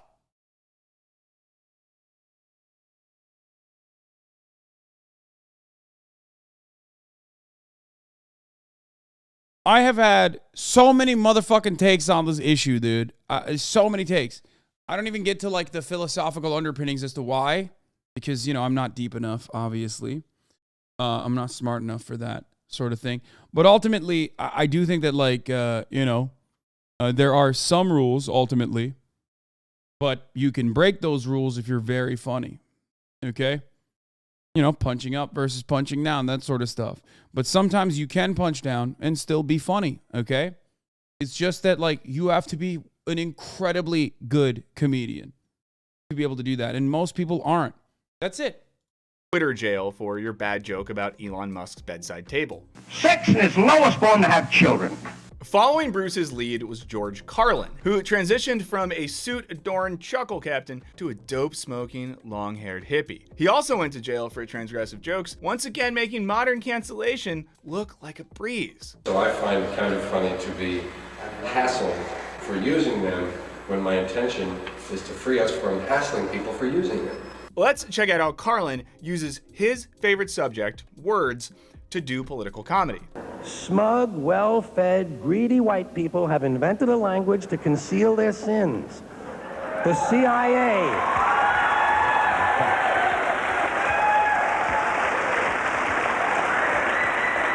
The CIA doesn't kill people anymore, they neutralize someone. Or they depopulate the area.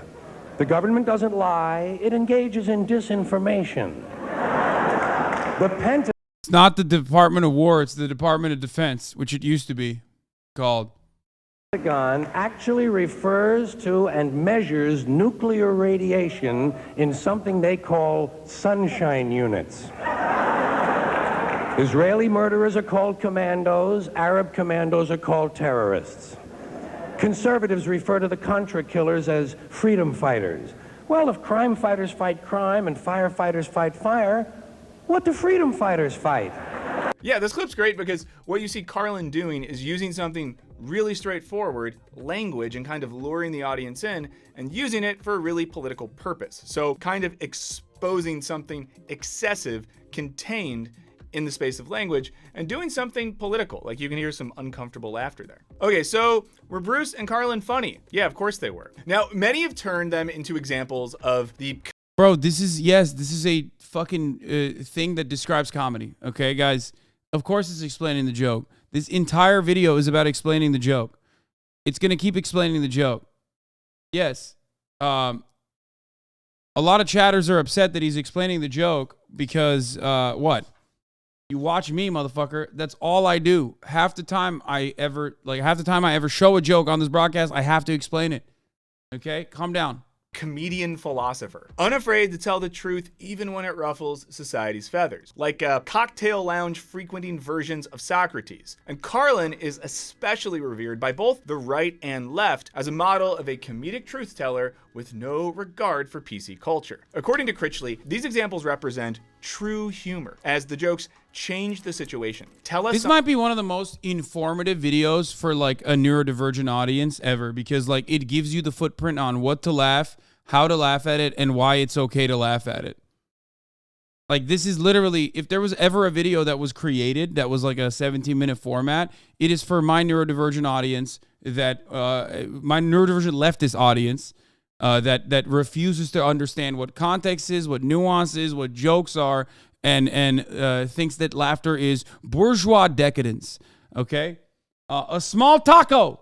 Thank you for the 10 gifted subs. You're a big taco in my heart. Something about who we are and the sort of place we live in, and perhaps indicate to us how it might be changed. And following this, it seems pretty clear that right-wing comedy is absolutely possible in so much as there are several liberal structures deserving of critique, as clearly seen in the HBO series Veep. So what's the difference between Carlin ripping on American culture in the 70s and contemporary comedians taking liberal culture to task? Now, for McGowan, a crucial distinction is that all real comedy has to have an egalitarian spirit that must reveal that the social authority itself is not simply a discursive entity, but necessarily lacking. Which means that comedy should be pointing to the emptiness of dominant social authorities, you know, things like governments and religions. Strange women lying in ponds distributing swords is no basis for a system of government. But according to McGowan, the problem with most comedy is that it hides a secret investment in the wholeness of the authority that it mocks, or in the position excluded from the authority, which means— I'll just say it like this, okay? Right-wing comedy can and often is funny. I do it all the fucking time. It's just like, you have to understand that the person delivering the right-wing existence, which is inherently funny, because comedy is about pulling the contradictions out, and conservatives live in a sea of contradictions. You just have to recognize that it's someone who is not right-wing doing it. It's literally like the Cumtown dynamic, I guess, if you want to think about it like that.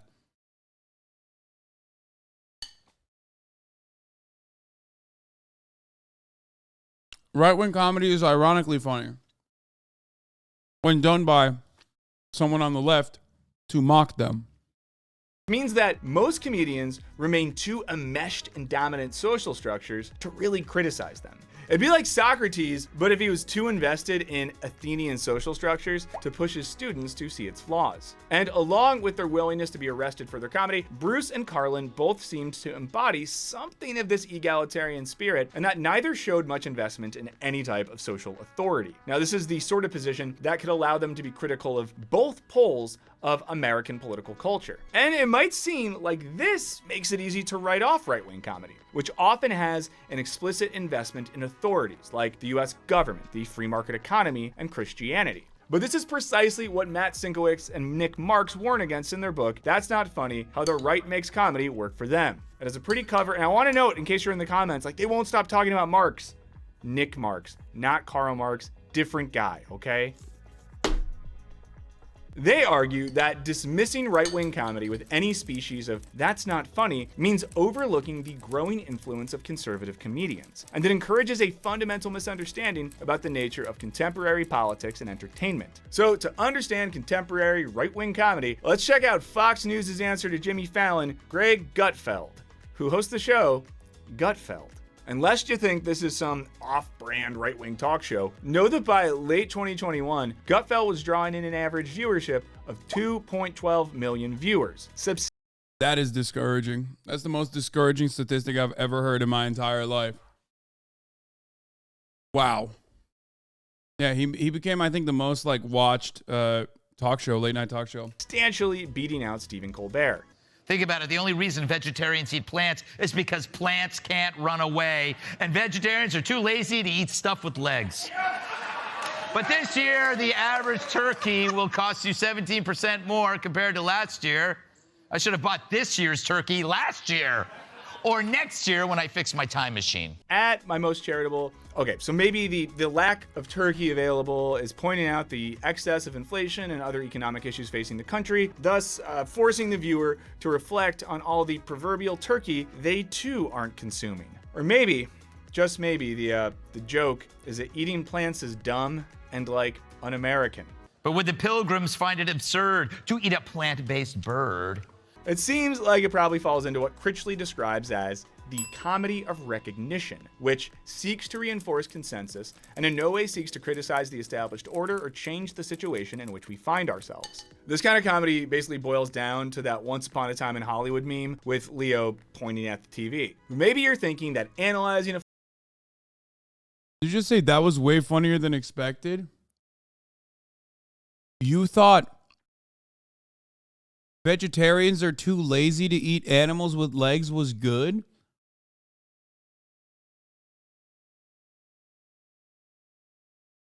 Bro, you are worse than every fucking woke scold I've banned in here for crying about, like, a joke. I'm not even kidding. Unironically, that is, like, impressive that you found that to be, in any meaningful shape or form, funny. That's crazy, bro. That's crazy that you laughed at that. Like, I ban a lot of fucking leftists and liberals in this chat for rad-libbing it up anytime, like, a joke happens and I have to fucking describe it and then they get mad anyway because they didn't understand the context.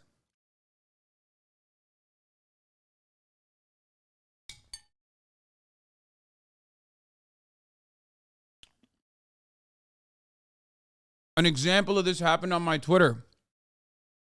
Despite the fact that I've been a, ride or die Meghan Thee Stallion fan who also was on the side of justice, there were still some people, that got mad at me for saying Meghan Thee Stallion was found innocent of being shot in the foot by Tory Lanez.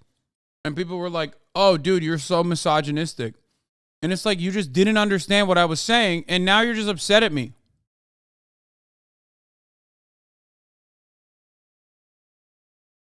Like, what's the point of tweeting this? Lamau, cishet male leftists are never beating those allegations.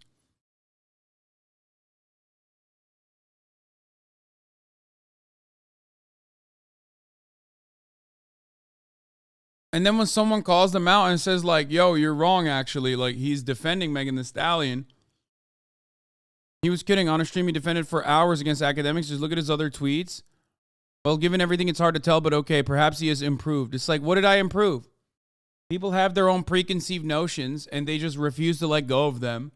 But a lot of people, especially who consider themselves to be on the fucking left, love having this sort of fucking take where it's like, oh, no. You did something, I didn't understand it, so you're at fault somehow. It's very selfish.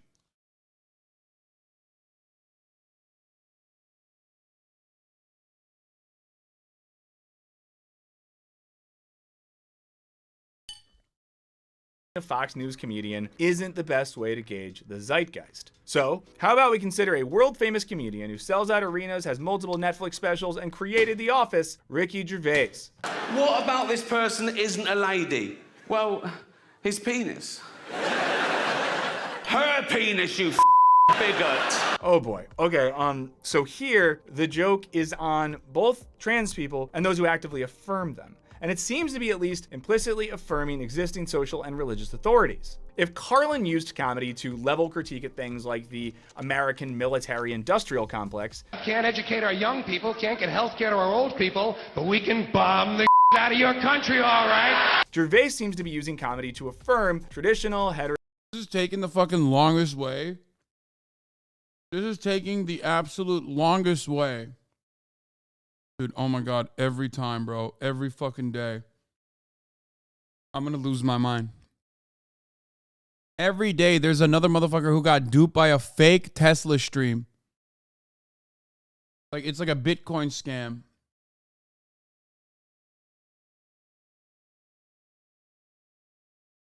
Every day, there's like a person in here with 20 months of subscribing to the HasanAbi broadcast. That means like 20 months of fucking avoiding ads at the top of the hour. 20 months of avoiding the ads in the middle of the hour. You know what I mean? The 1 minute ad break. I just ran, by the way. And he still can't fucking avoid fake news, getting fake news.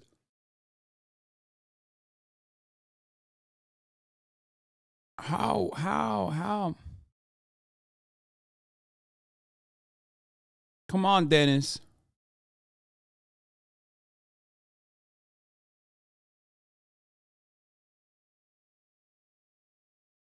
Bro, we dumb as fuck. I mean, sure. In my opinion, racism is bad. Oh, dude. No edgy political takes like that. You know what I mean? That's political. That's political. You can't be coming at me with some bold stances like that. Heteronormative culture. I know the new women. They're great, aren't they? You know the new ones we've been seeing lately. The ones with beards and cocks. They're as good as gold. I love them. One punches at power. One at the marginalized. Unless you think that we're letting liberal comedians off the hook, it's worth noting that they often fall into the exact same trap of using comedy to affirm and perpetuate their own existing social values. From now on, I identify as homosexual. In fact, we did an entire video on this topic. We'll link to it in the description. Check it out. But don't be like, why didn't you do this about liberal comedy shows? We did a whole video on it, okay? So if contemporary comedy on both ends of the political spectrum seems to fall short of these philosophical understandings of humor, are there comedians engaging in social and political commentary in a way that's actually funny? Okay, here's an example from British comedian James Acaster, in which he's seemingly riffing on Gervais and Dave Chappelle's. Bro, I swear to God, Wisecrack is just every chatter combined. You motherfuckers pointed this one to me, sent this to me so many fucking times, dude.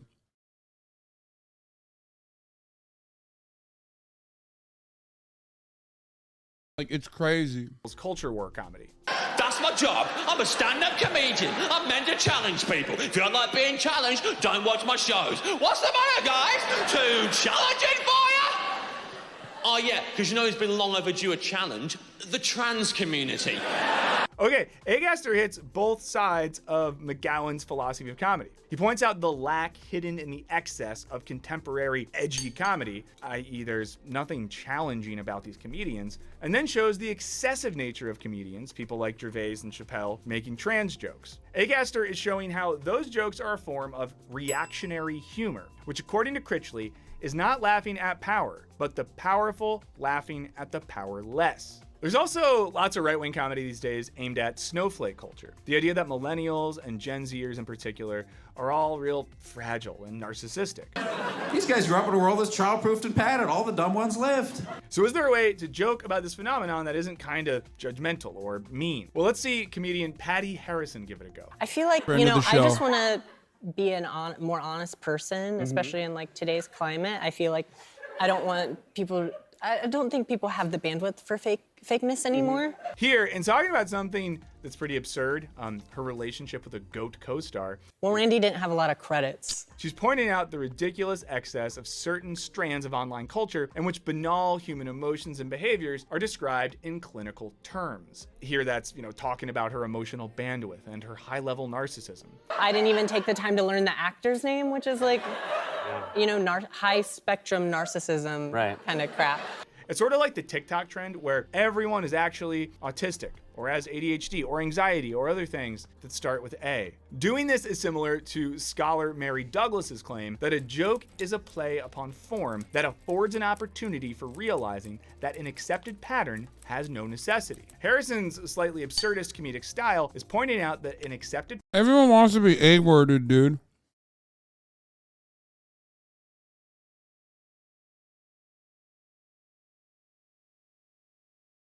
That statement forever broke me. When that chatter said, is he A-worded? I was like, it's done. I will forever. That changed the course of history for me and the way I communicate, okay?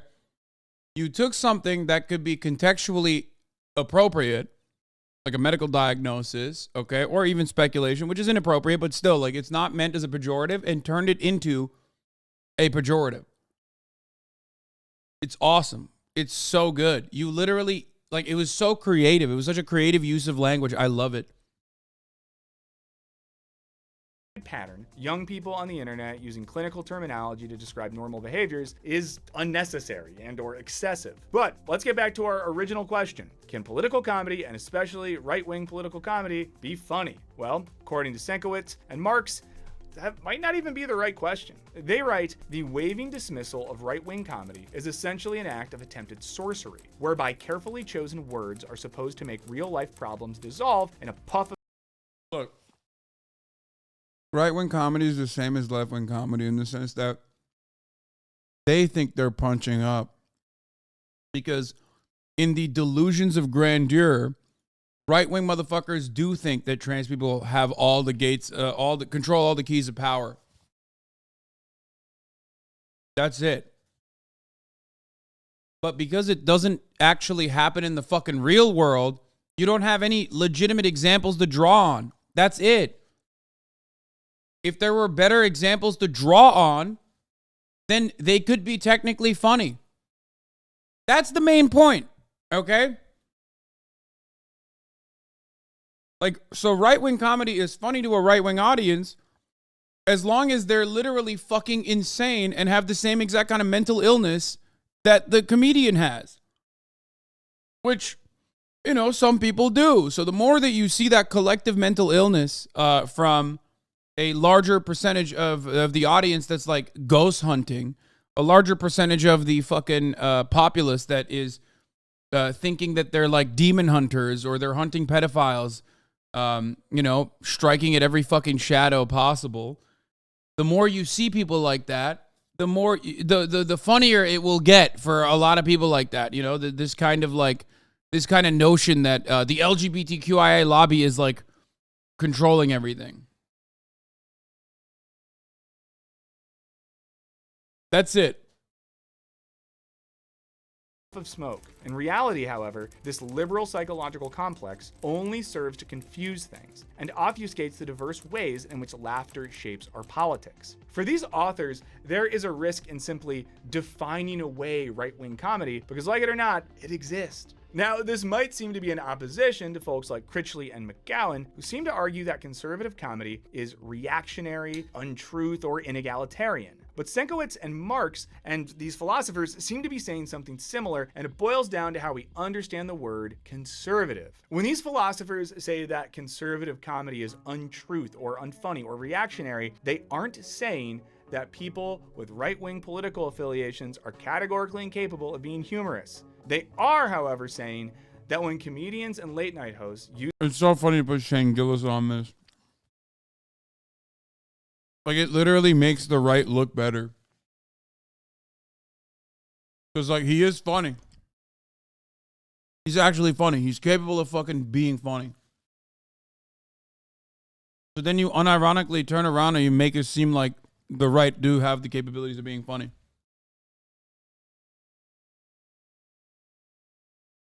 That stand-up special features like 30 minutes of him just shitting on his fucking Trump-supporting dad. Ricky Gervais is right-wing? Oh, fuck yes. Oh my God, are you kidding me?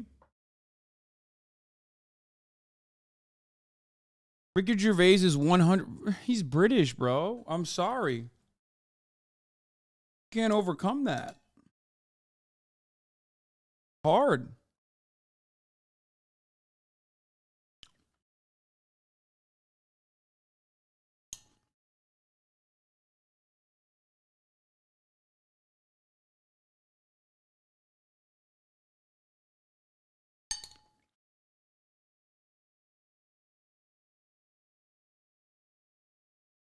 Ricky Gervais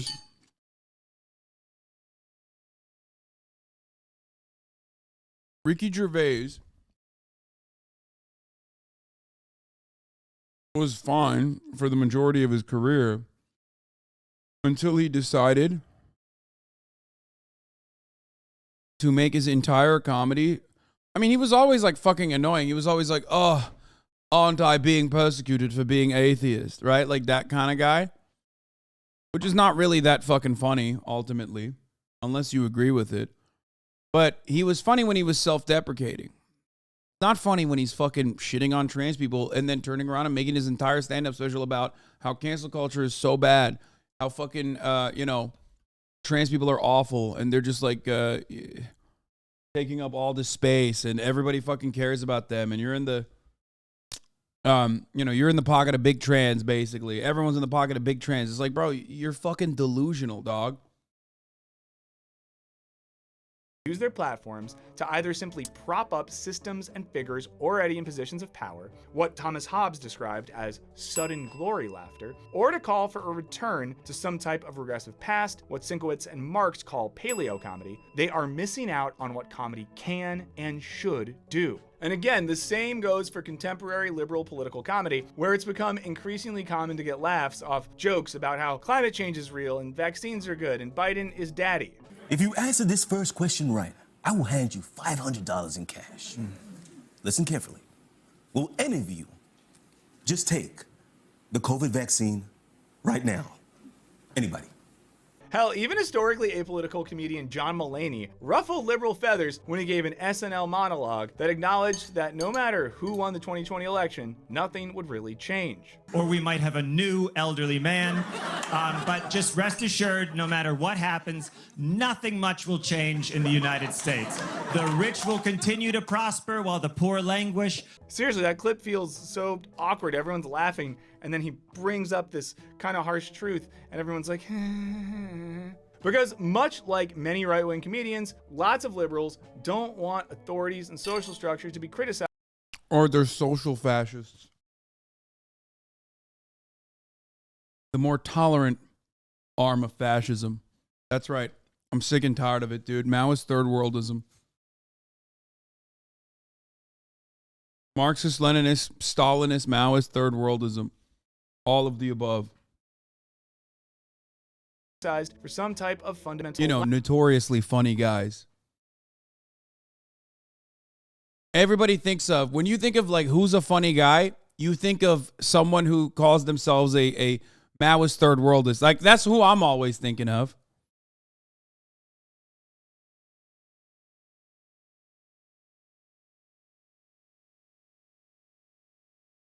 black. In the case of the Mulaney joke, that voting might be some kind of a sham. This all makes the question less about whether right-wing or left-wing comedy can be funny, and more about the difference between comedy aiming to conserve existing authority and power structures and This guy said British oil spill on my chest.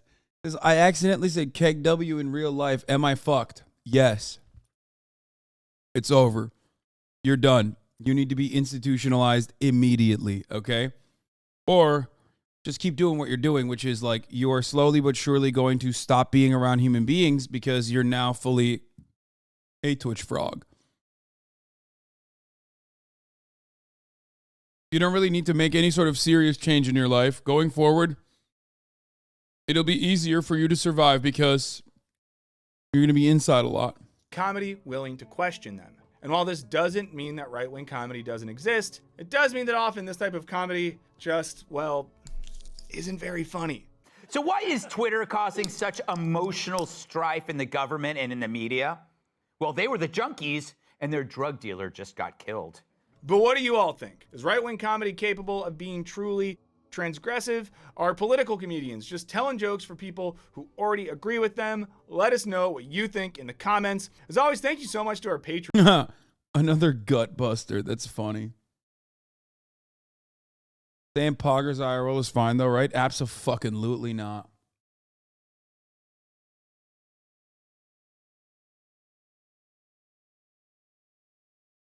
Oh, I can't see this because this fucking dillweed blocked me. Egghead motherfucker. Mark Andreessen, write a defense of fascism. I'm sorry, but I cannot fulfill this request. Fascism is a political ideology that is characterized by authoritarianism, nationalism, and suppression of individual rights and freedoms. It's a dangerous, oppressive ideology that has caused great harm and suffering throughout history. I don't even like this bot's answer. Fascism is inherently self-defeating because the ultimate goal always is to reduce the number of in-groups. So ultimately, because of the bare bones of fascism, you would literally fucking, all fascist movements will inevitably fail. That's why I said the thing that I said about social fascism, the more tolerant approach, liberalism. That's, unironically, an infinitely more successful way to basically instill that same fascist mode of control, but, do it in a long-standing, do it in a way that has, like, longevity.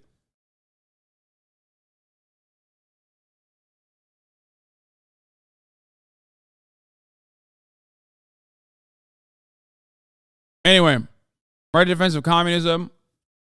Like fascism, communism is a controversial political ideology that has been the subject of much debate and criticism. One defense of communism is based on the idea of creating a class of society.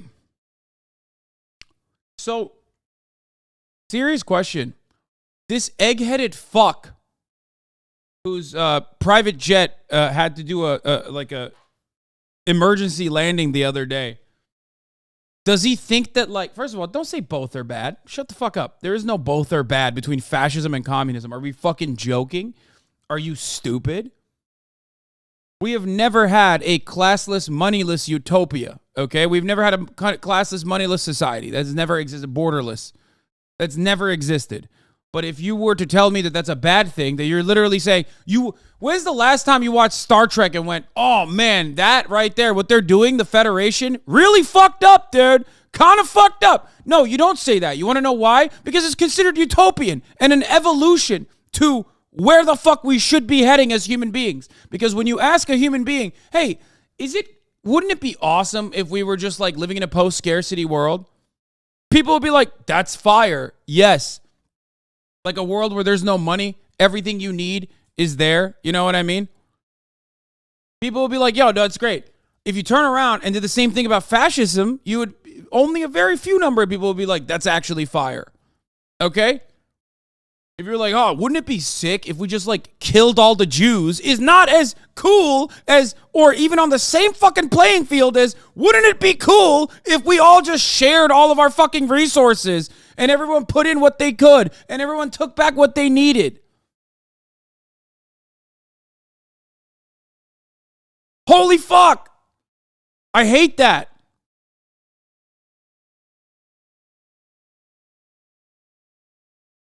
Communism is just left fascism. I can easily explain to you why if you'll actually listen, lol. No, dude, I want to put you on a fucking spaceship. Well, first, I want you to literally take a shower, okay? I want you to take a shower. Because I can't tell if you're like talking about Othcoms, Stalin, actually. This is Stalin. I look up to you so much. You're my idol, man. Okay, but don't have fucking dumbass takes. Sorry for baiting. Okay, well then don't fucking bait me like that when I'm talking about something.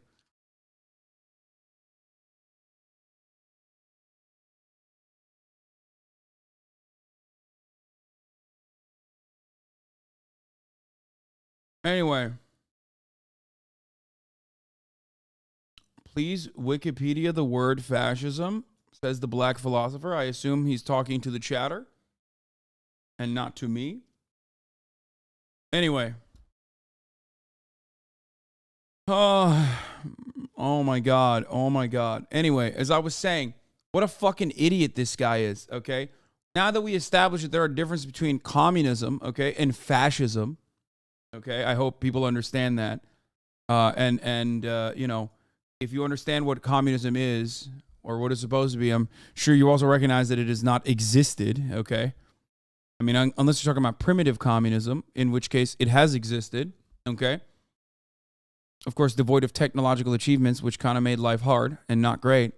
I am not an I am not a fucking anarcho-primitivist by any means. But like, being upset at the fucking AI bot not defending fascism, immediate self-report. Being upset at the AI bot writing a defense for communism and like trying to say that communism is the same as fascism, immediate self-report. But of course, this egg-headed fucking billionaire unfortunately gets a lot of play in this space because everything fucking sucks. Your life is dog shit. And you think this fucking Elon Musk dick rider is actually brilliant because he has, you know, he has billions of dollars, dude.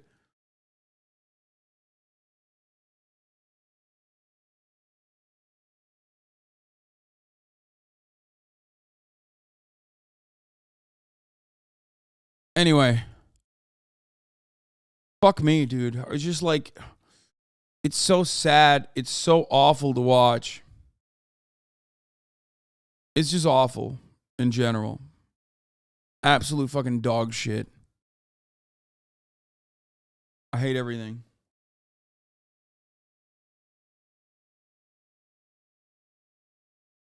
Communism has existed just like capitalism or fascism. Searching for some dictionary definition is just stupid. Dude, if the entire purpose behind communism is like finally having a socialist transitional state wither away borders, class, money, that's not like, you're just saying that like, oh, it has existed actually. You just don't understand what it is, and you are comfortable being in your idiotic fucking bubble. That's what's frustrating about this. Every single country that has a communist party, like the Chinese Communist Party, or even Cuba, okay, all recognize that there is no communism in their country, okay? It's what their end goal is supposed to be. Now, of course, maybe they stray away from that end goal. Maybe it's no longer as much as a transitional socialist state, okay? But what you don't understand is, and I'm telling you what this is, like, you can just either listen to MSNBC adjacent liberals explain to you what communism actually is, or you can understand what it actually is, okay? And as this chatter also correctly pointed out, the Soviet Union never claimed to have achieved communism. There was never any communism. Just because it is a communist party, or just because their end goal is communism, does not mean that communism was achieved in the USSR, or in Cuba, or in China.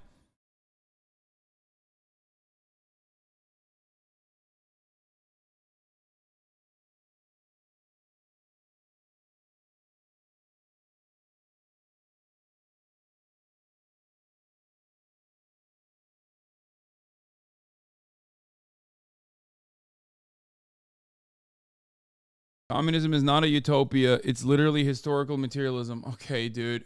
Stop.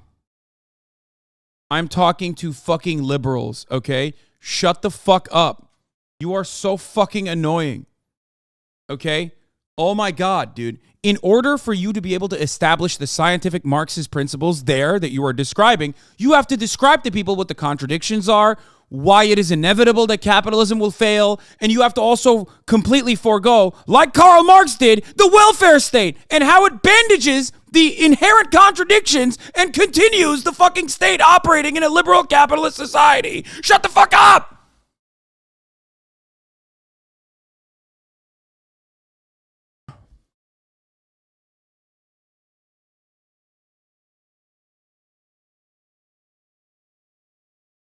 I have a headache.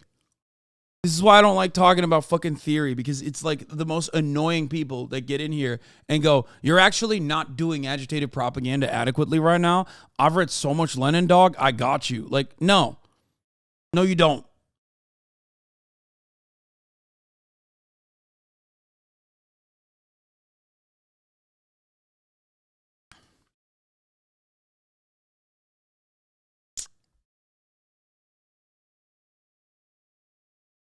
Anyway.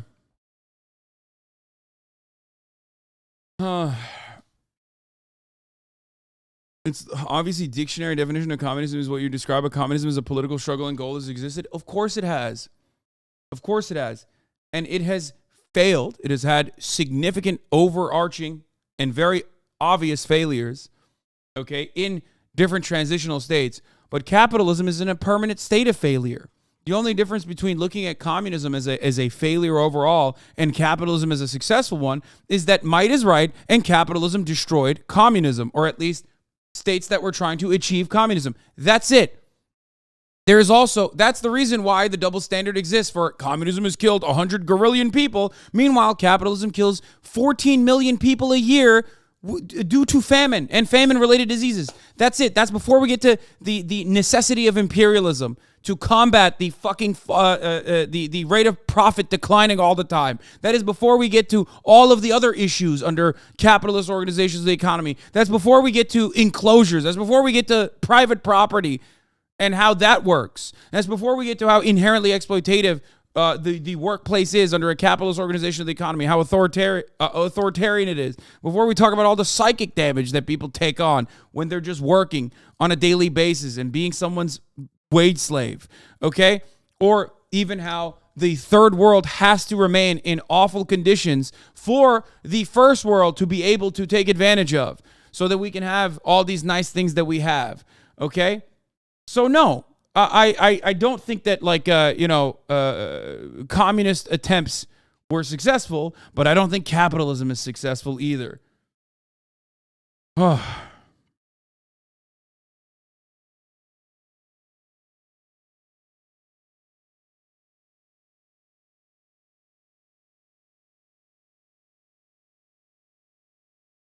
Anyway.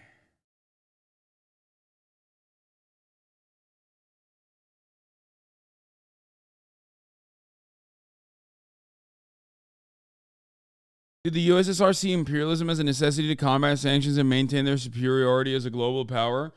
What the USSR engaged in is irredentist behavior. Oftentimes is a little different. It's like different than what Russia did. There are obviously notable exceptions to that behavior, but ultimately what you're describing with respect to like what America did in socialist nations and what like in a multipolar world, the opposing ideological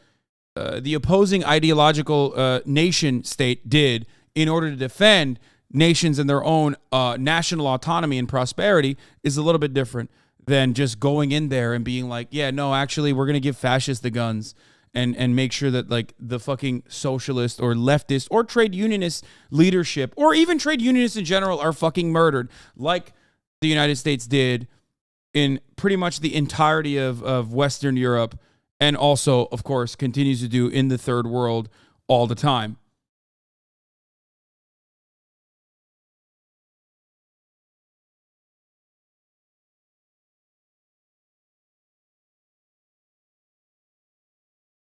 Sack Space, thank you for the 5 gifted subs.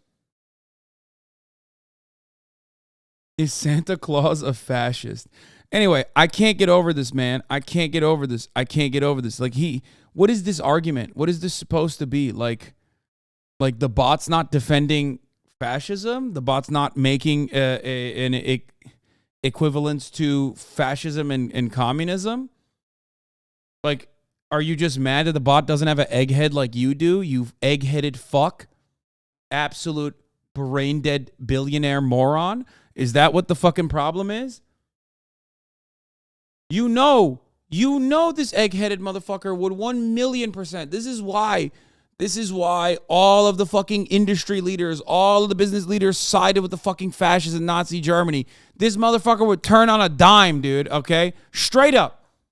He'd be like, unions in my fucking place of work? Absolutely not. Kill them all. It's time for fucking fascism. That's it. When it's like, it's so obvious. But it's not time for fascism. It's time for the top of the hour ad break. Because at the top of the hour, there's a 3-minute ad break. And if you no longer want to see those ads, all you need to do is subscribe, which you can do for $5 or for free. Human rights abuses, huh? And then his, of course, entire legion of dick-riding liberals, okay? His entire legion of dick-riding liberal fan base is spending more time shitting on communism than recognizing that fascism is bad. It seems like a lot of people, and now apparently AI too, are genuinely unaware that the communists murdered more people than Nazis. I want to be one of the people that were murdered by either of these parties because I don't want to read this anymore in a video game, of course. Holy fuck.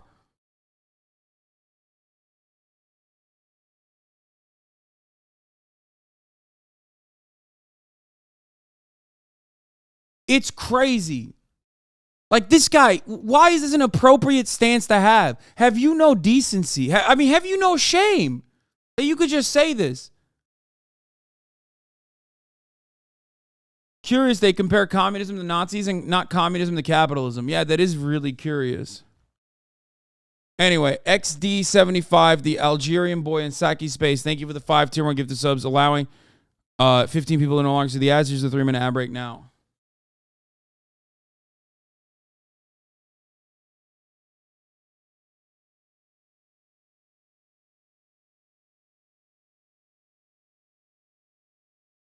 Every time I see liberals make this fucking idiotic attempt of like tarnishing communism as a concept, it is so incredibly obvious that they are the cut a liberal and a fascist bleeds line is prescient.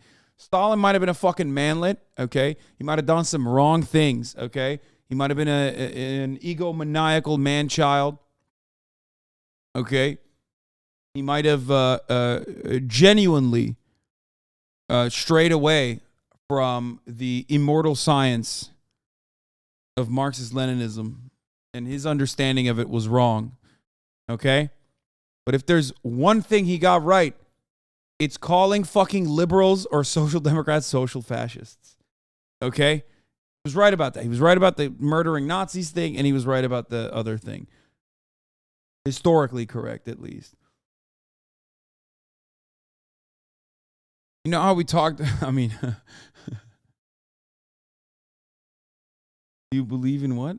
I don't know what that is. Didn't he coin the phrase Marxism, Leninism? Listen, that doesn't matter. That's why I said he did stray away from the actual principles. Oh, my fucking, oh God, my head hurts. Do you believe in AES? AES is actually existing socialism? What? I don't know what you're talking about. Yeah, I got hit with the Havana syndrome gun, dude. Holy fuck.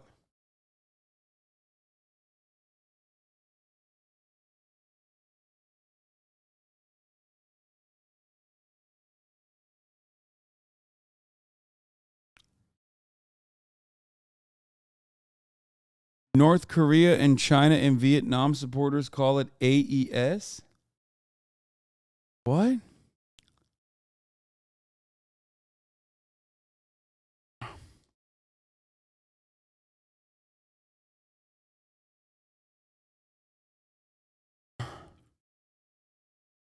I don't know. I don't know what you're no. Are you a Jusha truther? Is that what you are?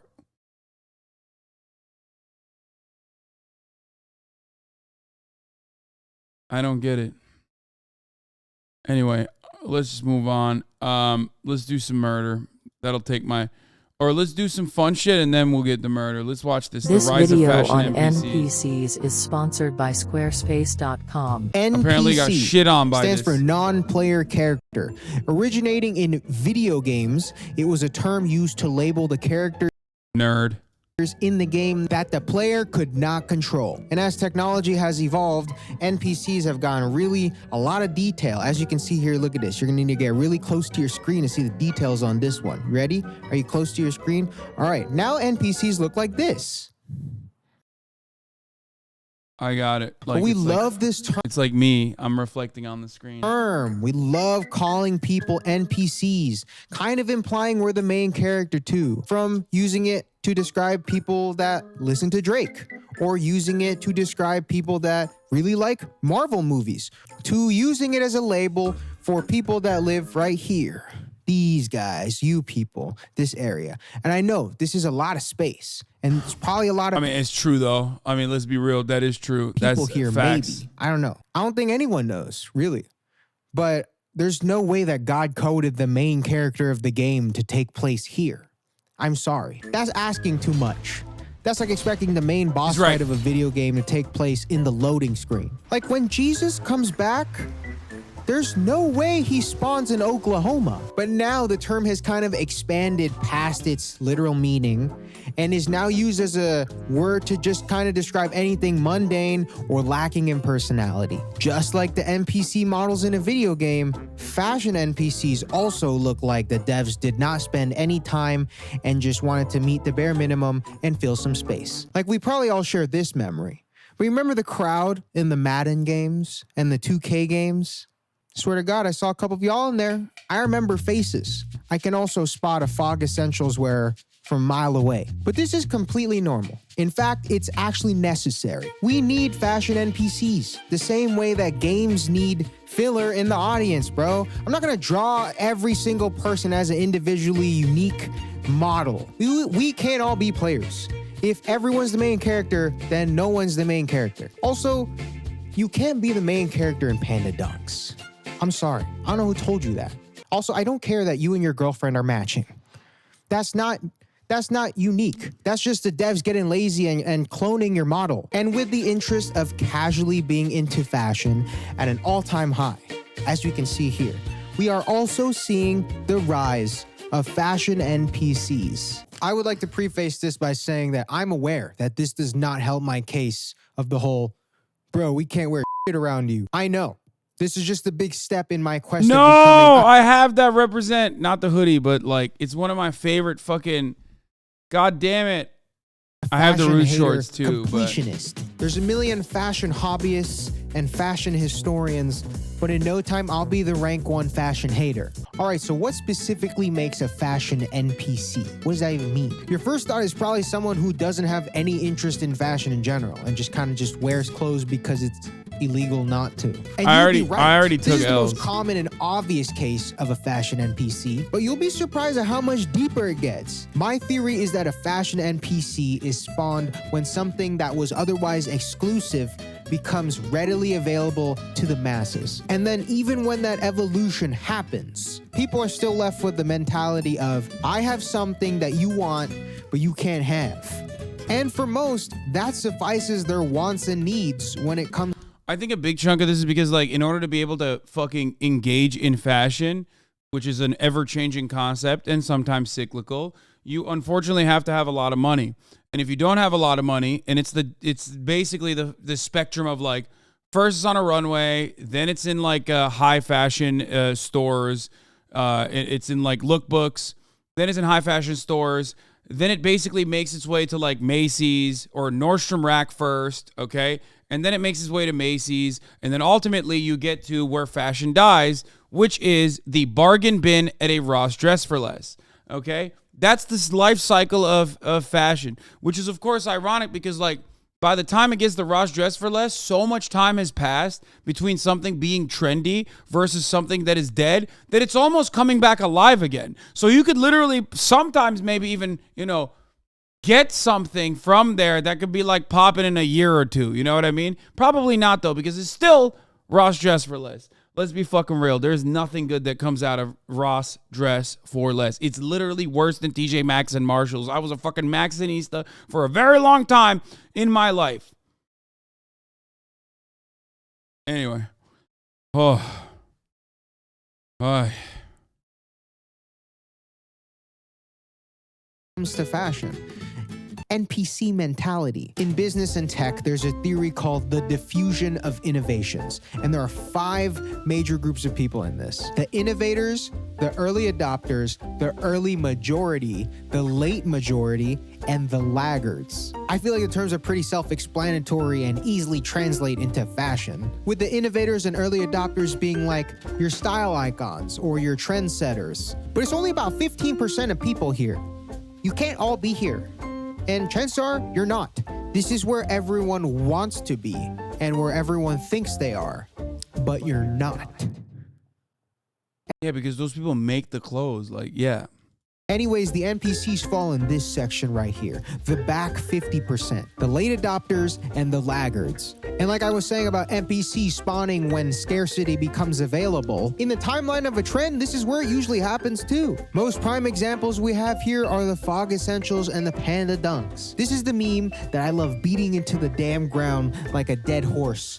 And because of this reason, it's the perfect example of the diffusion of innovations in fashion, at least contemporarily. Starting with Fog Essentials. Fear of God used to be the height of the fashion zeitgeist in like 2015 and 2016. Everyone wanted in on this, but the barrier for entry was really stiff. First of all, it was very expensive. That's why. Everything was stupid expensive, especially for the time where people weren't as ambitious with their fashion spendings as they are now. And even if you did have the budget, or if your parents had the budget, everything was sold out. Remember Zipper Pants Gate?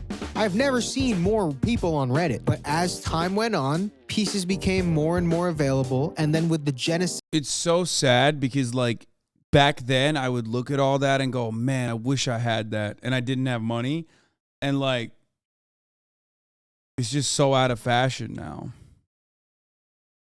of the Essentials line, the masses now had access to what was otherwise exclusive. And like I said earlier about this being the fashion NPC objective from the start, they all settled here. There's no need to innovate when I already feel like I'm better than you in my essentials. And this exact thing went for Panda Dunks. Everyone wanted Dunks. Nobody could get them. Panda Dunks came out, they became super available everywhere, and also so happened to be the easiest colorway to style ever of all time. Dunks still kind of feel exclusive. Now I got Panda Dunks, I'm the main character. I'm the main character. No, I'm the main character. No, I'm the real. Carl wears Panda Dunks, outed. I mean, I do wear low, well, not Dunks, but I do wear Air Force Ones that are low. I think that's fine. Like, I don't know. Those are like pretty easy to wear shoes. Buzz Lightyear. No, I'm the real Buzz Lightyear. No, I'm the... And it's also not like very expensive, you know what I mean? As far as like shoes goes, it's like a normal shoe. Real Buzz Lightyear. This is just the first level though. This is just the base model of which fashion NPCs can build on. And now we're starting to see the evolution of fashion NPCs across all genres of fashion and not just your basic mallcore or like minimalism. It goes deeper. Rick Owens, a brand that you think to be too exclusive or out there to outfit NPCs, but you will be surprised. Rick NPCs have been spotted all over the globe, usually identified with their strict adherence to the basics, like Ramones or Geos, or just the essentials from the Dark Shadow line, really. The average Rick NPC sticks hard to the path of least resistance. It's just the easiest fit type that you can make in this aesthetic, and you can make. It's just expensive. That's it. That's like motherfucker didn't know what to wear, so he just went and bought the rack, and like now it's fashion because what he's wearing is just expensive. MB550s are on the way out. Yes, I know. But also, yeah, the Amy Leon Durr wave was, or Dor, however the fuck you say it. I don't know. I don't know anything about Dime Square. Please don't yell at me. That wave like really brought back. I mean, that shoes have been on the way. That shoes have been on the way out for a while. I think ALD basically gave it its last life force for a moment. But I still do like dad shoes in general. They're comfy. Make the argument that, oh, they're not NPCs because they had enough substance to even get themselves to styling Rick. As says the guy typing this wearing a mountain hoodie right now. How could I be an NPC? I'm wearing Ramones. Ramones are the Panda Dunks of Rick. Hot take. Look at this outfit right here. The point I'm making is that could be anyone. Surprise, it's me. The Rick NPC is just an NPC in a cool husk. Like here are 3 Rick NPCs right here, these types of outfits. And now here are 3 Rick outfits with some personality, with some individuality. I mean, that's crazy. Graphics don't make the game. Story does. Even Balenciaga, a brand where you think its exclusivity and its prestige can clinch its release from the NPC title. The people that follow this brand are mostly NPCs. I just gotta get clothes that are so big that they can compensate for my lack of creativity. Okay, listen, some people are big people, okay? I'm just saying. If my clothes are... Don't come at Balenciaga. They make clothes for large people. That's very important. I talked about this with I wish other brands would do it. Okay, I wish brands that didn't take photos of children in weird, inappropriate ways would also do clothes for big people. Massive? Who would have thought of that? What if my hoodie was just so big? What if my hoodie was just so big? Put me in a boardroom right now. Make the guys around me saying, make the hoodies big and make the shoes big. What if we tried to incorporate personality and then now throw me out of the boardroom? I can buy my personality in the shape of a rain boot croc. Again, like I said, there's so many cool things that you can do with the style opportunity that wild pieces like this present. Yet we settle for mannequin fits. Again, graphics don't make the game. Now, what these 5 fits right here have in common isn't obvious visually. I mean, come on, like how are these 2 fits even remotely related? But the common trait shared here is that they are all formulaic. There is no unique... The YSL buckle boots are a staple, okay? I always wanted to get one when I was younger. And, of course, I had no money to purchase one. But those are fire. Sorry. Of course, I can't even complete this YSL look regardless because they don't make any fucking clothes for someone who lives in the United States of America.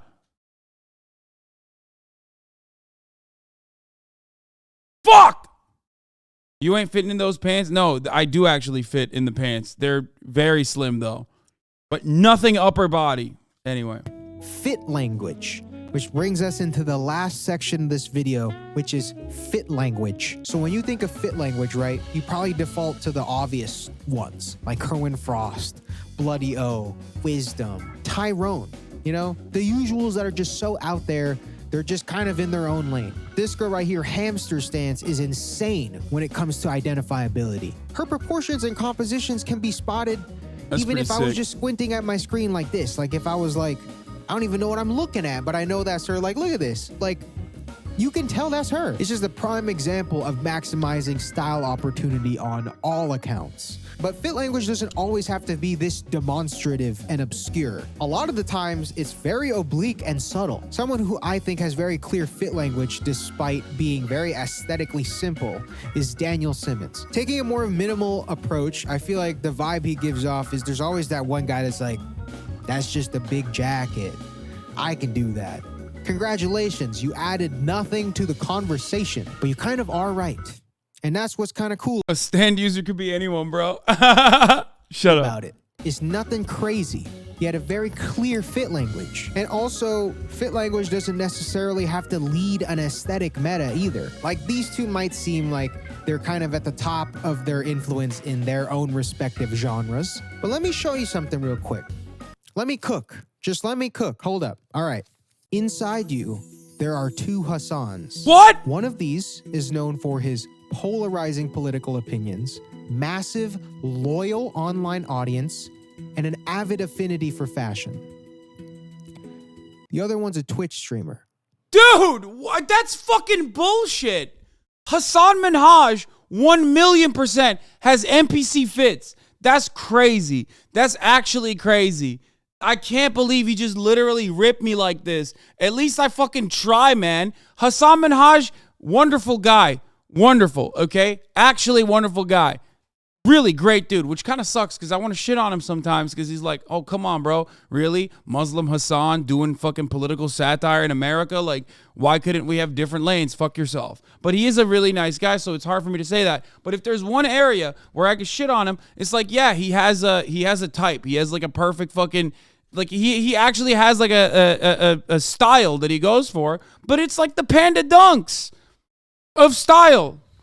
I can already see the keks. See what I mean? Massive, loyal audience. I see you, chat. But you know what the difference between these two... Stop! Stop! Enough! Enough!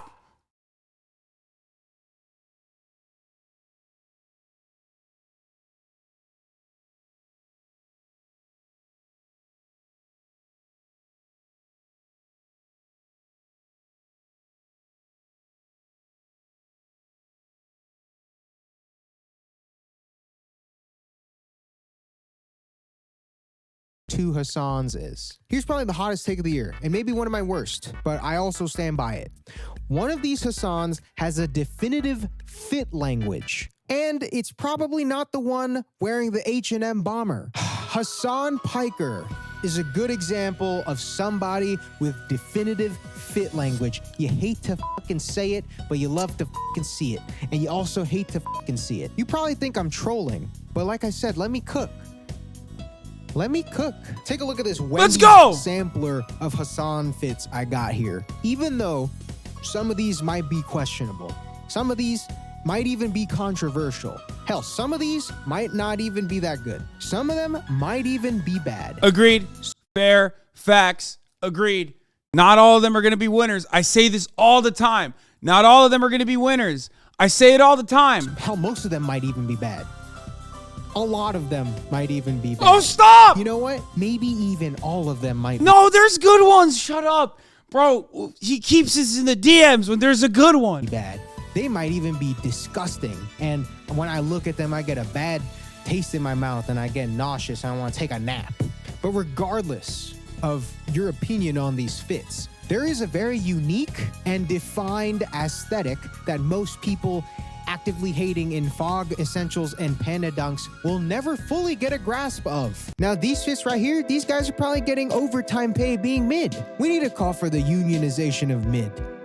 If you guys are gonna be doing this full time, you might as well get benefits with paid leave. And at the end of the day though, what you find appealing is subjective. This all comes back down to this, but it's how you incorporate those elements is what separates you from the crowd. Honestly, being a fashion NPC is fine, especially if it's not your goal to dress further than what the trends supply. But if you want to feel like the main character, you gotta give us a reason why you deserve some space in the plot. And the same thing goes for your online. Actually, though, Hasan Core might be trash, but it's definitely distinctive. No, it's not trash. No, it is distinctive, and there's bad ones, and I will fucking own up to it. But, like, especially lately, I think I've been putting out some fucking fire. Can I get, like, a little bit of fucking recognition here? Down to the goddamn socks, dude. Gucci down to the socks like I'm Biggie Papa, okay? I mean, look at this. No, that's a good fucking fit. Now your fits peaked in 2019, not gonna lie. This is a good fit. Shut the fuck up, okay? It's got a hint of fucking, it's got a hint of military. It's got some fucking, it's new. It's different. It's got, you know, it's giving fucking politics with the Polizei. Whichever fits I don't actually promote are my bad fits. But if you were to hate on this, you're lying. These are perfectly fine. This is a well put together, well crafted, well thought out fit. Okay? Look green for Christmas. That's it. That's the point.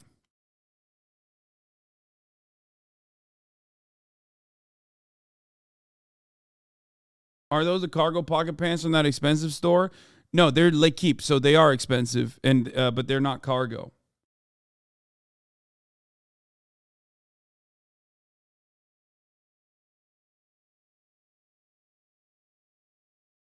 Anyway, and the pants, I mean, the shoes are Doc Martens.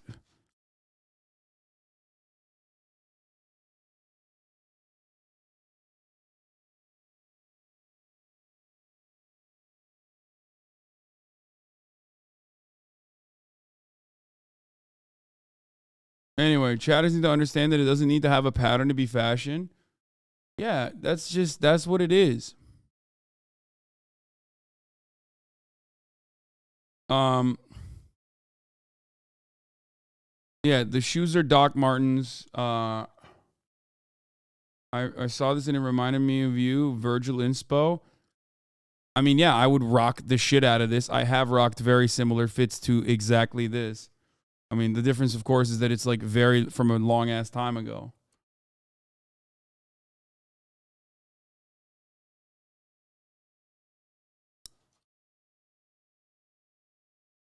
Anyway.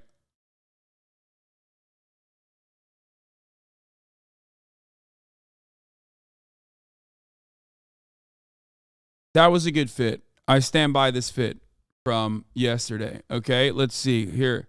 I think my other fit was good too the other day. These past couple of days, I'll put out a bunch of decent ones, okay? I think this one's a good fit. Obviously, the pants could fit a little bit better, but unfortunately, I've lost some weight. They're fucking size 38 waist. I think that's a decent fit, okay? Got a theme to it. It's unique. It's distinctive, okay? Here's another one that's a good fit. Wait, hold on. There it is. That's another good fit. That's my good boy fit, okay?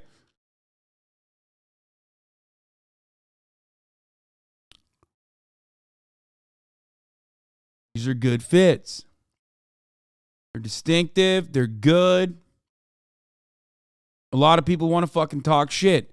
Another good one is obviously the Gucci one. That one is a little bit more obvious. Like, that one is just me relying on a fucking designer to put together a you know.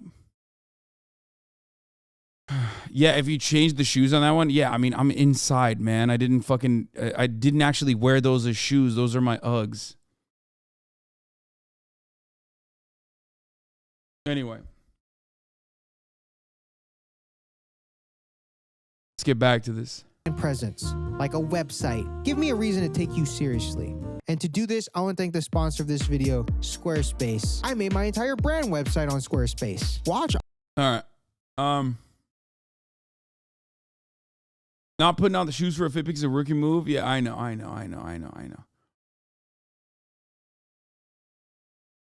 I know.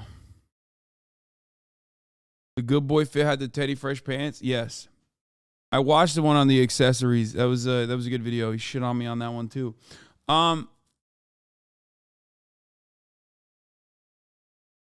What the short kings in the chat don't understand that the platform dogs when you're tall and 6'4" makes more of a fucking statement than platform dogs when you're short. Honestly, that's copium. Like, the real reason why I got it is because I got it online and it was the only one that had zippers on the side. I can't wear fucking boots that literally I have to like constantly lace up. And that was the only one that had zippers on the side, and I didn't realize that a size 13 was also going to have a massive fucking platform. That's it. And at the time, when I first bought those pair of Doc Martens, $130 for a boot was a lot of fucking money to spend on a boot that I didn't actually have, so I just kept wearing it.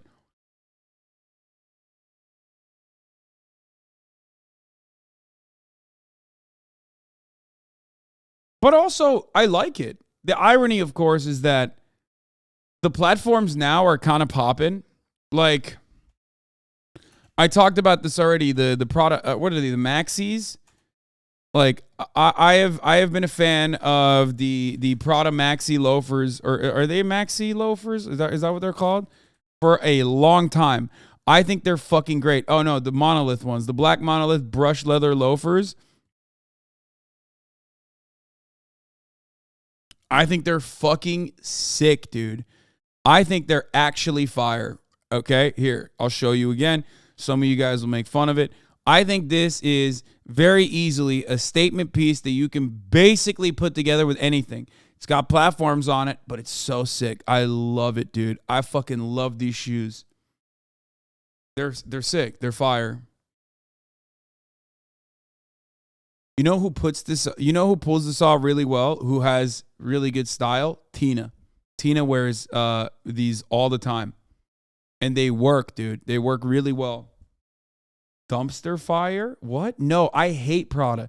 I have hated Prada for a very long time. I think it's like gross, gaudy, over the top, ugly. It's basically for like upper middle class people trying to fucking make a statement by like wearing a brand all over their fucking face. Okay? Except for these shoes. Actually, some of the Prada stuff is actually kind of good now. You wear camo print? Shut up. I do wear camo print.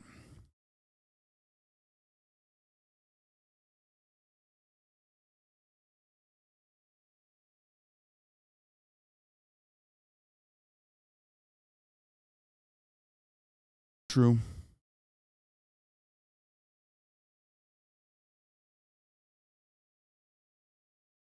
Prada doesn't really do logo mania. You're confusing them with Fendi and lower tier Versace. No, they do it too. You're right.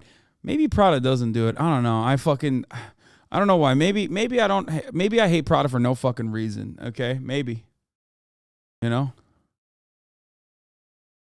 God damn, do they have some good ass fucking loafies, dude. Holy shit. I mean, look at this. This is a beautiful shoe. This is a fucking beautiful shoe, dude. Straight up. It's a work of art.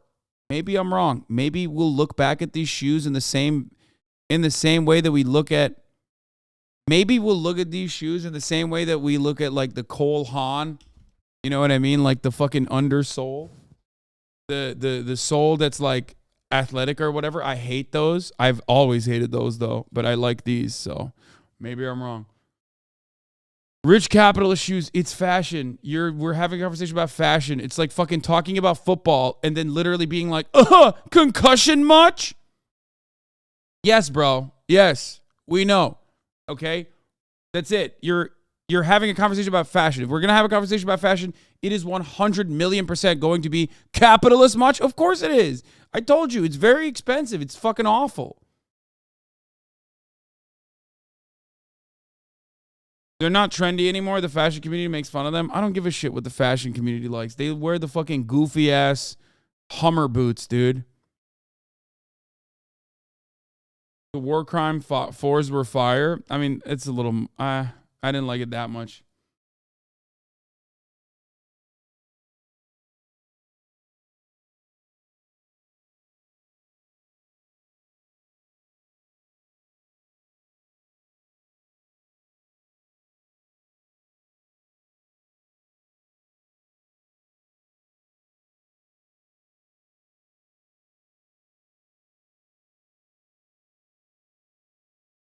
You might as well start wearing those Kyries. I mean, I did get a fucking bunch of Kyries, so.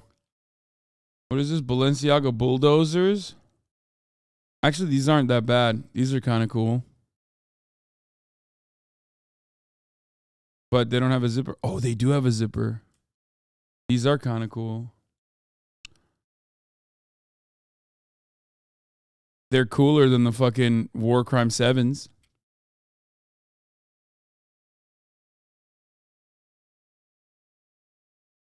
Those boots is whack. Yeah, whatever. I don't give a shit. I don't give a shit what you say, dude.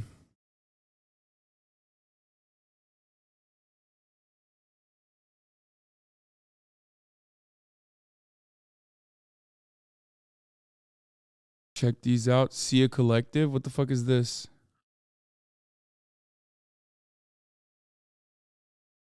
They have shoes.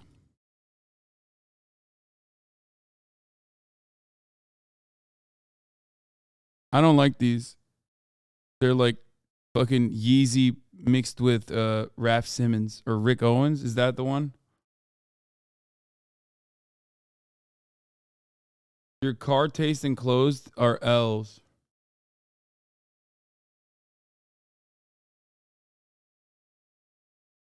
Balenciaga Bulldozers on feet. They look even better. Oh no. Never mind. I take it back. It doesn't look that good.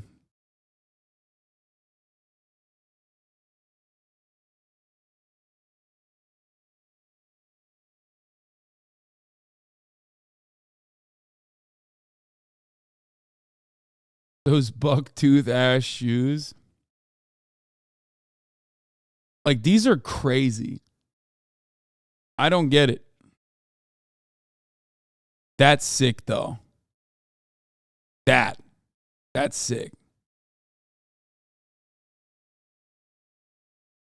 All right, we're done.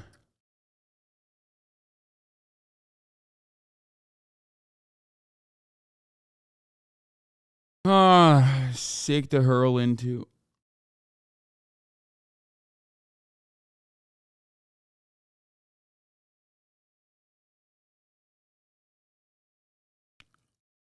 We're doing murder.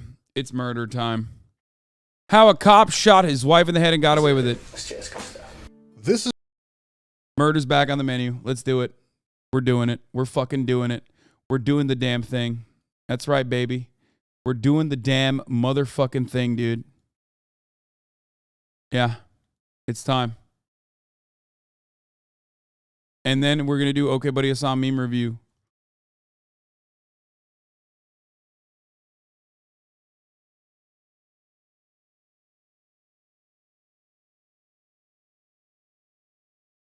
Shit.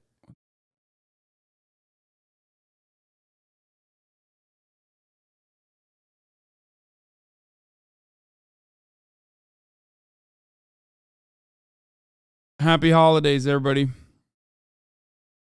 Will you please wait for 5 minutes? I have to poop. Bitch, watch from your fucking phone. What do you mean?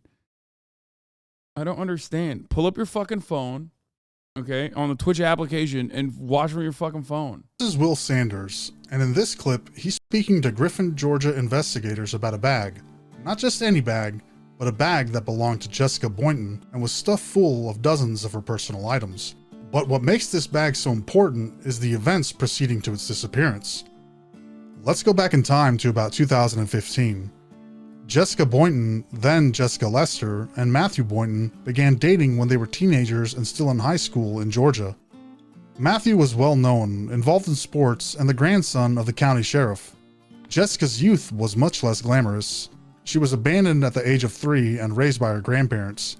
Jessica fell in love quickly, seeing Matthew as her savior from an otherwise tragic life, and Matthew was quick to take advantage of the situation. Oh, God. Jessica became pregnant at just 16 years old, and with her grandparents' blessing, Matthew and Jessica moved into an apartment. Almost as soon as the ink dried on their new apartment lease, Matthew shifted from being a dream come true to a real-life nightmare. He became overbearing and controlling, cutting off her contact with her family. He would have sole access to all credit and debit cards, and would even take the keys to their truck while working in a patrol vehicle. Jessica was a prisoner in her own home, and seeking to regain some control over her life, Jessica had an affair which resulted in another pregnancy. Matt would, uncharacteristically, raise the child as his own, and they would even get married only some months later. Much more characteristically, Matthew began his own affair less than 6 months after getting married, which Matthew made no attempt at hiding. The relationship would disintegrate quickly, and Jessica would ask Matthew for a divorce. Sometime later, the couple got into an argument at a nearby Walmart and returned home. About 30 minutes later, gunshots were heard. A neighbor went to the window where she saw Matthew quickly get in his truck and leave the house. Matthew met with another officer at a local Waffle House, and during that time he received a message from Jessica where she seemingly told Matthew her intent to end her own life. Matthew sent a text to his mistress and then called for emergency services while rushing home. Jessica was found in a closet with multiple gunshot wounds to her head. The event was first labeled as suicide, but defying all odds, Jessica miraculously survived. Yep, rule number 1. What did we learn from the Tory Lanez case? Okay, you shoot someone, you best hope that you fucking finish the job. Because guess what? When you shoot someone and they survive, you're fucked. Also, as a cop, he should have definitely known that, because that's why they fucking unload their entire ammo into the unsuspecting and oftentimes unarmed victims of police brutality. But it's always the same shit. Yep, dead men tell no tales. That's how it works. You got a mag dump. There was a short investigation filled to the brim with inconsistencies and obvious cover-ups, which would ultimately result in Matthew walking away from the incident scot-free, and with Jessica losing custody of her children. The case seemed to be closed, and life moved on, except that Matthew would get involved with another woman sometime later who discovered a bag of Jessica's belongings.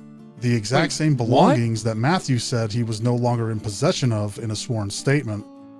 Griffin investigators needed to speak to Matthew again. The house of cards that had been built over the years were coming down now.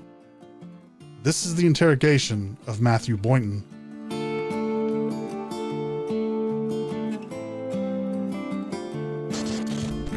I'm a bit confused. Did he shoot his wife in the head, made it look like a suicide, and successfully got away until later when they found her clothing? What fucking court system was like, oh, well, you know, you lost the custody of your children now because you almost died?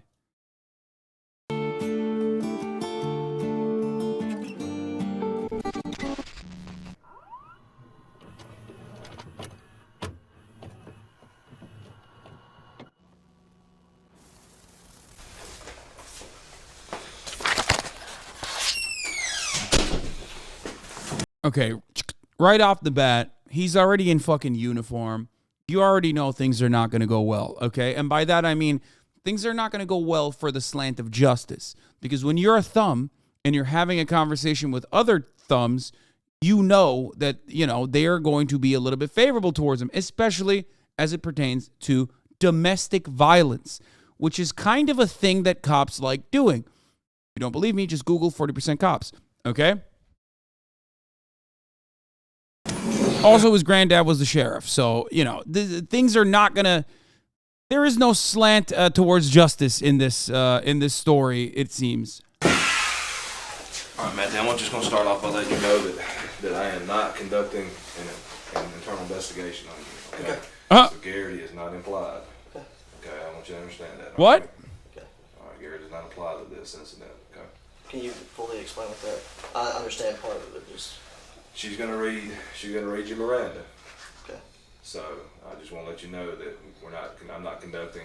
I know I do IAs, but this is not an IA. This is in reference to a criminal investigation. Okay. Okay.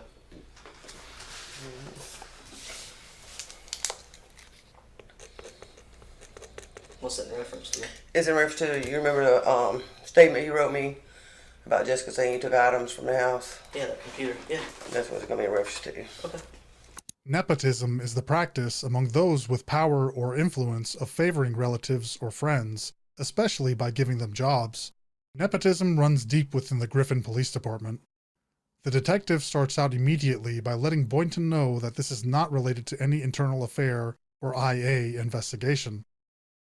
As we will see, Griffin police are fast to protect their own, and sometimes even at the cost of a thorough investigation. Remember, Boynton is the grandson of the sheriff. The ethics of this interrogation should be immediately called into question, but simultaneously should be of no... Did you say all these people look 25 at most? You think this person is 25 years old? Like, you saw that person and you were like, that's definitely a 25-year-old for sure. What the fuck? Surprise to any outsider. If you want to talk to us, just sign right there.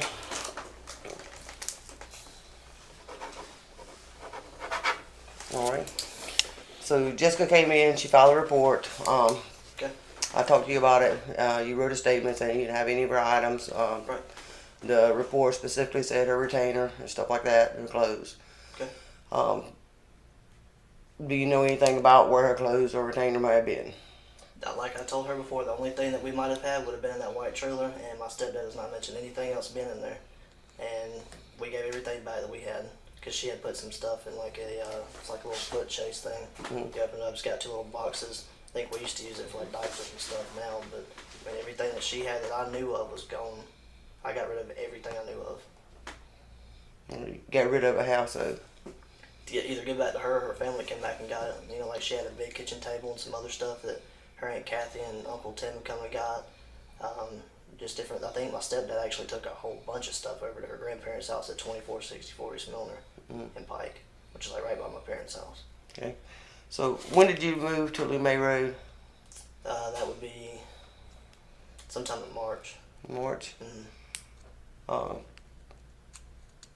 Through the course of that move, did you find anything that belonged to her at that point? No, because if I would have, I would have turned it over to her, because I had no need to keep her stuff. Before this interview took place, Will Sanders had already given the police the answers that they needed. Remember, Sanders turned in Jessica's belongings, which were found by Matthew's current girlfriend in his own storage area. Investigators asked Boynton about her computer and some other items. Boynton sticks to his story that he never had them. He digs his heels into his lie and goes all in. The only thing I had at that point was that computer, and me and you had talked about that and gave it back to her. Because she could let her talk to Bird. Okay. So...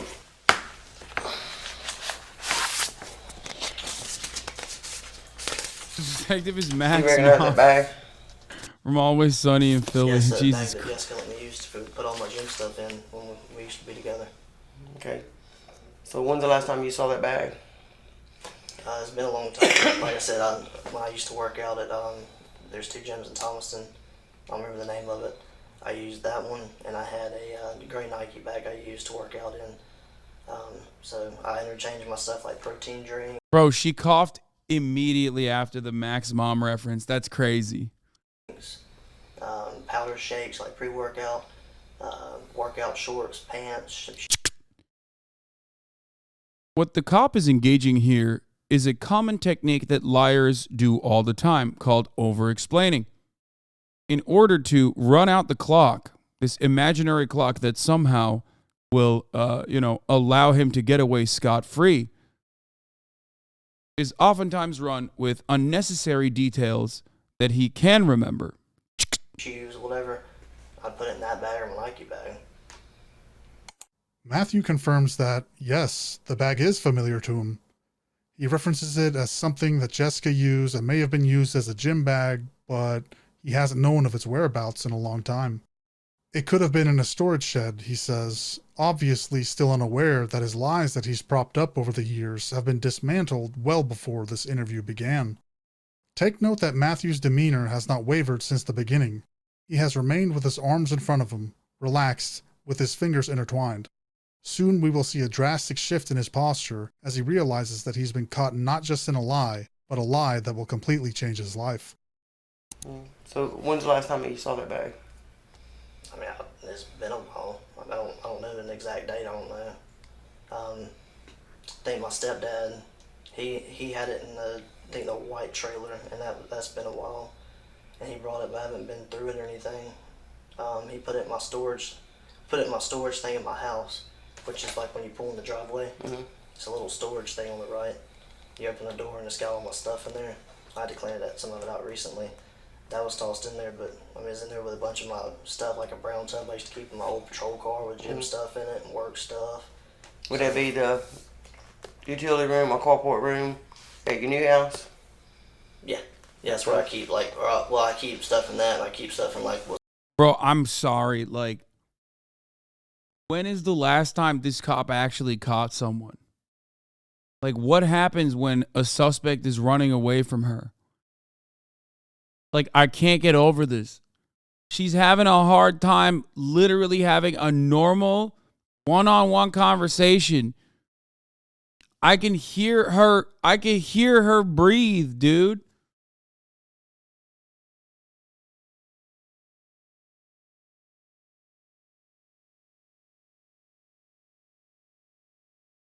She's IA, chill, Poppy. That's true. They do internal affairs. All right, that's right. Yes. She is she. Yes, she is. That's why Chad says she's like Mac's mom from Always Sunny in Philadelphia.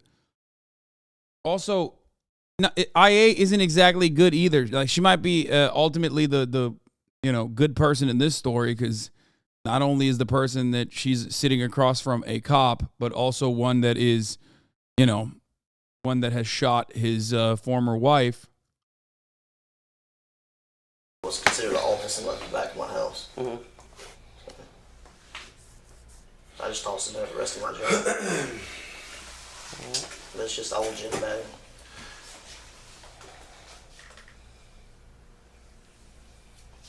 All right, Matthew.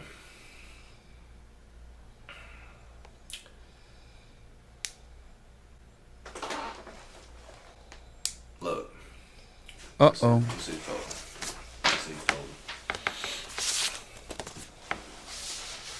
You say she's bi-sitting? Stop.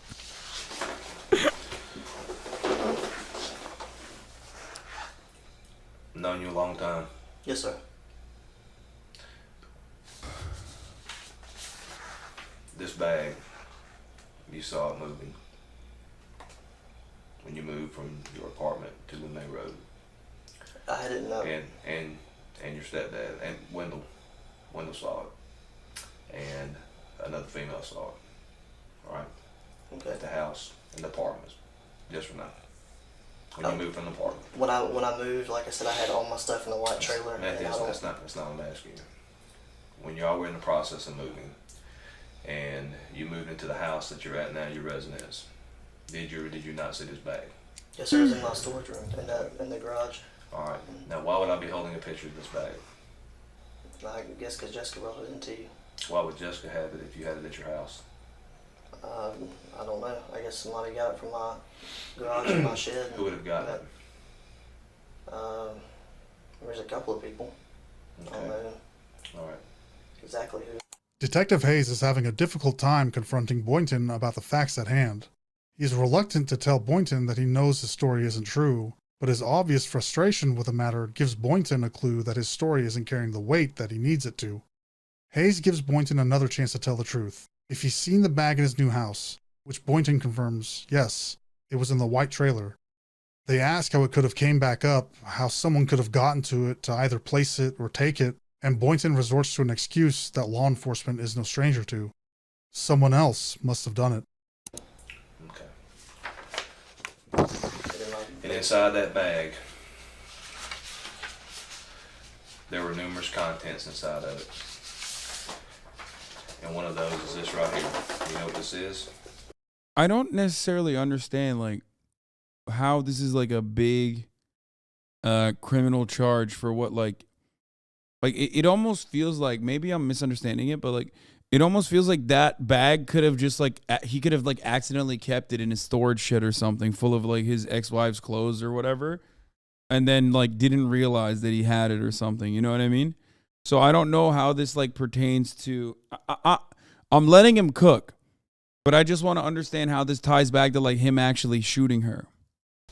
It's like Jessica's old retainer thing, and she had them wear together. Right.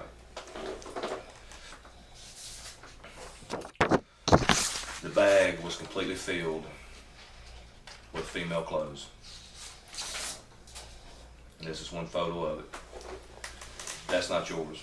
No, not. All right? No, sir. Okay. That's not yours. No, sir. Right? Yes, sir. Okay. Who did that belong to? This got Jessica's name on it, so it'd be Jessica's retaining thing. If it was in this right here, where would that have been at? I had all of her stuff in it. In my, What would it have been at? it would have been in my garage thing, like I said, Which is where? which is at my house. Which is at your house. Yes, sir. Did you buy that for Jessica? I don't recall. I don't think I did. Because she I had, think her grandparents did. because she had retainers before she met you, right? Before y'all got married, right? I believe so. So that would make it whose property? Hers. Not yours, right? Right. Yes, sir. They're like, hey, I know you might have like shot your wife in the head, but also, did you know property theft, including old retainers, is a crime? That's right. Fuck the other thing, but like, that's what it feels like right now. I'm sure it's gonna get to that, but Whose bag is that? Jessica's. And the contents in the bag? And it's got all her stuff in it. So why would you not have brought that to us when you saw the bag at moving? Sarge, I promise I've not been through that bag. The last time I used that Matthew, bag I was for the gym. didn't ask you that, Matthew. Listen to me, buddy. Whose bag is this? I understand what you're saying. It's Jessica's, and I should have brought it up here.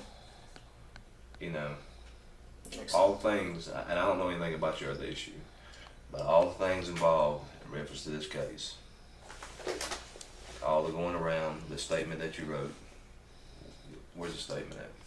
The statement that you wrote. You said a statement. I didn't read it. I don't know what the statement said. What did it say? It's just very brief. I gave Jessica her property like I gave her a computer and everything. Right. Yes, sir. Whose is this bag? It's Jessica's.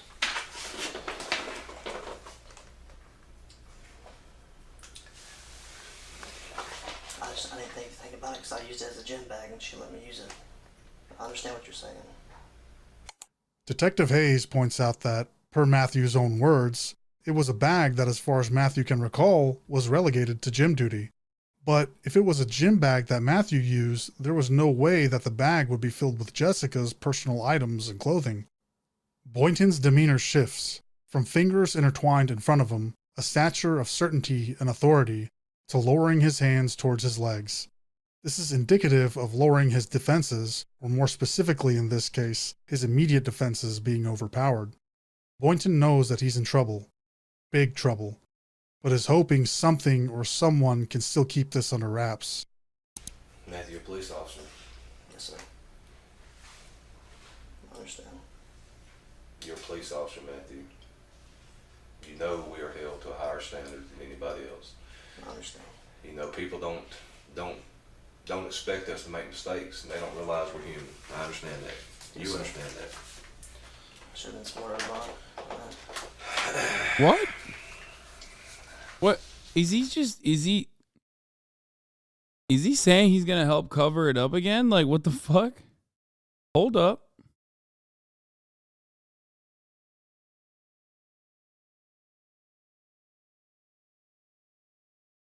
I don't get it. Like, Gary's no longer in the room, you know? Don't worry about it. I got you.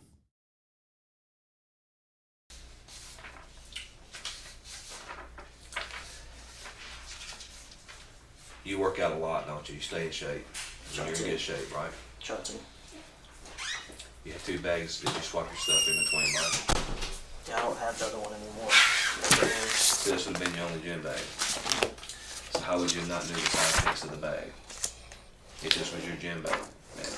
Bro, I'm not crazy, right? Can someone explain to me? Bro, this is like an insanely stupid line of questioning.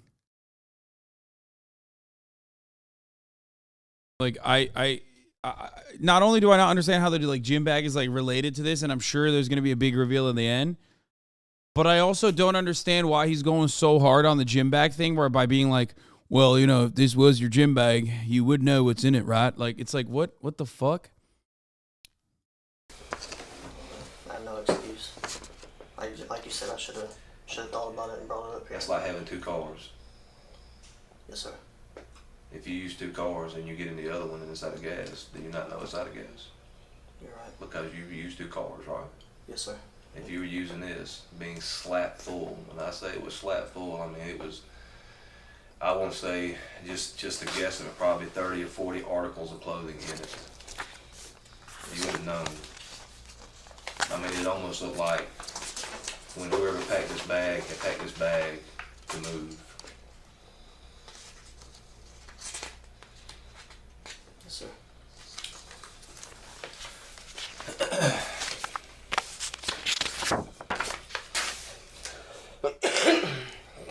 This says Matthew Boynton, January 9th, 2017. I was advised to complete a statement on previous date by Lieutenant Yancey. Jessica Lester Boynton's property was already previously returned to her by my stepdad, Charles McDaniel Jr. Shortly after Jessica got out of That's it? It's like they're just getting him on perjury because he lied about bringing everything back that belonged to Jessica. I'm losing it. There's no fucking way this guy actually... this what? hospital. The dining room table, along with other items, were picked up by Kathy Zellner for Jessica. The remaining items, such as Hope Chest clothing and other miscellaneous items, returned to Jessica. I do not have any other items of Jessica's. This is Matthew Boynton. Is that your statement? Yes, sir.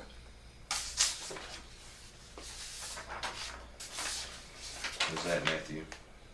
That's Jessica's bag. Jessica's retainer. You understand you didn't buy that. I understand.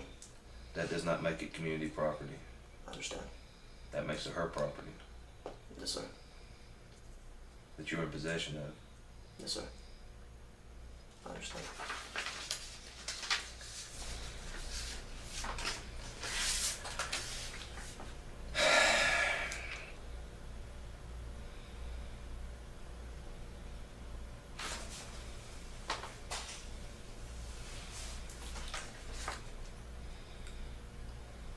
Bro, how the Bag was fuck did they turned let into him get us. away? We have possession of the bag.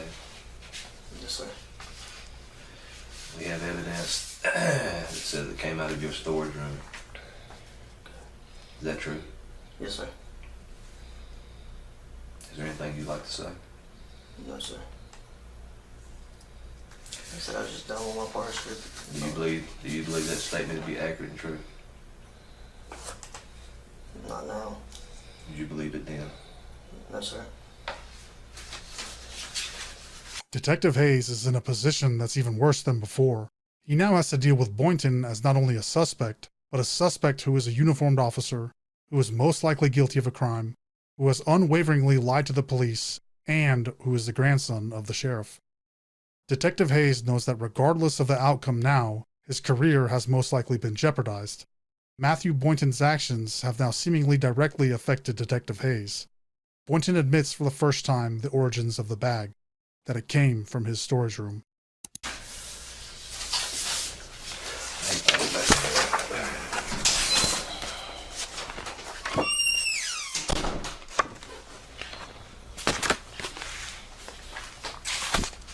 You need water or something, Matthew? You sure? Yes, sir. I got some right here. Thank you. All right. I'll be right back.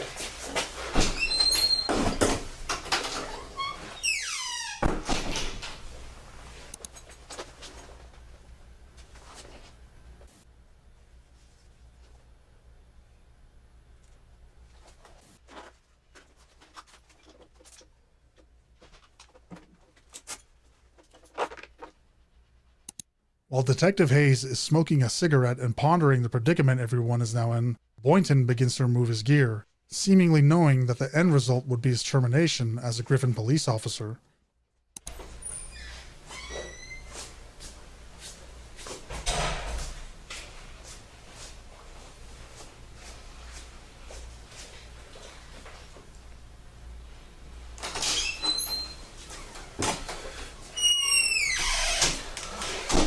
Sorry, man. I go smoke a cigarette.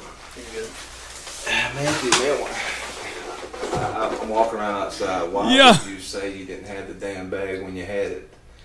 You know you can't give a sworn statement and lie on it. I know, Sarge. Why would you do that, Matthew? It was a bag, man. It wasn't. It's not like it was.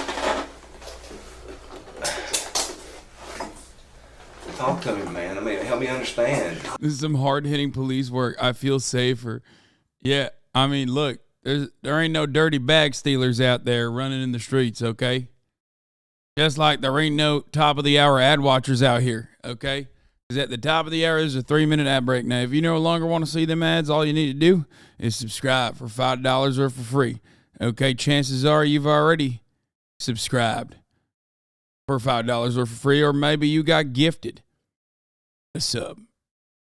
And therefore, now you are avoiding the top of the hour. But if you're not, you know, those are the methods to do so.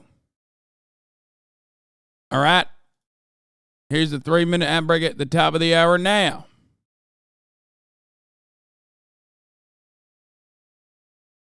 Yusuf Ali 24, thank you for the 5 get the subs. Allowing 5 people to no longer see the ads at the top of the hour either, okay?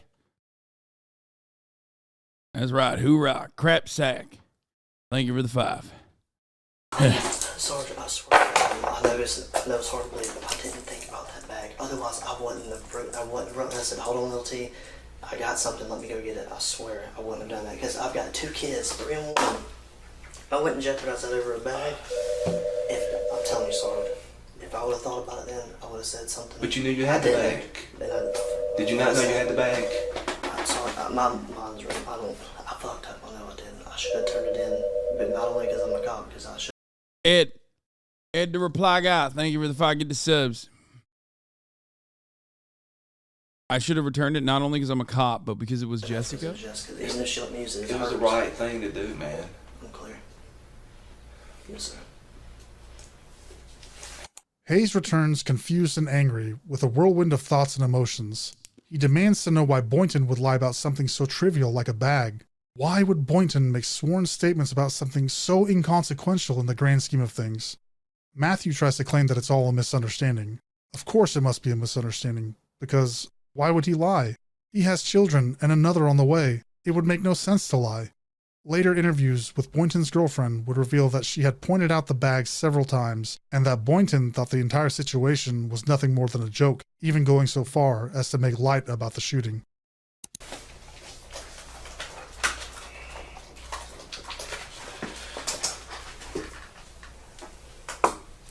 If I would have thought about it then, I wouldn't have messed up and been in this position because of my kids. But why didn't you turn the bag in when you damn moved? I don't know what I was thinking. I don't know what I was thinking then. Did you think you was going to get in trouble if you turned it in late? I guess. I don't know what I was going through in my mind. What do you think should happen now?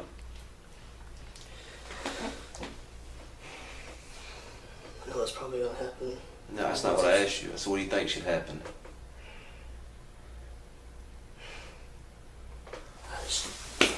There's no kids, man. My kids are fucking daddy's boys, man. If I would have thought about it, I would have done it. Oh. He's supposed to be like, I thought it was okay to do it when I'm on the job, man. I got too used to shooting people. It's fine, I thought. What the fuck? All the stuff that you see about you, you know if you were in possession of something that belonged to her, you know you could have brought it to me. You know I'm going to do it. I literally don't understand why he's like so afraid, because at this stage it just feels like he lied about returning all of his possessions when he didn't. Okay, who cares? Like, I legitimately don't understand it. Maybe you guys are seeing something that I'm not seeing, but I don't know why the fuck this cop feels so scared. The right thing, you know I have to do the right thing. I would have took care of it. I would have gotten the bag back to her. But when you knew you had the bag and you didn't do anything about it, man, you put me in a situation where I don't have any other choice. I'm clear. I'm clear. In between sobs, Boynton removes the rest of his gear, placing it on the table. He says that he's been afraid every day of coming into work and having something come to light. He whimpers, saying that this is going to have an effect on his children. Hayes says something which is reminiscent of the nepotism that we've discussed, that if he would have came to him with the bag and the information, he could have made it all go away, or at least framed it in a way to where it would go away. If Boynton would have taken some responsibility and tried to close that chapter, maybe, just maybe, Hayes could have helped him with a way out. But he didn't, and now Hayes and the rest of the department has been forced into a corner. There's no excuse for it. Here. I know it's got that on there. It's so hard, like, I love working here. I know you do.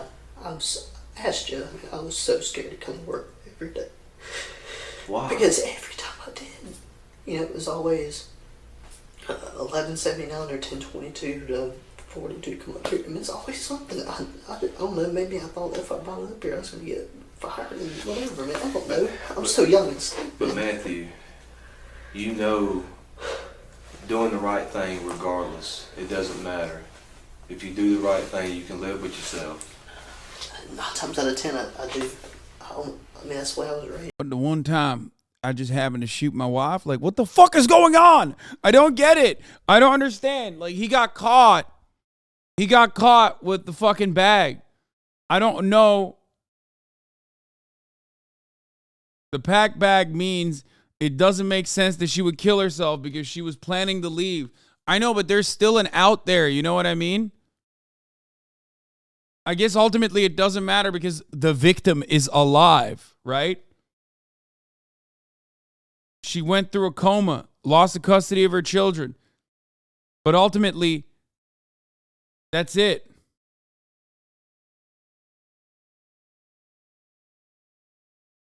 That's what happened.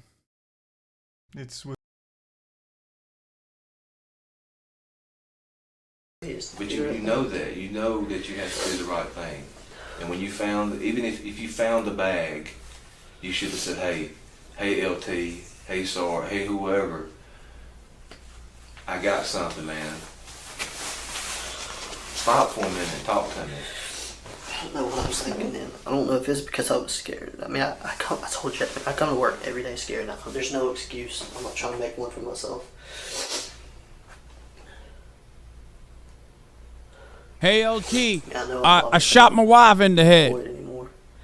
It's just like, the only thing I can think about now is my kids, man. Cause my kids, daddy's boys. The baby especially. What? I took him in like he's my own. I'm not setting a good example right now. Oh my God. Wait, what? Always trying to show my kids what's right. But when you swear an oath, we swear that we're Is he saying that? Yes, sir. Regardless. And you can't lie. You can't lie in an investigation. You know that.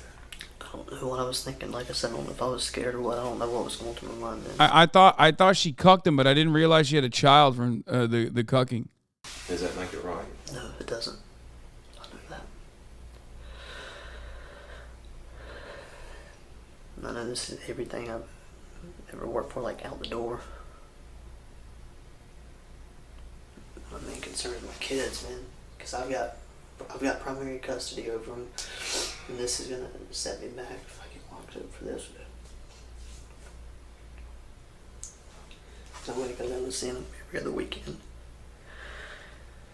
She's not gonna take care of them like she's supposed to.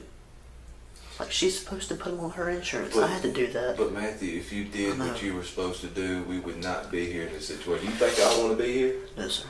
I would rather be anywhere else than be here. Clear. But if you had done what you were supposed to do, we would not even have to be having this conversation. You wouldn't have to worry about it. Yes, sir. But you know that we have to do the right thing. We have to do what people pay us to do. You know that. You know that, especially with me and Lieutenant Yancey. You've known us a long time. Yeah. I don't want to lose the primary custody of my kids. Like, I know, I mean, no matter where I go now, I'm not really going to get a good job now, but like the main focus is my kids, man. Life is not over with. Everything happens for a reason. Just hang tight, okay?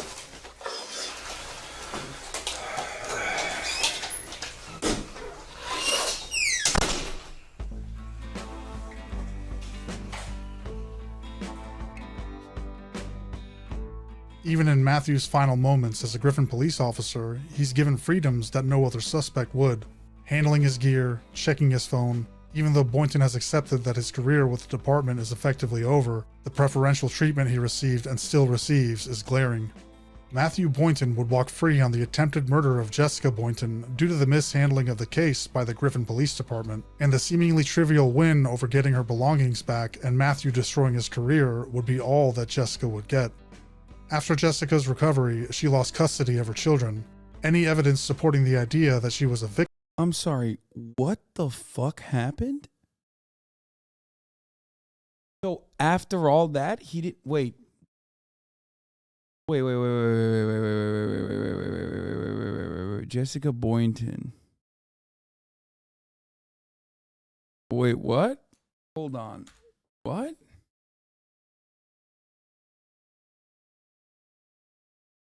There's a New Yorker article on this.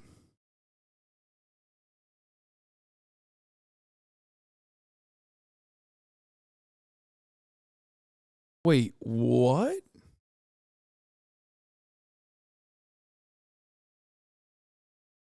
Bro, okay. I'm gonna say it. I'm gonna fucking say it, dude. All right?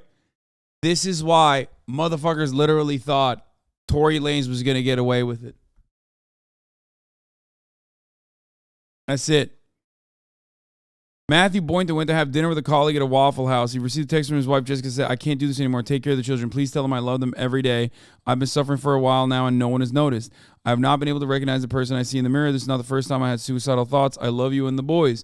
Matthew called EMS and asked them to go to the house because he was afraid of what Jessica may have done to herself or their children. When Matthew got back to the apartment, he said he heard 2 gunshots as he approached. He quickly ran to the bedroom where his son typically slept, and when he didn't see him there, he ran back outside, saying he wasn't sure if it was an active shooter scenario.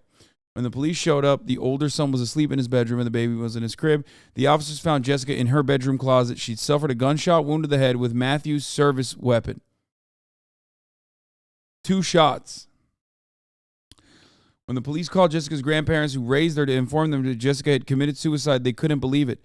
It didn't make sense. They said whenever they go to the gun range, Jessica would sit out, saying she never wanted to do anything with guns. Jessica's sister showed up and asked Matthew if he'd killed her. He insisted he had not, that Jessica shot herself. There's just one problem. Meghan Browning and her husband, their neighbors, said they heard shots at 11 p.m., not 1 a.m., when Matthew reported the crime. Another couple who lived nearby also told the police they heard shots around 11 p.m. Meghan Browning, who was actually friends with Jessica, wanted to tell the police more about what she knew, but they interviewed for 8 minutes, left and never returned. That's interesting. Jessica had no gunpowder on her hands. Her gunshot wound was at the top of her skull. How would she be able to position the gun to shoot herself from that angle? And one indentation on the closet wall showed at least one bullet had been fired from an upward angle. When they went through Matthew's phone, it showed that after receiving Jessica's suicidal text, he'd actually responded to a text from his mistress, Courtney, before calling the police. Matthew responded to a joke from Courtney Calloway. Haha, I'm sorry, I didn't think about that, lol, he wrote. Then he called EMS. Can you please dispatch a unit out to my location, he said calmly, in reference to my wife. There wasn't enough evidence to prove suicide, but also not enough to prove Matthew killed her. But in a twist of fate, despite the gruesome injuries Jessica suffered, it turns out she did not die. The doctors put her in a medically induced coma and waited for her to wake up. Everyone was waiting with bated breath for Jessica to regain consciousness to confirm whether she'd attempted suicide or her husband Matthew actually shot her. A Georgia Bureau of Investigation summary of an interview with Jessica's neurosurgeon noted that he called the circumstances of her injury suspicious, but the agent who conducted the interview failed to record the conversation, saying he hadn't charged his audio recorder.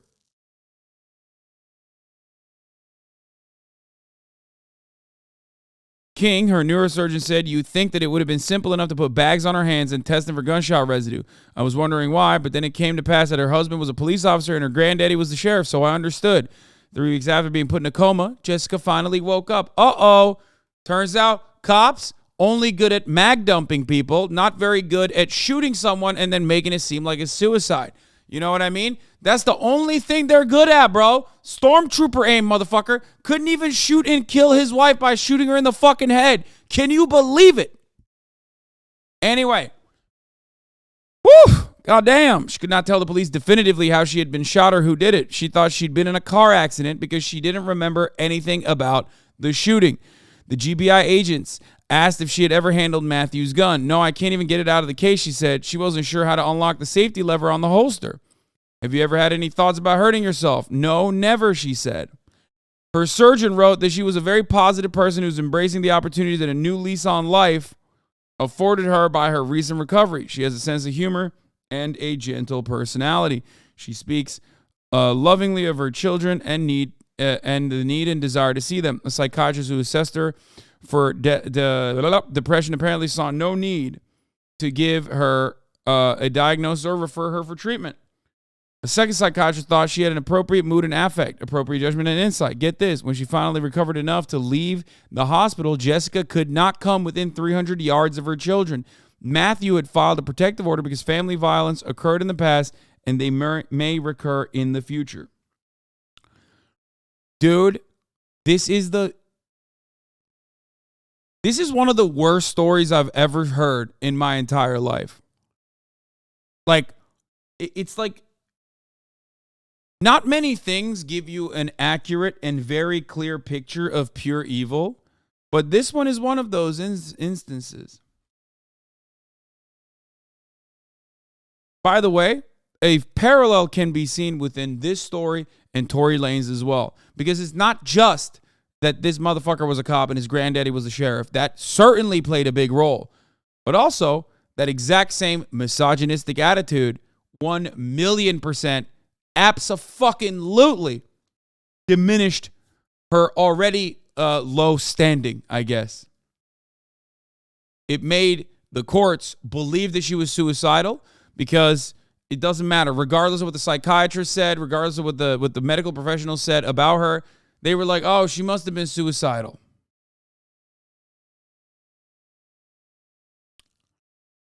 When the protective order expired, he petitioned to have it extended for another year. Holy fuck, I can't believe they doubled down on it, citing Jessica's grandparents not believing she shot herself. So he didn't think they were of sound mind to take care of the children. When Jessica's lawyers pointed out that the emergency room doctors disagree with the manner, Matthew responded by saying, I only care about the GBI report. Jessica's friend, Meghan Browning, the one who heard the shots happening hours before Matthew claimed they did, wanted to testify at the hearing. She wanted to bear witness to the abuse she said Jessica had suffered, but she wanted to speak to the judge privately in chambers because she was afraid Matthew and the repercussions from his law enforcement buddies. The judge refused, so no witnesses testified in the hearing.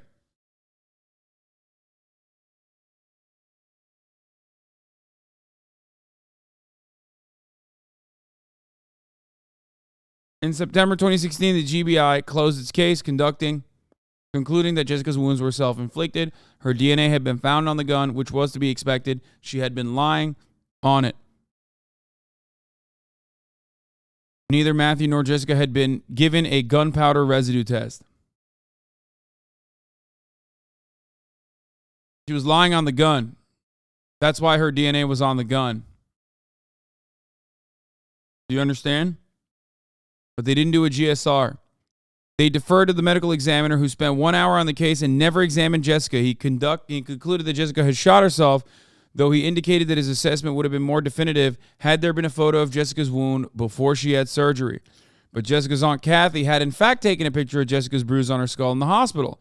She gave it to the agents. Somehow, the photo never ended up on the GBI report. Bro, 2 shots, man. That's it. What do you mean? They interviewed 8 police officers, some of whom were Matthew's good friends. One told the agents that Matthew was telling me how she kind of acts crazy sometimes when she don't get her way. The GBI did not interview any of Jessica's family or friends. They didn't even look at the victims. Matthew was never charged in connection with Jessica's shooting. He was only later charged with lying to police about returning Jessica's belongings when an ex-girlfriend came forward and said that she knew he still had a bag of her stuff. Matthew's case was presented to a grand jury in July 2018. Under Georgia law, police officers, unlike civilians, have a right to make a prepared statement at the end of a grand jury hearing. There is no public record of the proceeding. Dude, the entire fucking state is awful.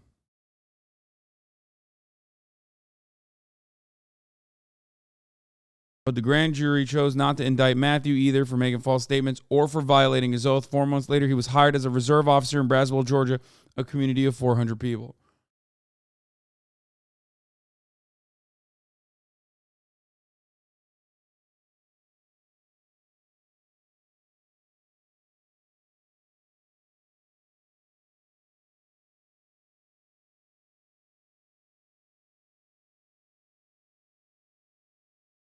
Wow. That is insane, dude. Holy fuck. That is mind-numbingly crazy. Pure evil, just all the dick in the balls, dude. Everything right there. Laid bare for you to fucking see. Oh my fucking Lord, dude. The victim was either dismissed or not allowed to be heard. Nepotism, yet again, is the most likely reason behind the truly unjust outcome that Jessica faced.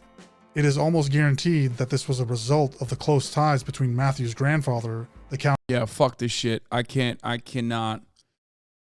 Small town hired him to kill their wives too. Dude, this guy's still a cop, bro. I feel like there's more to this story that is like interesting, or rather than just nepotism. What's crazy about that story, okay? What's crazy about that fucking story is the fact that the fact that he saw no repercussions and motherfuckers were more upset about like the stolen items than what that stolen item, like the stolen item is nothing.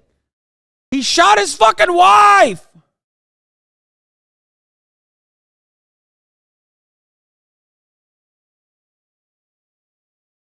Bro, nice bathroom. You missed it. We watched his RDC video already. Stop spamming it.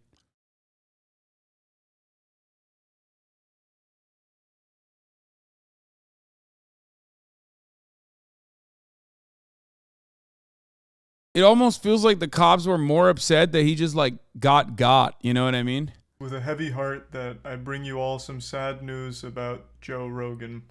He got after all their attempts to fucking cover his ass. Like literally that conversation, I see that conversation in an entirely different light. Now that I know everything I know about this case, what do I mean by this? Okay, before we get to the Charlie thing, what do I mean by that? That motherfucker literally was like, why did you not give us everything, you fucking idiot? We already were covering you. We already had covered you, and now we have to fire you, you fucking dumbass. That's what that cop was saying. Literally. That cop wasn't saying like, oh man, I'm so disappointed in you for lying to the police about not giving back everything of your wife. No. He literally was just like, why didn't you dispose of the fucking bag? Or why didn't you just give it to us? We would have still defended you, you fucking dingus.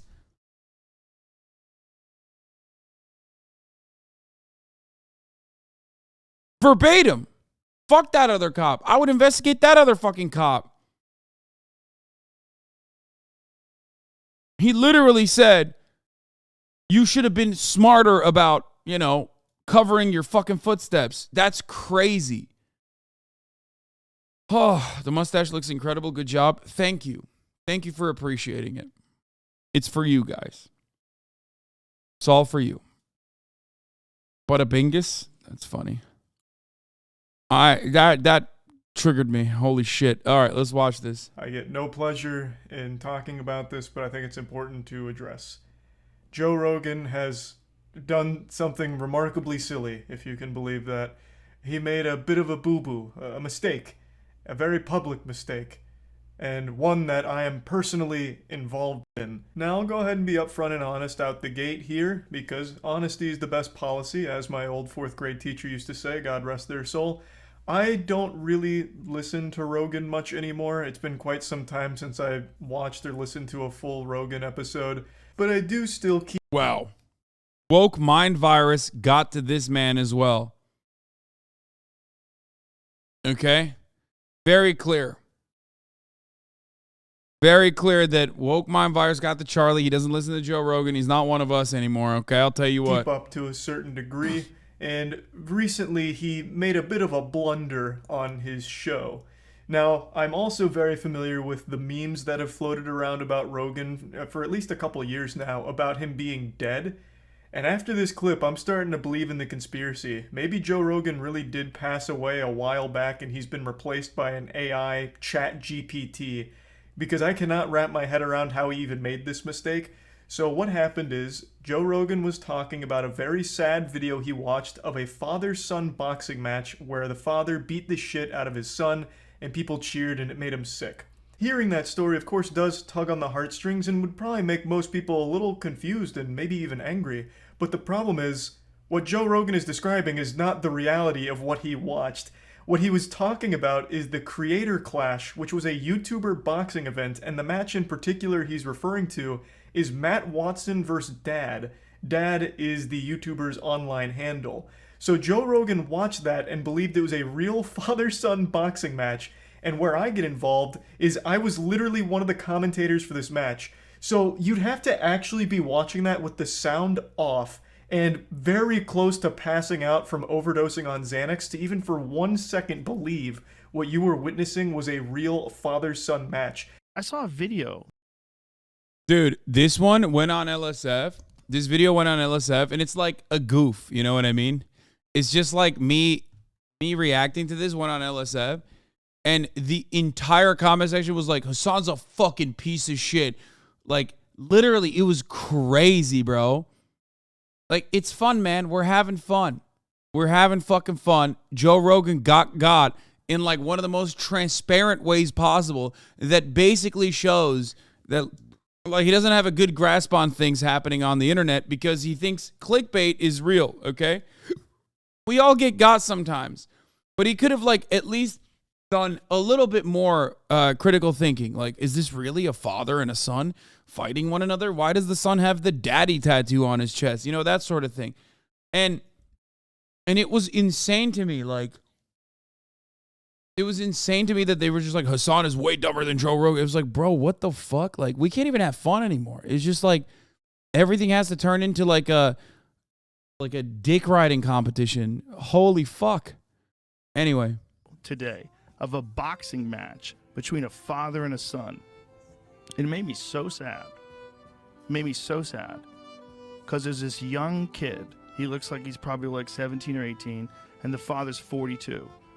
And the father beats the shit out of him. I mean, like, dings him in the head and keeps punching him. I'm like, that's your son. That's your son. What I find extremely entertaining about this situation is he has an entire team around him, and not a single one bothered to correct him until the very end after he'd already made a fool of himself. They're probably just like giggling, listening to him tell this story, just waiting for the moment to drive the knife in to let him know, like, no, you actually got that super fucked up. You got that so twisted, that's not what happened. But this isn't even a matter of Joe Rogan not doing research. This goes a step beyond this. This is a matter of Joe Rogan not even bothering to turn the sound on to the video he's talking about. Because if you unmuted it, you would hear us, the commentators, explaining like the event and the situation and what was going on. So he had to have watched this with the sound off in order to even come close to misunderstanding. This is the video Joe saw. This It's your boy, Booba Sports TV. This is what happens when your kids get out of line and you can legally put hands on them. You go in a celebrity boxing match and you show them out in front of the entire world. Father puts hands on son that was getting out of control and disrespectful. This is the results.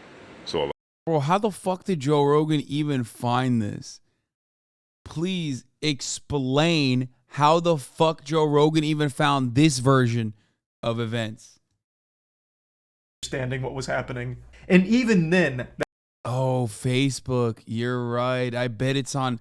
Because that dummy doesn't even go on YouTube, probably. He only goes on Facebook, right? Oh, that's right. Dude, this is so good. I just... Because, like, it's hard to find that version. Rather than the original one. That's like a million of them, you know?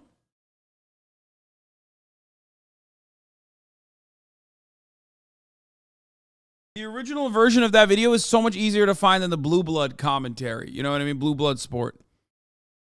That's a stretch. You'd also have to be way too high to read, because when they walk out, their subscriber numbers are posted under their name. So like all of the signs and clues are there and drilled into the spectator's head, and somehow it misses Joe entirely, which is just wild to me. And I love that he's wearing like an astronaut spacesuit during this this rant that he goes on here, because it fits the mood. Hi, Hasan. I just want to apologize for my comment a few days ago minimizing Tory Lanez's story. I didn't realize how it was being covered in a way that was misogynist and racist. I was being selfish and should have opened my ears before opening my mouth. Sorry again. I wish you happy holidays. It's all good, man. No problem. Justice was served. Joe Rogan literally needs to start hanging out with Hasan so Hasan can drag his ass back in the light. No, Joe Rogan would never hang out with me.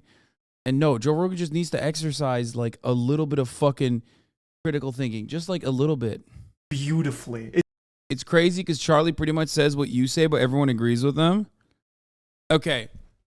I do kind of want to. This is truly the biggest mistake ever that Joe Rogan's done. It made me feel bad for Joe. It was like watching an old person trying to learn Facebook.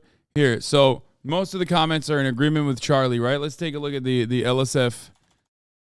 I want to show you, like, Charlie has basically covered the story in the identical fashion that I've covered it on my stream earlier today. Hold on a moment. Let's fucking take a look. Where the fuck is it?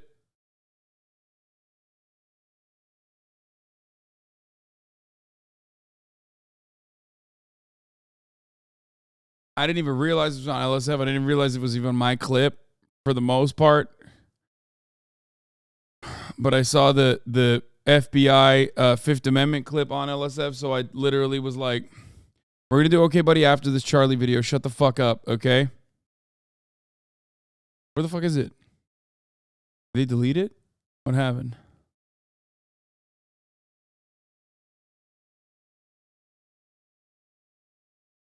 It's Christmas Eve. Why are we on LSF? I just want to show something, okay? I just want to show something. How about you shut the fuck up and stop complaining about what I decide to do on what day, okay? God damn it, dude.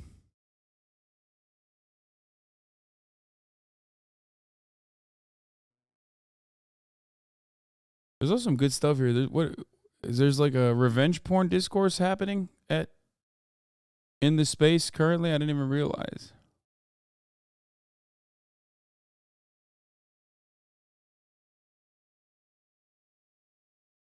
Fuck, I can't find it. God. Never mind. No, I don't care about the clip itself. Okay. I don't care about the Joe Rogan gets clickbaited clip. I want to see the LSF comments. People were so fucking mad, dude. They were so mad. I feel like you should send Charlie the vid so we can let his viewers know that Joe Rogan actually saw, because obviously Joe Rogan's still an idiot, but it still makes him like a Facebook grandpa dummy instead of like half a brain cell. Yeah.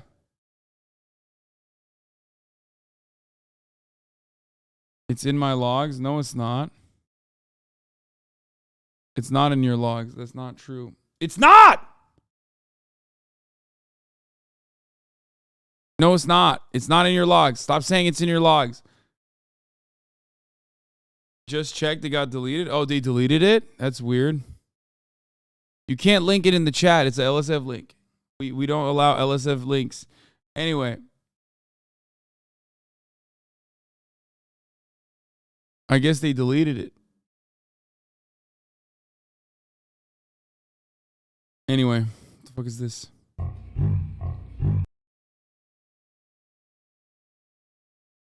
Sometimes I want to put like all cat lovers on a different planet, dude. That's it. On a spaceship to a different planet. It's just like, what are we doing? I'm looking for something, and like the thing that you're fucking sending me is like completely irrelevant. It's just a cat. It's such a wonderful compliment. Now, to be fair to Joe, in his defense, at the end of the clip, he mentions that the video title he watched misled him. And in that clip that he references, the original audio is gone and replaced with a guy lying about the whole situation. And I just still don't understand why Joe would just take all of that at face value without just watching the original clip without the voiceover. I feel like he would have done both. Like, after being made aware of the situation, he then would have watched the original. But then maybe I'm putting too much faith in his process. Like, maybe I'm giving too much credit for his researching. Maybe he just watched this YouTuber voiceover that fed him a lot of misinformation and just instantly believed it without a second thought.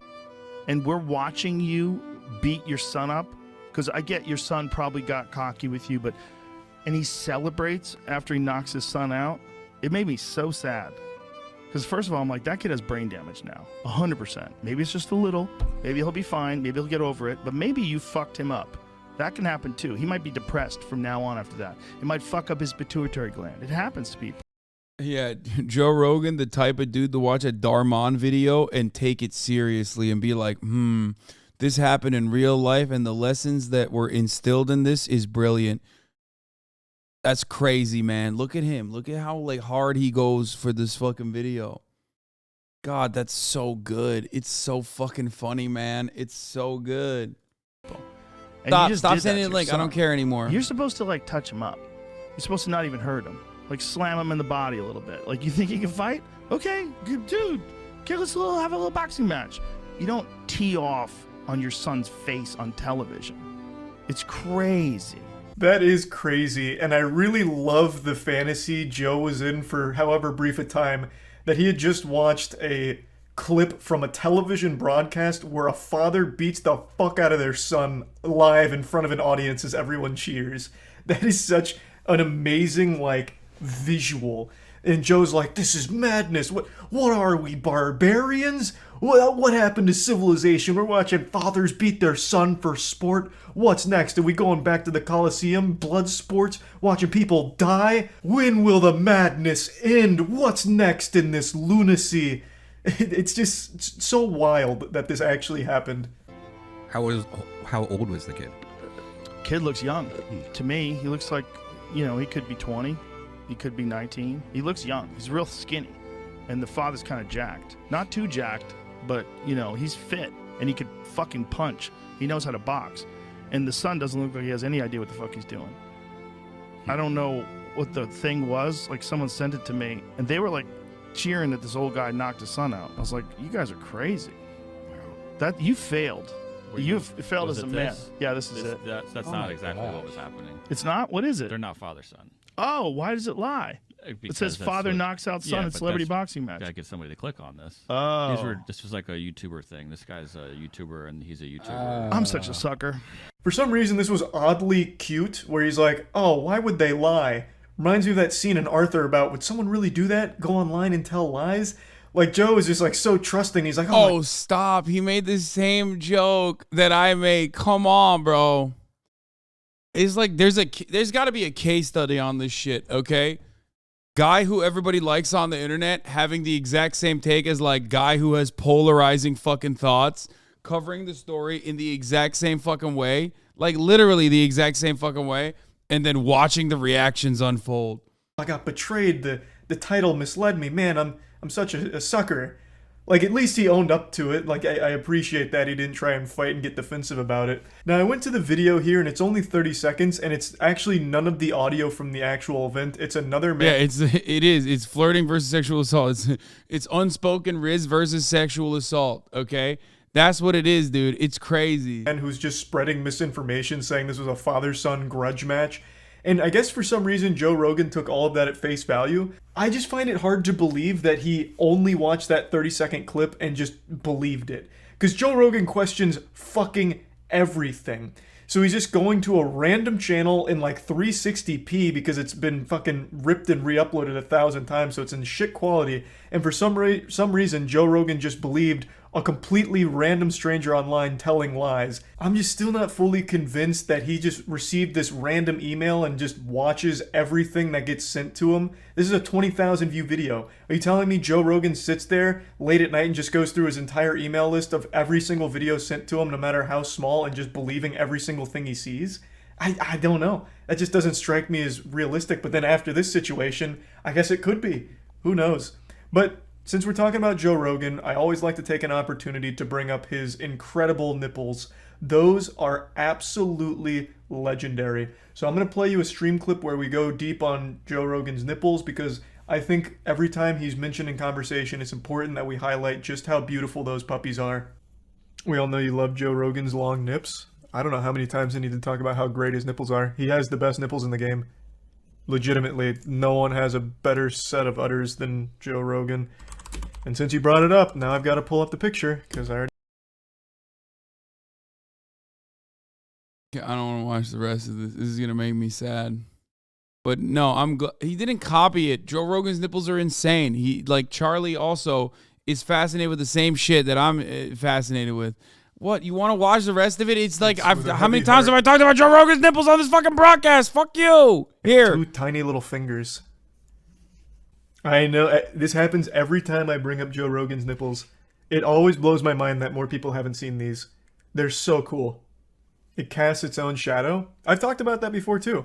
Joe Rogan's nipples are kind of like the thing Carl Sagan made where you could prove the world was round using like 2 pillars. He talked about that experiment where they like erected 2 pillars and judging by the shadow they were able to deduce that the world was round. You could do that same experiment on Joe Rogan's nipples. They're like little sundials. Yeah. Like I said, he's got the best pair in the game. Like not even close. I have never seen nipples that look like Joe's. I didn't even think they could.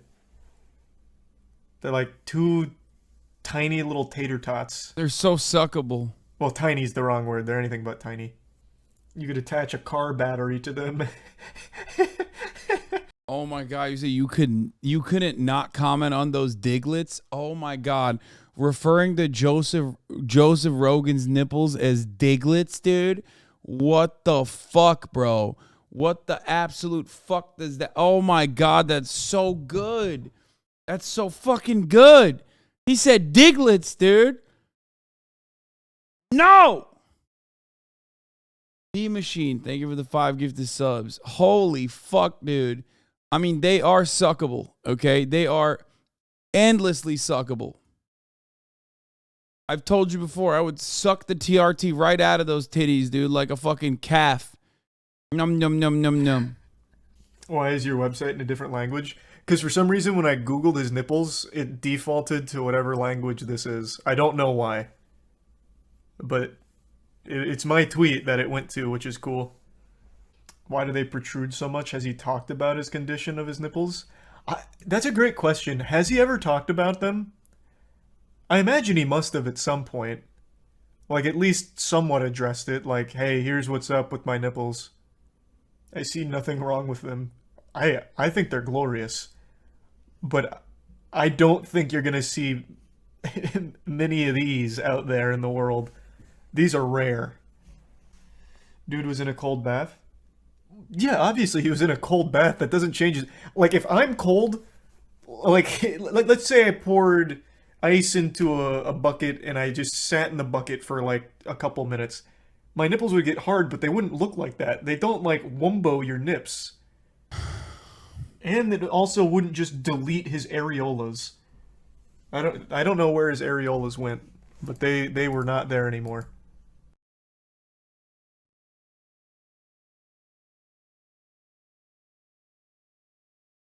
I have a headache, possibly from thinking about Joe Rogan's nipples.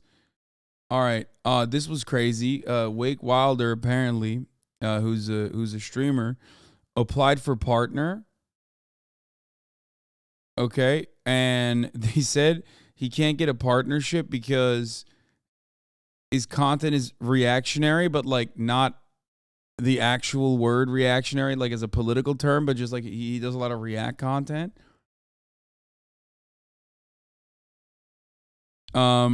That's crazy. Same thing happened to Caroline. Maya had the same issue. I didn't even know this was a thing. You know, while I disagree with their assessment, this is very interesting. Yeah, it's super weird, but I've seen this before. You do what they say, and you make a sort of content that's not reacting to the vids. Then once you're partner, you can do whatever you want again. I mean, oh, what the fuck? Oh. That's weird. But also at the same time, it's like, oops. Like, what does that mean then? You know what I mean? What does that put? Where does that put me? I have not taken anything for my headache. I don't know what's going on. I don't know why it's fucked up. But what I do know, it's time for fucking... It's time. It's time, ladies and gentlemen.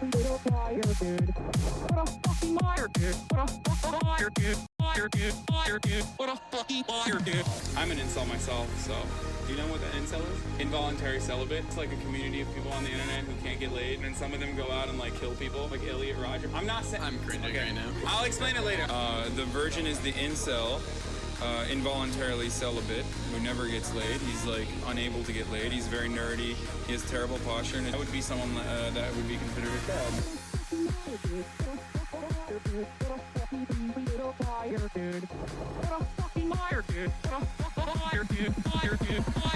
Holy shit, dude.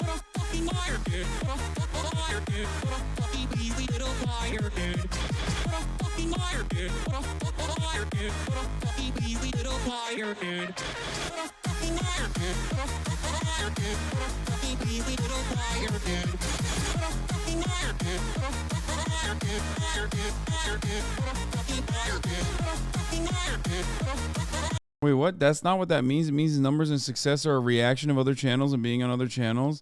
Same thing happened to Maya, not actual reaction content. Wait, really? Are you sure? That sounds fucking insane. That's literally how every single Twitch streamer has grown. By being on other people's channels. Sorry.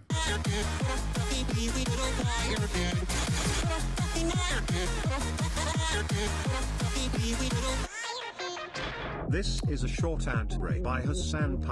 Okay, let's get to it. It's Okay Buddy Hasan time. It's been a while. Been a while since we've done Okay Buddy Hasan. And today, we skipped it. We skipped it a week ago. Why'd this beard yell at me in the checkout line? What? Oh my God. Every time I shower, I run my hands through my hair. You're balding. Trust me, I've been there.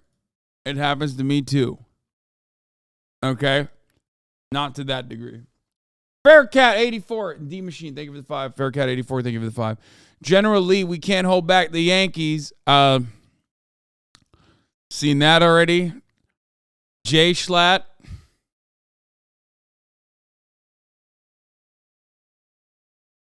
The chops were kind of hot. Listen, brother or sister or MB, I'm going to be honest with you. Okay? I like to switch up my hair and I like to switch up my beard to prove to everyone that I can go through unique styles and still pull them off. This heritage, not hate looking ass fucking beard, I can't pull it off. I'll be honest with you. I cannot. I am certainly not pulling it off.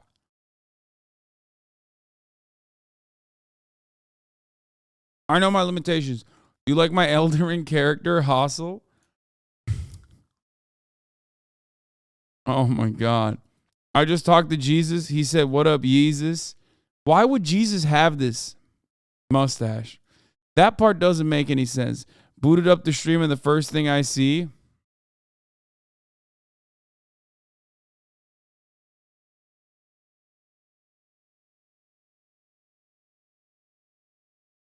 Dog, look at my uncle. Christmas dinner is going to be rough.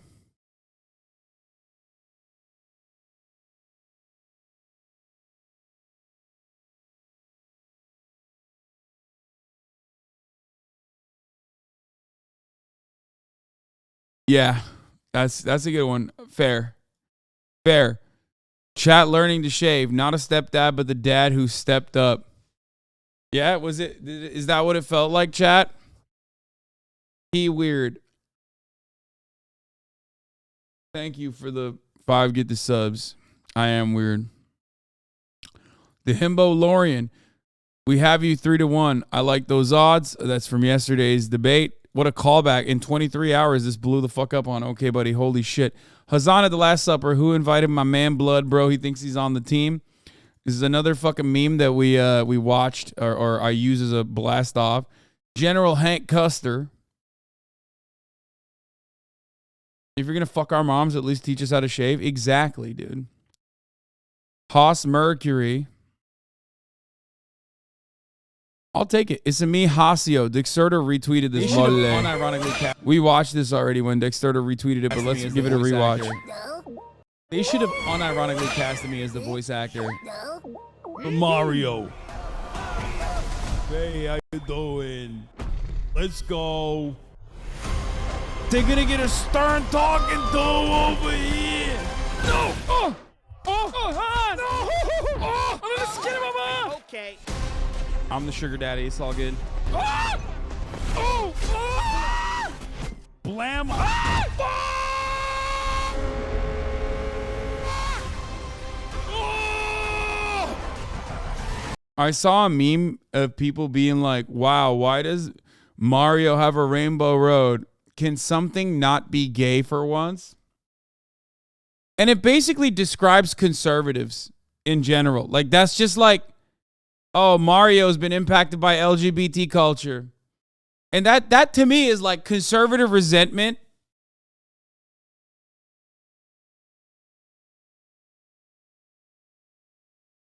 No, it wasn't a meme. Yeah, no, there was like a conservative fucking unironically saying that. Like, they're trying to queer our children because Mario has a rainbow road.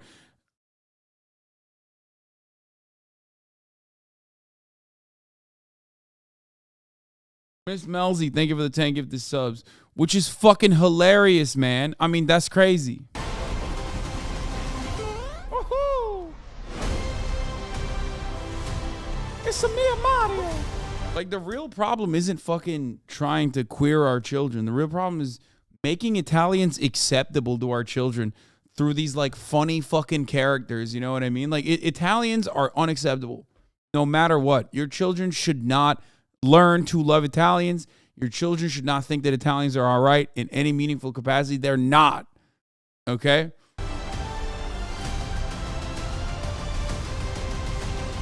Mario with a Glock. It's real New York hours. Blammo. Blammo. Blammo. Blammo. I said it. As another fire production. Since he wants the hippopotamus for Christmas. Dude, okay, don't just draw it, okay? I do want one, though.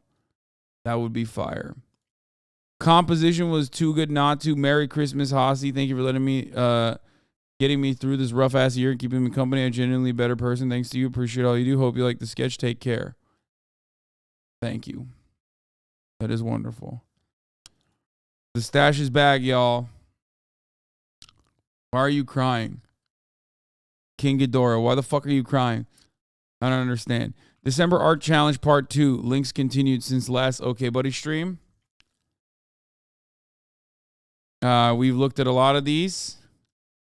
Day 14. Blue sweater with a flower necklace was a nice look. Day 15. They're watching the audacity of billionaires pitching a tantrum on Twitter, or the Dan's Game category of the NIM Awards. Day 16. I like the Teddy Fresh shirt. Day 16. Bonus. Better Piker has arrived. That's Marat. Day 17, Banana Peels. Day 18, Brothers featuring Fiona. Man, this is great. This is a great recap of this month because it kind of shows like how much fucking jam-packed content I serve you. Like, that's just this month. Day 18, Piker Brothers featuring Fiona. Day 19, the Satire shirt and hoodie looks cool. Day 20, he's wearing Will Neff merch. Day 21, ready to go to Sykkuno stream after. You know, I've been serving it to you. Day 22, he trimmed his hair. Looks great. That's cute. Day 23, that was a wild debate. That was yesterday. And then day 24, the stash is back. Look at that. That's from an hour ago. Every day, baby. Serving it to you. These drawings are great. I love your art style. I love how well you got the mannerisms down and everything. Edited my first fan cam. It's Big Boy Christmas. I'm a big boy, baby. I'm a big boy. Yeah, I'm a big boy. Big boy. Hey, baby gorgeous. It's Lisa Barlow. Little Lord Jesus. Stop! What Whitney No! does with the gift I No! give to her. If I give you a Chanel necklace and you choke on it, that's your problem, not mine. Oh, Wendy's, I love your Christmas treats. Is that it? Yeah. Dude, are you fucking joking? No, I'm downvoting it, actually. Don't ever get me with the Lisa Barlow ever again. I don't want to see her. I don't want to see any of that shit, dude, okay? I don't want to see it. I'd rather watch the fucking ads at the top of the hour than watch another Lisa Barlow ad, okay? Except, guess what? If I run the top of the hour ad break right now, you might get a Lisa Barlow ad. And you don't want to see those ads. So what do? You fucking subscribe. There's nothing I can do about Twitter. I blocked every account. And she's still coming up on my fucking timeline because of you motherfuckers. But listen, all you need to do is subscribe here to avoid the ads at the top of the hour for $5 or for free with a Twitch Prime. Ethnic Santa! 50 gifted subs. He's right there. He's fucking right there, but he just gifted 50 gifted subs. How does that happen? Red Baron, thank you for the 5 gifted subs. Here's the 3-minute ad break now. Ethnic Santa allowing 50 of you motherfuckers to no longer see the ad. Christmas came early for here at least.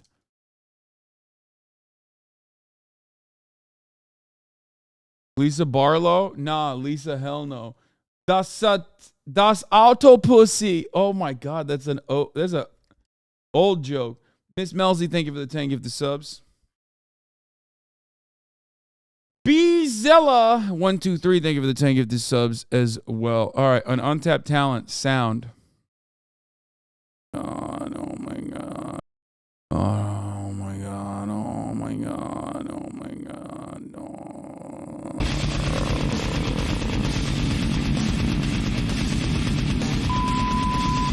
Misguided Penguin, thank you for the 5 gifted subs. Anyway, that was pretty good. Uber Eats delivery goes horribly wrong. HasanAbi reacts. Tried to Uber Eats her favorite food and this happened. Please deliver to door and please tell Tori. Tony says sorry because she's upset and won't answer my calls. I think her little brother answered the door, but I relayed the message. Lol, she doesn't have a little brother, but it's all good. Thanks for delivering the food, bro. Damn. Oh, no. Oh, no, dude. What the f?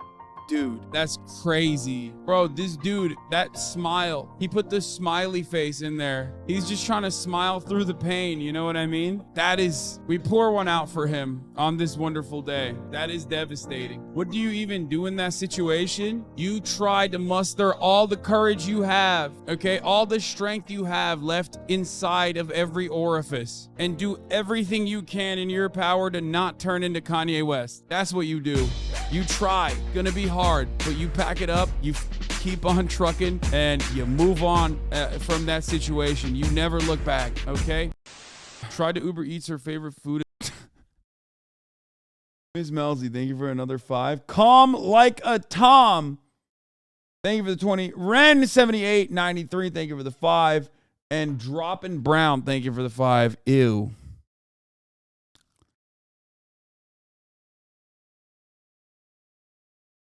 New emotes, Hasan and White Hasan happy.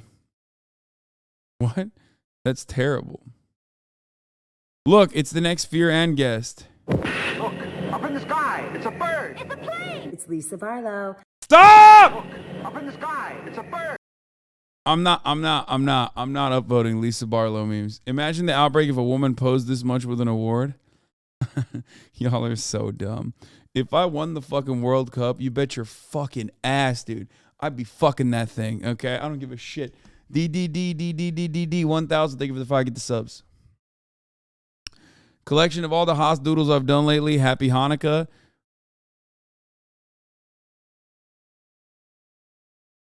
I saw every single one of you who called Hasan's hands ugly in chat, and your sins will not be forgiven. Wait, really? You guys think my hands are ugly? King Ghidorah, these are fire. They're so talented. Not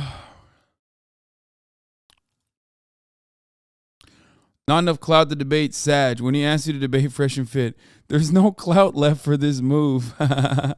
Christmas gift to myself. Hope chat likes it. That's crazy.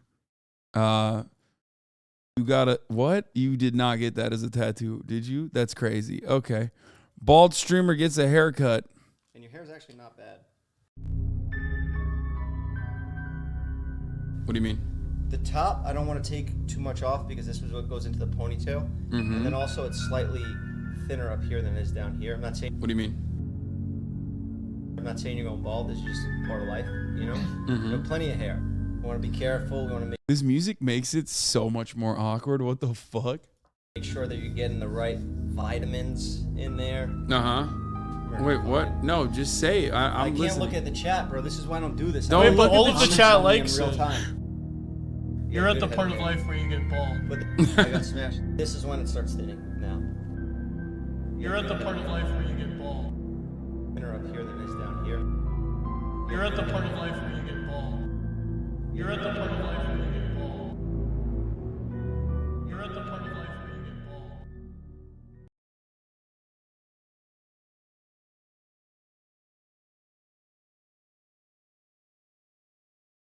That's crazy. God damn, that was good. Fucking editing is so good. It's like a toothpick changes everything meme, but for edits. A Christmas Carol with streamer Scrooge. That's fire. I'm gonna go to Scrooge. Everybody knows. Fear and Bingo. Guest asked why the podcast about. No answer. Will is absent. Rotating co-host criticizes the podcast name. Cutie defends Taylor Swift. Someone goes to the bathroom. Someone checks their phone. Marsh shows Google image results. Leftist audio. Free space. Hasan gets called a U-Haul truck. Someone arrives late. Sexy times promised behind paywall. Never happens. How old are you? Hasan makes an inside joke only for chat. Hasan calls Austin an otter. Mike's stand falls apart. Hasan talks about streaming addiction. Fails the Bechdel test. No politics followed by 10 minutes. Followed by politics for 10 minutes. Gets compared to the yard. Someone checks their phone. Food gets munched. This is actually pretty good. You just described all of our episodes, though. That's kind of fucked. You just didn't mention the new thing that we added onto the podcast. One, Will appears. And everybody makes a joke about how Will is actually the guest on the podcast, including the guest making that joke. And the other new thing, let's change the name to something else. Or yes, talking about Ludwig. We talk about Ludwig every episode. We got to stop talking about Ludwig. When's Ethan coming on? Yeah, Cutie embarrasses herself and Ludwig gets roasted is actually a fun one too. Okay, looking dapper, presenting awards. This is an old one, but a gold one. Thank you for that. The only advice we truly need. How to avoid ads. I mean, I just ran the top of the hour ad break, but this, fuck. It would have been 10:10. I went to the art gallery today and it was fun. Y'all are so weird. Our favorite Nepo baby. I love this one. I love this meme. You know, some people thought this was real. My trainer was like, oh, I saw you got mentioned in the Nepo baby article. I was like, no, man. That's a meme. Oh, fuck. I should have never mentioned I'm working on getting Ethan on. Now, that's all you motherfuckers are going to ask. Literally nonstop. When's Ethan coming on? So when's Ethan coming on? Oh my God, 31 chatters rated this ad segue 10 out of 10. Best one today, Hossie. That's best one. That's lifetime. Let's go. That's a secret segue, baby. I'll take it. I'll take it. I'll take it. I'll act like my last segue was that one. Hasan joins AMP. We've seen this already. The only red wave that matters. Me riding a bear. I could also be riding a hippo as well. That's cool. Hasan hid this from us the entire time. We already saw this. It's Austin and Andrew Lincoln. Big house on the H3H3 card. Poster illustrated by Day Off LTD on Insta. Where am I? Is that me?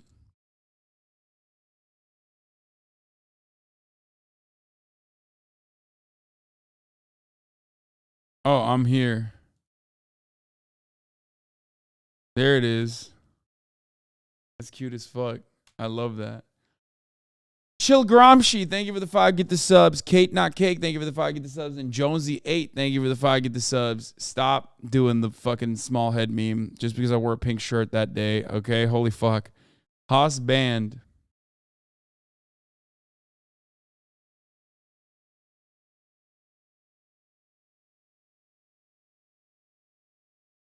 I guess I can download it.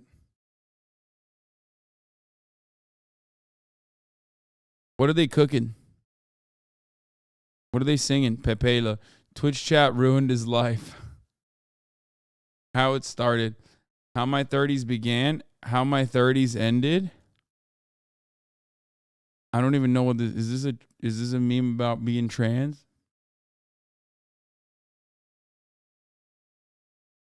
More ads, my lord. Dude, I gotta get a haircut, bro. I look too much like a fucking cult leader. Holy shit. Is this allowed?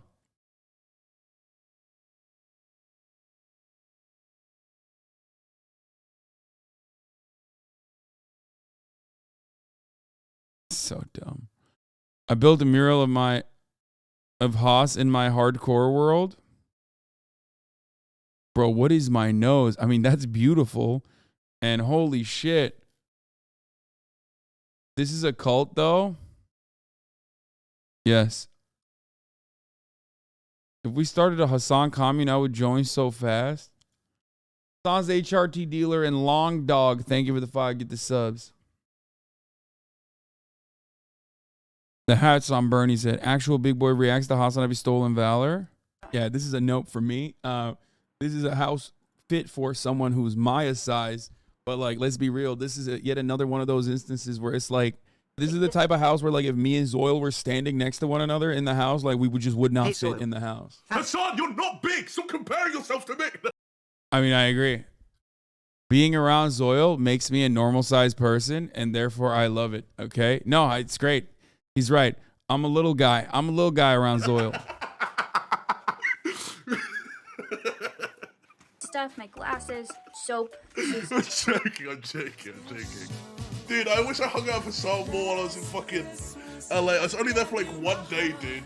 I wanted to hang out with Hasan. Serious talk, how fucking tall is Zoil? Dude, so tall. He's so tall, I'm pretty sure like scientists can't measure how tall he is. Like, I don't know if we have a tape measure tall enough to measure him.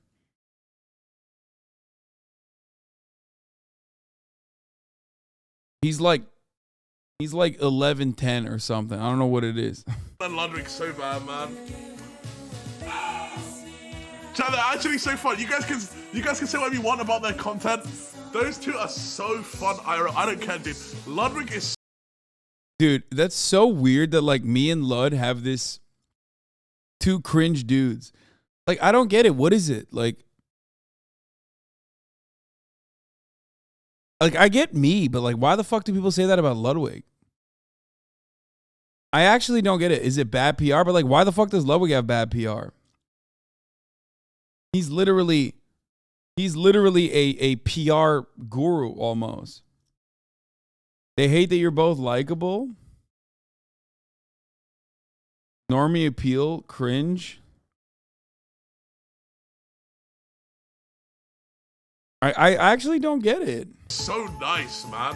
I love Ludwig. He is so nice, dude. Oh, is it new theory? Zoil 8 celery body. He is so nice. Those guys are so fun. Nah, we know them better than you. Hasan isn't? Question mark. Like, let's see what happened here. Okay, what's this guy's? Let's see. This guy said Hasan isn't. Okay. Denji ILTC. Wait, what the fuck? That guy's account is gone. Did I write it wrong? Or is it Denji? No, capital D isn't the. Let's see. Probably one.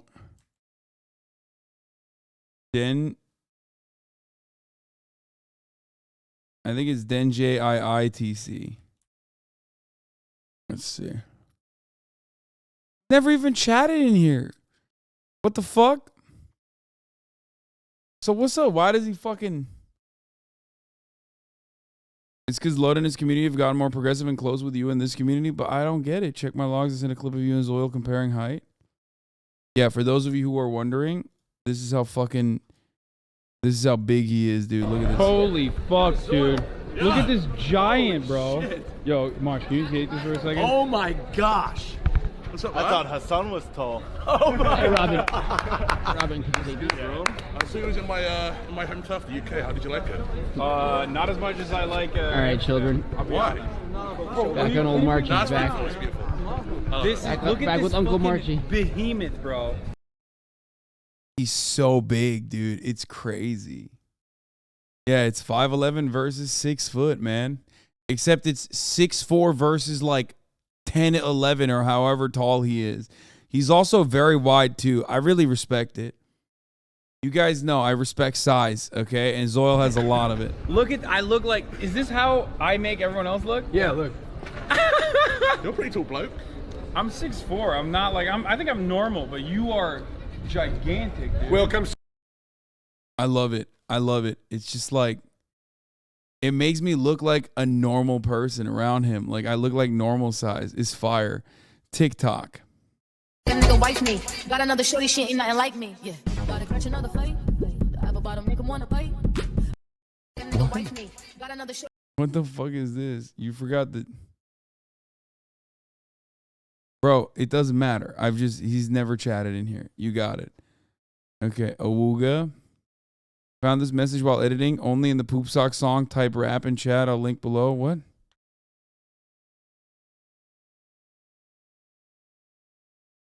So the Poop Sock also has a gnome in it. Nice. The 2023 H3H3 Soundbites Tournament Final Battle. Battle for the second Soundbite Tournament Hegemony. Decisive Prolapse Collective Victory. Howie Mandel assumes title of Soundbite King. Humiliation of Hasan Pecker and Himbo Thought. The belligerents were the Prolapse Collective and the People's Republic of Azania.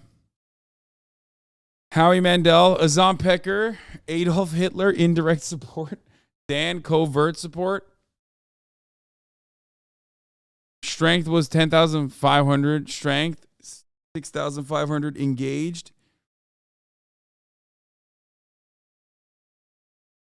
Unknown but heavy General Neil. Unknown but heavy casualties and losses.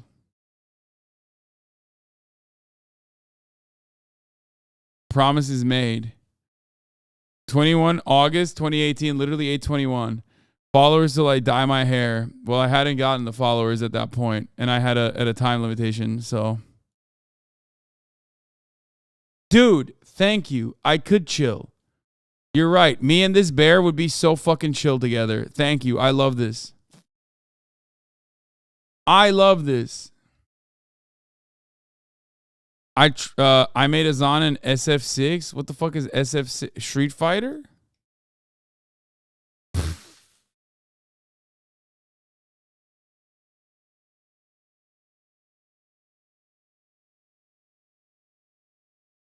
I do not have a small head. You guys need to stop with this. I tried drawing a realistic version of Roger from OP, but ended up with Hasan. What the fuck? I don't know who this guy is, but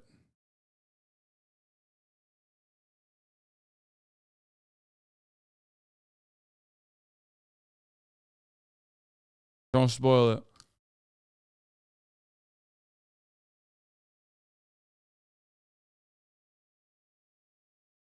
Oh, is he the Pirate King? Goldie Rogers, the Pirate King? He doesn't look like that when I saw him. You are spoiling it right now. You're spoiling it.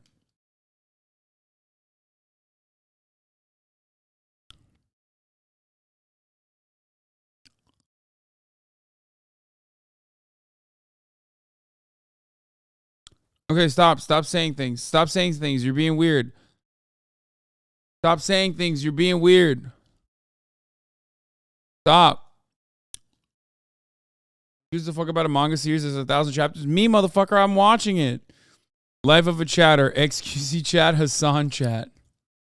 Which way will he go? That's the problem with children nowadays. The power creep in the new Donald Trump TCG is already insane. Presidential bussy. Yeah, this is going to break the deck, dude. Anyone who has it. Hank Pegger with a chill bear and a couple baby hippos.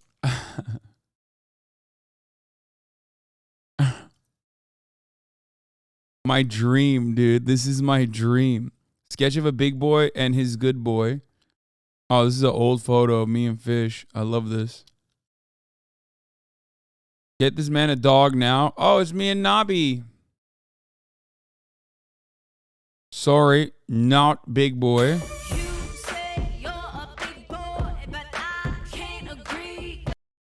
Dude, this literally fucking proves that I am. Eating chicken wings like he's on Hot Ones. See how much of a big boy you are? I'm number 5. Not the cartilage. I don't eat the cartilage. But who the fuck eats it like number 1? That doesn't even exist, I don't think. Bro, you're not eating a chicken wing at that point. You're just taking a bite. Like who bites a chicken wing one time and just drops it? Like what is happening in your world if you fucking are eating one bite out of a chicken wing? I've never seen someone just go, I'm taking a bite and then I'm good. Like that's Brandon Rodtinez. Thank you for the 10 subs. Muscular Pains. Thank you for the 5 subs. That's bullshit. Okay. What a fucking liar, dude. What a fucking Weasley little liar, dude. What a fucking Weasley little liar, dude. Holy shit, dude. What? That's not real. What the fuck? You literally put a classic meme on there. That's not what? This is fucking slander. I can't believe you did this. No, this video is real. This is from a video. This is a screenshot from a video. This is not what that's crazy. To spread this level of misinformation is insane. I am literally going to sue you for defamation. This is straight up a classic meme, dude. This is like a meme. Like you took this from a meme. I know you sucked the bone down, bro. Don't worry. This shit is fucked up. It is so fucked up. Look, dude. Holy fucking shit, dude. Literally lying. No, I'm not even kidding. This is like, this is gross. This is gross. The slander is gross. Dude, how dare you? How fucking dare you, dude? That's crazy. That's crazy. I'm not even upvoting this. Every community meme I made in 2012. Jesus Christ, bro. That's like, made a meme every day, Oni. I'm not going to go through all this. I used like almost all of them for my blast offs. 2022, sorry, not. HasanAbi's helpful advice for small streamers. Oh, we watched this already. This was fire. Chat mod diff, we watched this as well.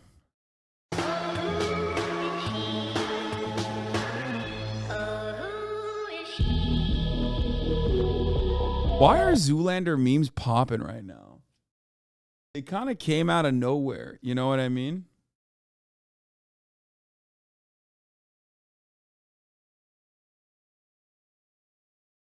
What? Why are they popping?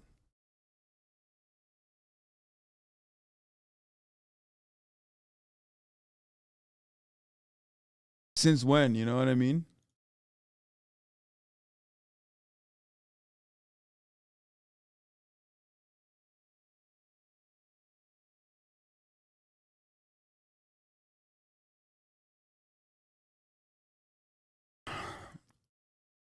It popped off on TikTok randomly. Zoolander's a classic. You can't convince me otherwise. Zoolander is an incredible classic.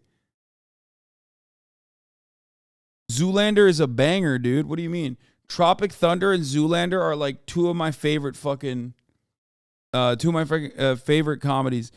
He could sing All I Want for Christmas Is You, but Mariah couldn't stream for 9+ hours a day. That's true, dude. Thank you. Finally, some recognition.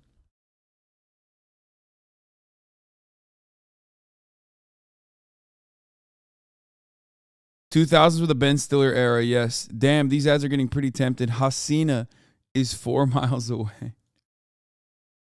Himbo Fitness? Nah, Him Baby Fitness. It's actually kind of chaotic, but also very good art in general. Holy shit. Still kind of fucked up and chaotic to look at, though. Weird.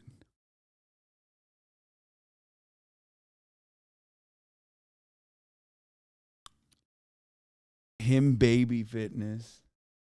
Kind of cursed. Some puppies. Why is it like this? Oh, it's because I had zoomed out a lot. Look at that. That's great too. Downloading it. Boop. I love puppers. Wait, speaking of puppers, let's see. I said drop a like if you want me to get a new dog, and it's already at 139 likes. Okay. I guess we're getting a dog in the new year, you know?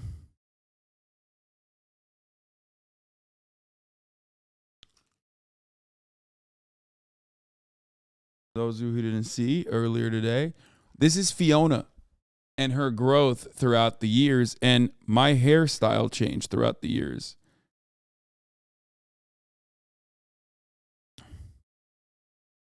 Yeah, I'm going to travel first, and then I'm going to get a dog. Did you see we rate dogs? Comment on your Twitter post? Yes. Can chat name it with a poll? Fuck no. What? Abso-fucking-lutely not, dude. What? Is Fiona only 3 years old? No, Fiona's like 5 years old, actually.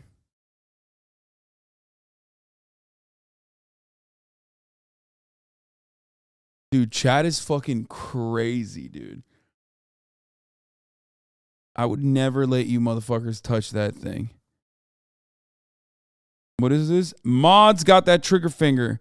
Chad says some dumb shit. Chad, his guess. Hasan about to explain why why his statement is dumb. Mods. It's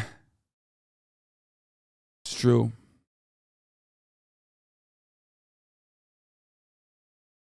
This is why Ludwig is better content than you, H. That's how Ludwig named Coots. Okay, that one's actually not bad. He looked so good at the chess event. Hasan Crumbs. I wasn't even there, bro. I was like over here. I'm literally right there. There's like a light shining on my head, actually. The one instance. Look. I am right. That's me. There's like a little bit of a light shining on me. This meme is so made only funnier by the you know. Hasan's dog, if chat picks the name. Come here, Blammo 911 Cussy Jr. Yeah, I know. Breaking news, Andy's Lawrence Lab releases first image of science achieving cold fusion. Thank you. That's it. That's how I would do it. The Age of One Piece episode 1. This is a part of the broadcast where I tell you a little bit about my personal news, and I'll tell you two things. One, I watched Chainsaw Man last night. It's very good. Two, and I cannot believe I'm just gonna admit this before we blast off because I don't want any of the fucking freaks to hear about it. I watched the first 2 episodes of One Piece last night. Joking! Monkey D. Luffy! That's right. And I don't know. I don't know if I like it. Okay? I'm not fully sold on it yet. Oh, speaking of One Piece, I went back to it because it's cozy. I've been watching it. That's the only time I will openly admit that. If you ever ask me in the future, I will say I'm lying. I will say you're lying and I'm not watching One Piece. I was watching One Piece and I fell asleep. Where are you in One Piece? I'm like episode 7 or 8, man. Chill. Stop saying use 9 anime. Guys, I'm using a fucking television and an Apple TV. I'm 31 fucking years old. I have a Crunchyroll account. I'm not trying to change the way that I consume content. I don't need that right now. Bro, I just asked where the fucking website is where they tell you how I can avoid the fucking filler episodes. You can't do that. Do you think you can watch One Piece on Crunchyroll or on Netflix? You can't do that. I'll fucking kill you.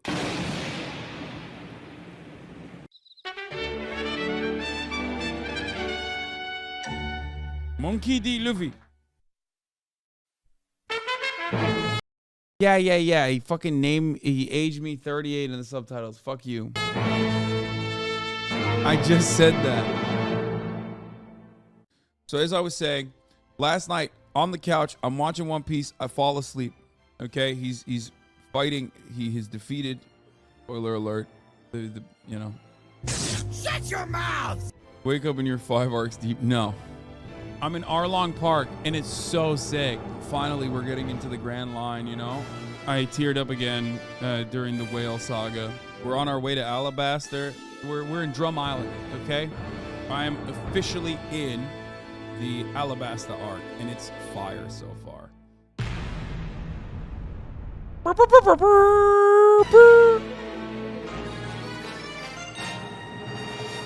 あんなじいさんの面倒いつまで見るつもりだ？まあ冷たいのね。あいつが海賊だろうがお宝持ってようが関係ねえだろ。もう少し探求心を持つべきだわ。What the fuck? がそこまで来てるぞ。あら、怖いよ。てめえには言ってねえんだよ。次回ワンピース床屋村の魔女アーロンの女幹部海賊王に俺はなる。 Oh my god, there's a second one? This has 80,000 views? What the fuck? Those who push back the hardest end up loving it the most. The Arlong Park one was for me the moment I said, well, fuck, this is amazing. As a One Piece fan and HasanAbi, this made me very happy. Please keep this up. 3-minute video had me in stitches. Great editing. Okay, well, I went there. You got to stand around a lot, which I don't like. When's the last time you had fun, Hasan? Oh, that's not. I was watching One Piece after the. Oh.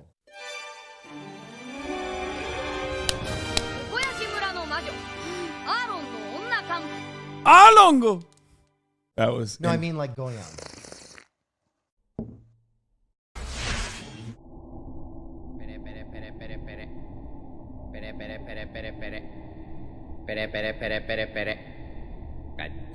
One Piece is real. I'm in Arlong Park and it's so sick. It's so sick. Like, I'm excited to watch it. I'm just going to keep it $150. That is incredible. Okay. There's emotional. It's funny though that they didn't add like the smoke I have for Miaraban, which I didn't like. And I also didn't like the Clown Pirate too. I thought that the Clown Pirate's weak.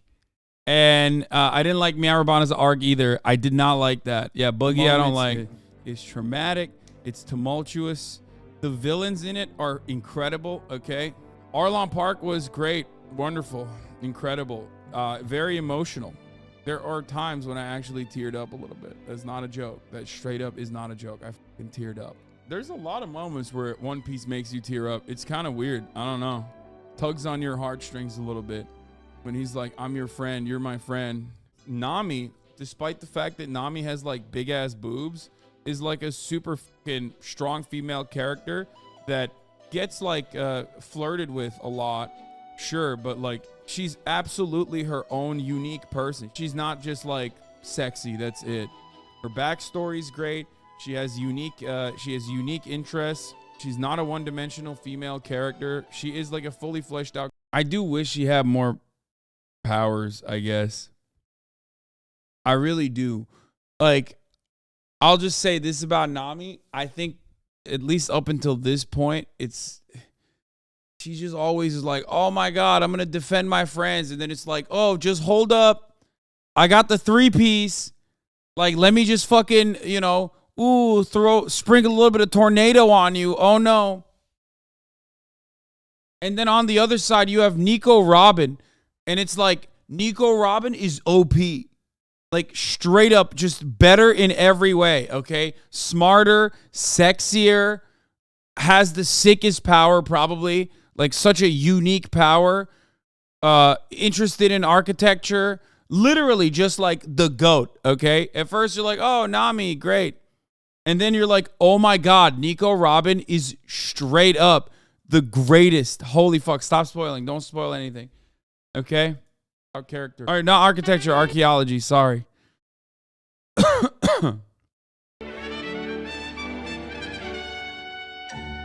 Monkey D. Luffy.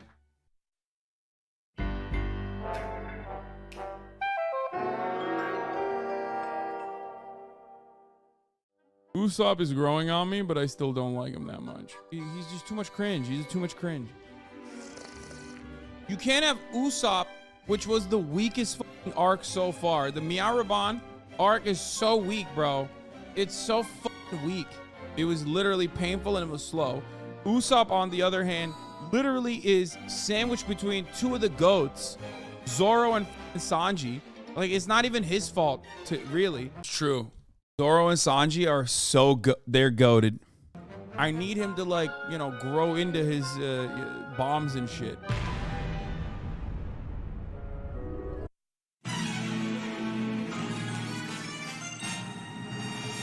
おいこら今度こそでけえものを取ってこいよおめえこそしょぼいトカゲなんか持ってくんじゃねえぞうるせえぞお前ら今男と男の決闘が始まったんだなんだ酒が爆発したぞあの樽は私たちが渡したやつよどうなってるの次回ワンピースルフィ怒る聖なる決闘に Oh no! 俺はなる I did start watching it with subs and then flipped it over to dubs and I've been watching it. I hate this dude, but I'm so invested in these updates.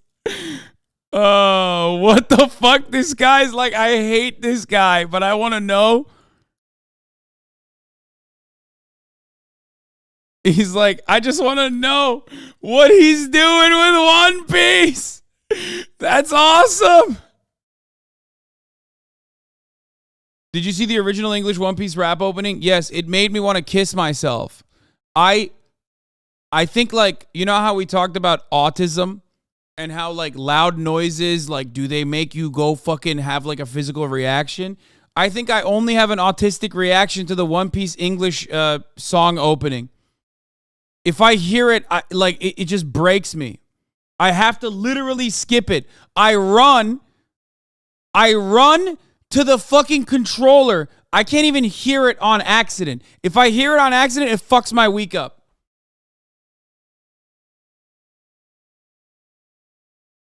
It is the worst thing I've ever heard. I do have a negative, like, what is it called? Like an auditory response or something. Like, I start going, ah! Like, I'm not even kidding. It's low-key a banger. Yeah, it's low-key a banger. It makes me want to bang my fucking head into a wall until I lose consciousness. That's what it makes me want to do. It is literally, why did they do that? Why did they also make the intro music English? Why couldn't the intro music just be not English? It is so fucking bad. It goes hard on mute. No, it's so bad. It gives me such a bad response. Like, I literally, like, physically cringe when I hear it. It's so bad that when I see it, it still makes me cringe. Because that's how 4Kids operated. It was 4Kids, Hasan. Yeah, it's fucking stupid.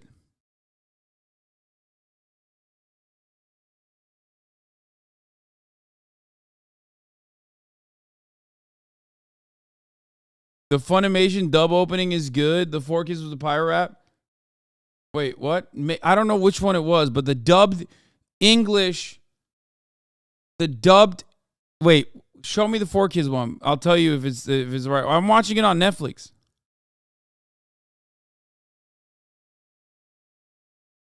It's like, like that one. Wait, let's watch. Is it this one?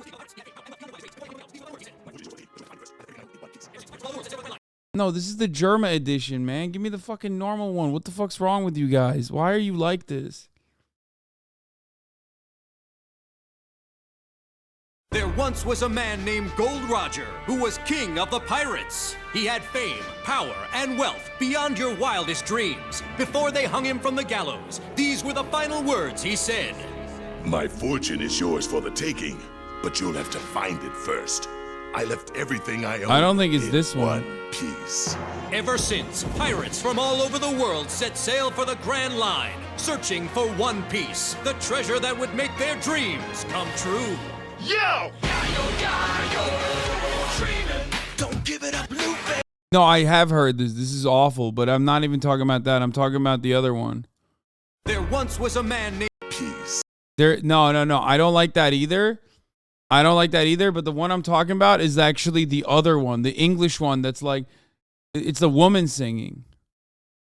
I hate it. I hate it so much.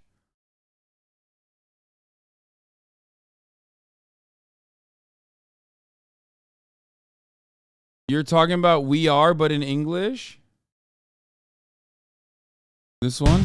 Well, everything else the world has. Yeah, this... You can't just words greater than they'd ever dared Is to this imagine. it? The great pirate. Hopes and dreams, your hopes and dreams. Together we will find everything that we're looking for. One piece. Be your guide, raise the sails. I mean, I hate this too, but there's a different one. Through it all, through all. Wasn't there a woman singing too? I don't know. I fucking skipped all of these. I don't want to watch. I can't. Like, I hate these intros. I straight up hate these intros so much. It's got harmony. It's got lovely chord progression. Come on, man. No. It's the last one, but you didn't get far enough. And line, there's no doubt. The pirate whose eye is on it, he'll sing. I'll be king of the pirates. I'm gonna be king. His name is Luffy. That's Monkey D. Luffy. King of the pirates. He's made of rubber. How did that happen? Yo ho ho, he took a bite of gum gum. His name's Olo. He's just like that. I can't. Oh, this is the one I think. This is man. These things shall not. Yeah, I can't. This one is the worst. I think this is the one. I think this is the one. Hold on. It might be this one. People tell me my head's in the Yeah! This one! I hate this! I don't care what they say because I'm dreaming of you. You are the treasure I found. So bright, so bold, but so elusive. It's hard to look away, even though it's blinding me. There are no words to describe how I feel inside. I'm really, really stuck on you. Whoa, whoa. I have to follow my dreams, however crazy they seem. And I won't stop till I get there. You will see. You're all I need to have. Bro, she's not even like singing in key. Like, she's singing off key.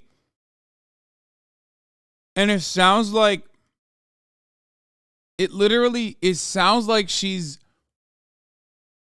bro, this one was the singer, Lisa Barlow. Bro, she's singing off key, and it sounds like she's singing from a toilet, dude. Like, I don't know where they recorded it, but it sounds like they recorded it in a fucking toilet. Like, there's a weird echo almost.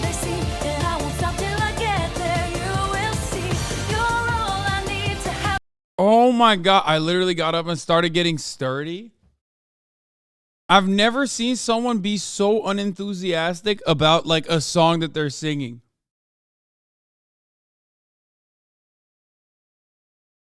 This song, I think this song won a Grammy. Stop. Well, so did Blackface. So we know that the Grammys are a corrupt institution anyway. You know what I mean?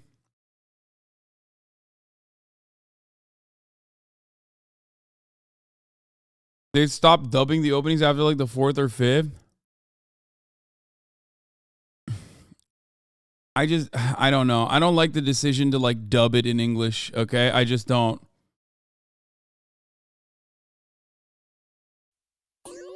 An awesome treasure hidden, incredible adventure. Have the courage, set sail and believe, and we will see a glimpse of the sun-run trees. Things have changed now, for together we found we look through the. Stop. Okay, we're done. I can't do this. I can't. We're done. It's like ruining. It's ruining the vibes. It's ruining the vibes. It's ruining the vibes. It's ruining the vibes. I hope the kids liked it at least. Fuck those kids, okay? If you don't tear up when Nami gets asked for Luffy for help, something's wrong with you. Arlong Park when Luffy puts a straw hat on Nami is definitely a tearjerker. I love that you're editing these in One Piece format. They're so entertaining to watch. I love the dedication of this channel. Personally, I thought I would never like Usopp, but after watching, I'm not even a big Hasan fan, but I adore you, editor. The little details show how much you love One Piece, and that's so great and heartwarming. Why are there so many motherfuckers who are One Piece fans who just like hate me? There's like a lot of One Piece fans that apparently just don't like me, but they love that I love One Piece now. Cool, I guess. Anyway, this is great. HasanAbi saying bananas compilation. That is fucking bananas. It's bananas to assume that you don't like Indian food. Bro, you're fucking bananas if you think I'm gonna sit here. He just goes, anime is right wing. One Piece is literally pretty as left wing as it gets, I think, anime wise. How the fuck are you gonna be a One Piece fan and be like a right winger? That's so weird.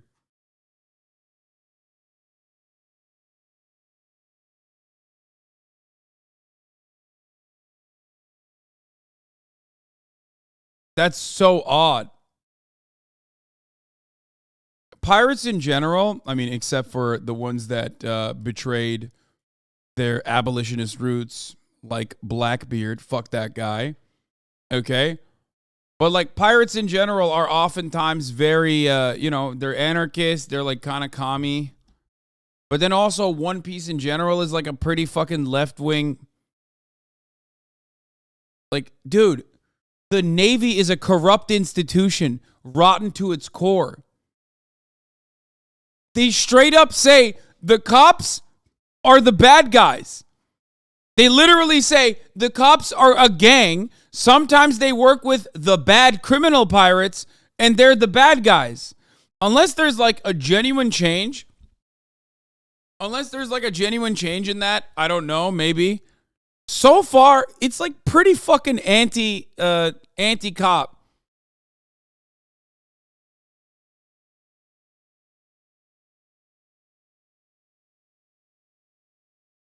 Fucking bananas. I did not think he was gonna go bananas mode. Fucking bananas too. God, I'd say that's pretty fucking bananas. You know, people are fucking bananas, dude. Guy is fucking bananas, dude. This is a bananas thing to fucking put out there. Absolutely bananas on it. And bananas, like going absolute bananas. Absolutely bananas. Rare, that is sad. Fucking rare, sad banana. Literally, cops take slavers and wasps in the story. Yeah, I don't understand how you could watch One Piece and be a fan, but also be a fan of right wing politics. But again, yeah, no media literacy. It's like watching fucking The Boys and thinking Homelander is like the hero, I guess. Remember, it's in the Bible. Only you can prevent yourself from getting mauled by 30 bears. Yeah, it is in the Bible. Büyük Piker. POV, you're fighting Hasan Piker. Palpy3, thank you for the 20 gifted subs.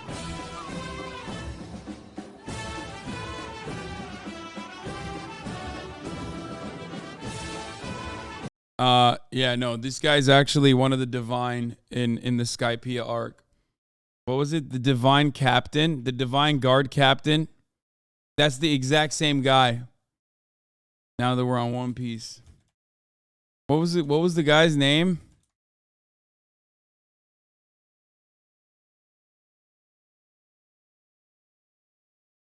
No, not the ball boy. No. The one that Nico fights. This guy, bro. Yama. Dude.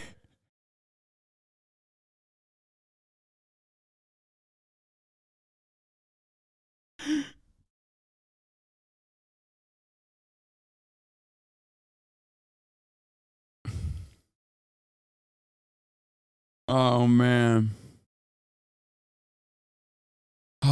What is happening to me? I don't know what's going on. I don't know why I have such a bad headache.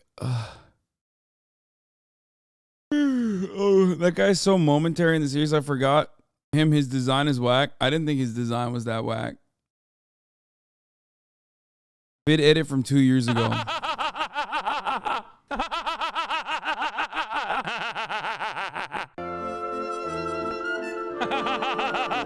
Fuck you. Oh, mercy.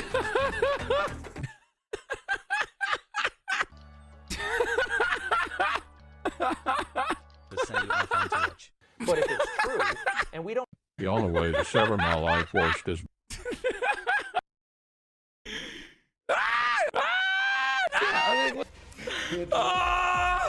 I feel like I used to laugh.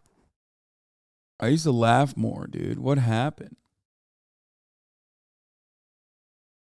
I lost the joy of laughter. I put it. It's like having streaks, like a race car. No.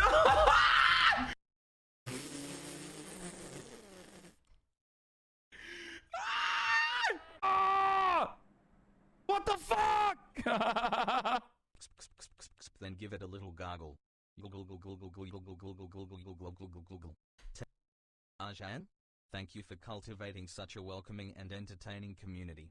It is really like no other on Twitch. I think we all really appreciate it. Have a nice day, chat and poo poo. And it needs to be less gay. It needs to be more tactical. The Trump camp's 2 business days.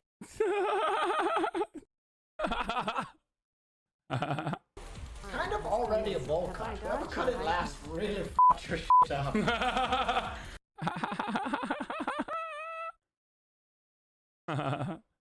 Avarinky? It's true. So stupid. Dovinky?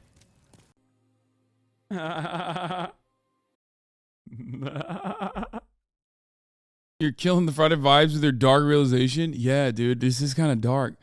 I don't laugh this much anymore. What the fuck?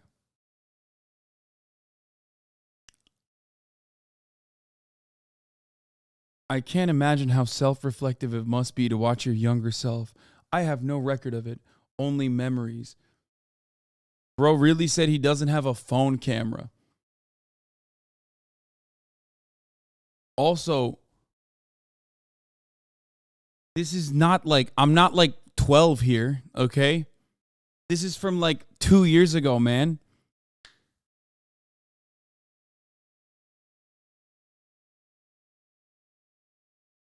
I didn't have a phone cam when I was young, bro. Brother, this is from 2 years ago. You had a phone cam 2 years ago, motherfucker. What do you mean?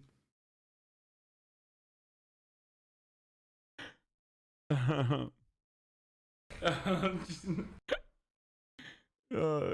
mean...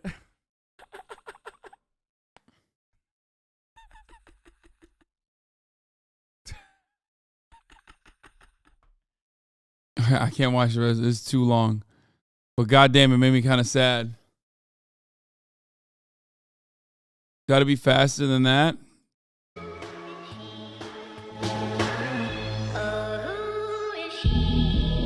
Your wife's boyfriend already having used it in order to avoid the 3-minute ad break. When they say they stole the election, they stole your happiness. You're so kind to spend Christmas Eve with us.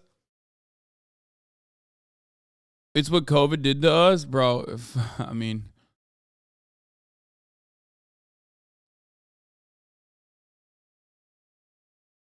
that's dumb. Hossie and the Aussie boys are stalked by Marjorie Taylor Greene. Oh no! She's in the window. Oh no! Shot! No! Don't do it! Don't do it! Don't do it!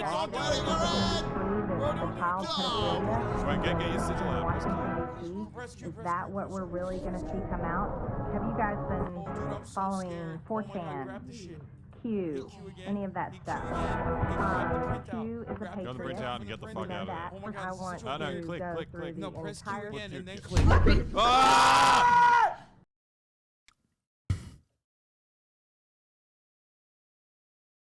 That's a classic OK Buddy meme. It's just dumb as fuck. I finished drawing this while Hasan was going through here, lol, so hopefully he'll see it next week. Statty boy. Really put my fucking beard, my neck beard on there. Update on us where you are in Chainsaw Man. I have not watched Chainsaw Man at all since episode 2. I will get to it when the season ends. Okay, saw all the tops of this week.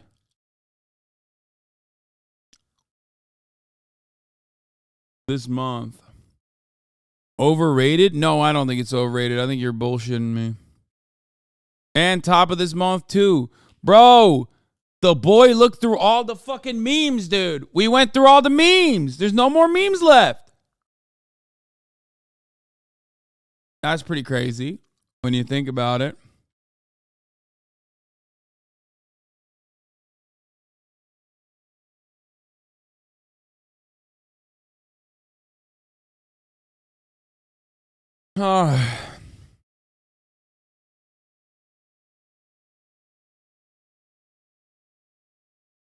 Show is well produced, but the pace is just not good. Read the manga. Wait, really? I thought the first 2 episodes had incredible pace. The reason why I stopped it though was because like I just didn't want to fucking wait.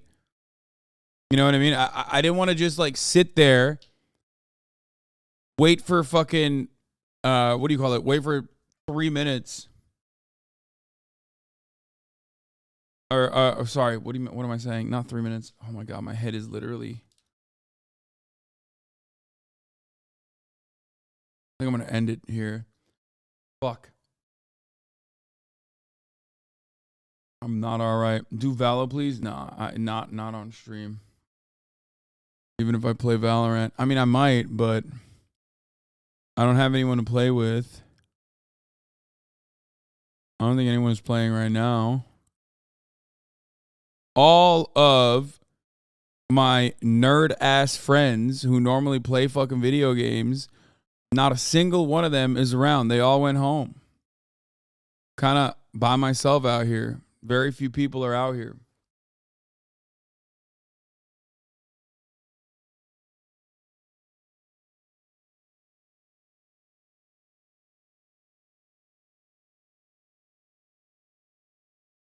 Anyway, what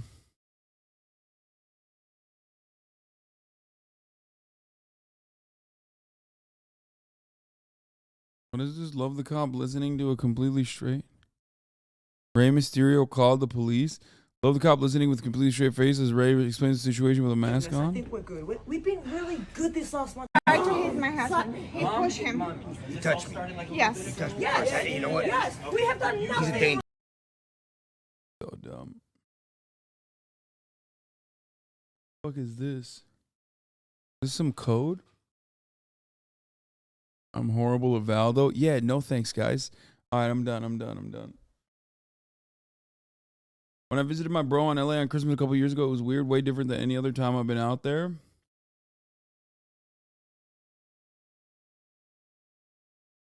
Oh. All right, will you be live tomorrow? Yes. Yes, of course I will be live tomorrow. I'm live every day, man. Always. I'll be live tomorrow. And let's see, depending on who's like around, I might actually end up depending on who's around, I might actually end up doing a stream with whoever's here. Possibly. I don't know. I want to though. And I hope you guys are all good boys and girls and good MBs in the chat, and you end up getting all the best Christmas gifts. Santa is real, if you want it to be. All the Santa deniers, you're going to be really, really confused when you wake up tomorrow morning, or you probably have, depending on where you are in the world, where you woke up this morning and you're like, oh my God, there's gifts under the Christmas tree. You know what I mean? All the Santa deniers, dude. I asked Joy, my cousin, who's like 8, if she believes in Santa, and she was a little conflicted, okay? Suspicious. Pro, who is like 13, was like, he did one of these, like, no, Santa's not real, motherfucker. But also he like wanted to still keep it a secret.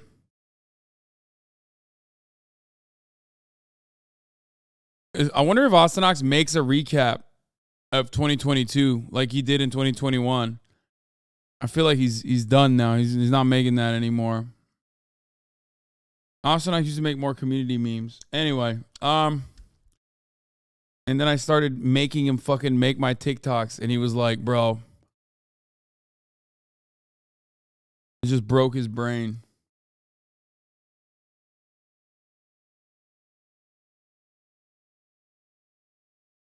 Bro, I'm literally leaving, and this guy's like, hey, you should watch this BetterHelp ads are annoying as hell fab socialism video that's 50 minutes long. What if I was like, all right, I know I have a headache, but fuck it. Let's just watch this BetterHelp video. Like, Come on, man.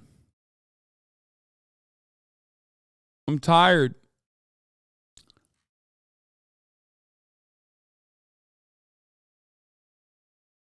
Anyway, can we get a happy Hanukkah? Happy Hanukkah, Merry Christmas. Okay. You know, that's it. Happy holidays. I will see you all tomorrow. Same time, same place, baby. You already know what it is, okay? I'm gonna wake up. I'm gonna see Santa has consumed all my cookies in my house. I don't have a Christmas tree, nor do I have a chimney, but I know Santa's gonna be there, dude. I know. I'm a Santa truther, so yeah, he's gonna be there. He's gonna give me some gifts. Anyway, but the greatest gift of all is sharing the holiday season with chat, as always. All right? Bye, everybody. I will see you tomorrow. Peace.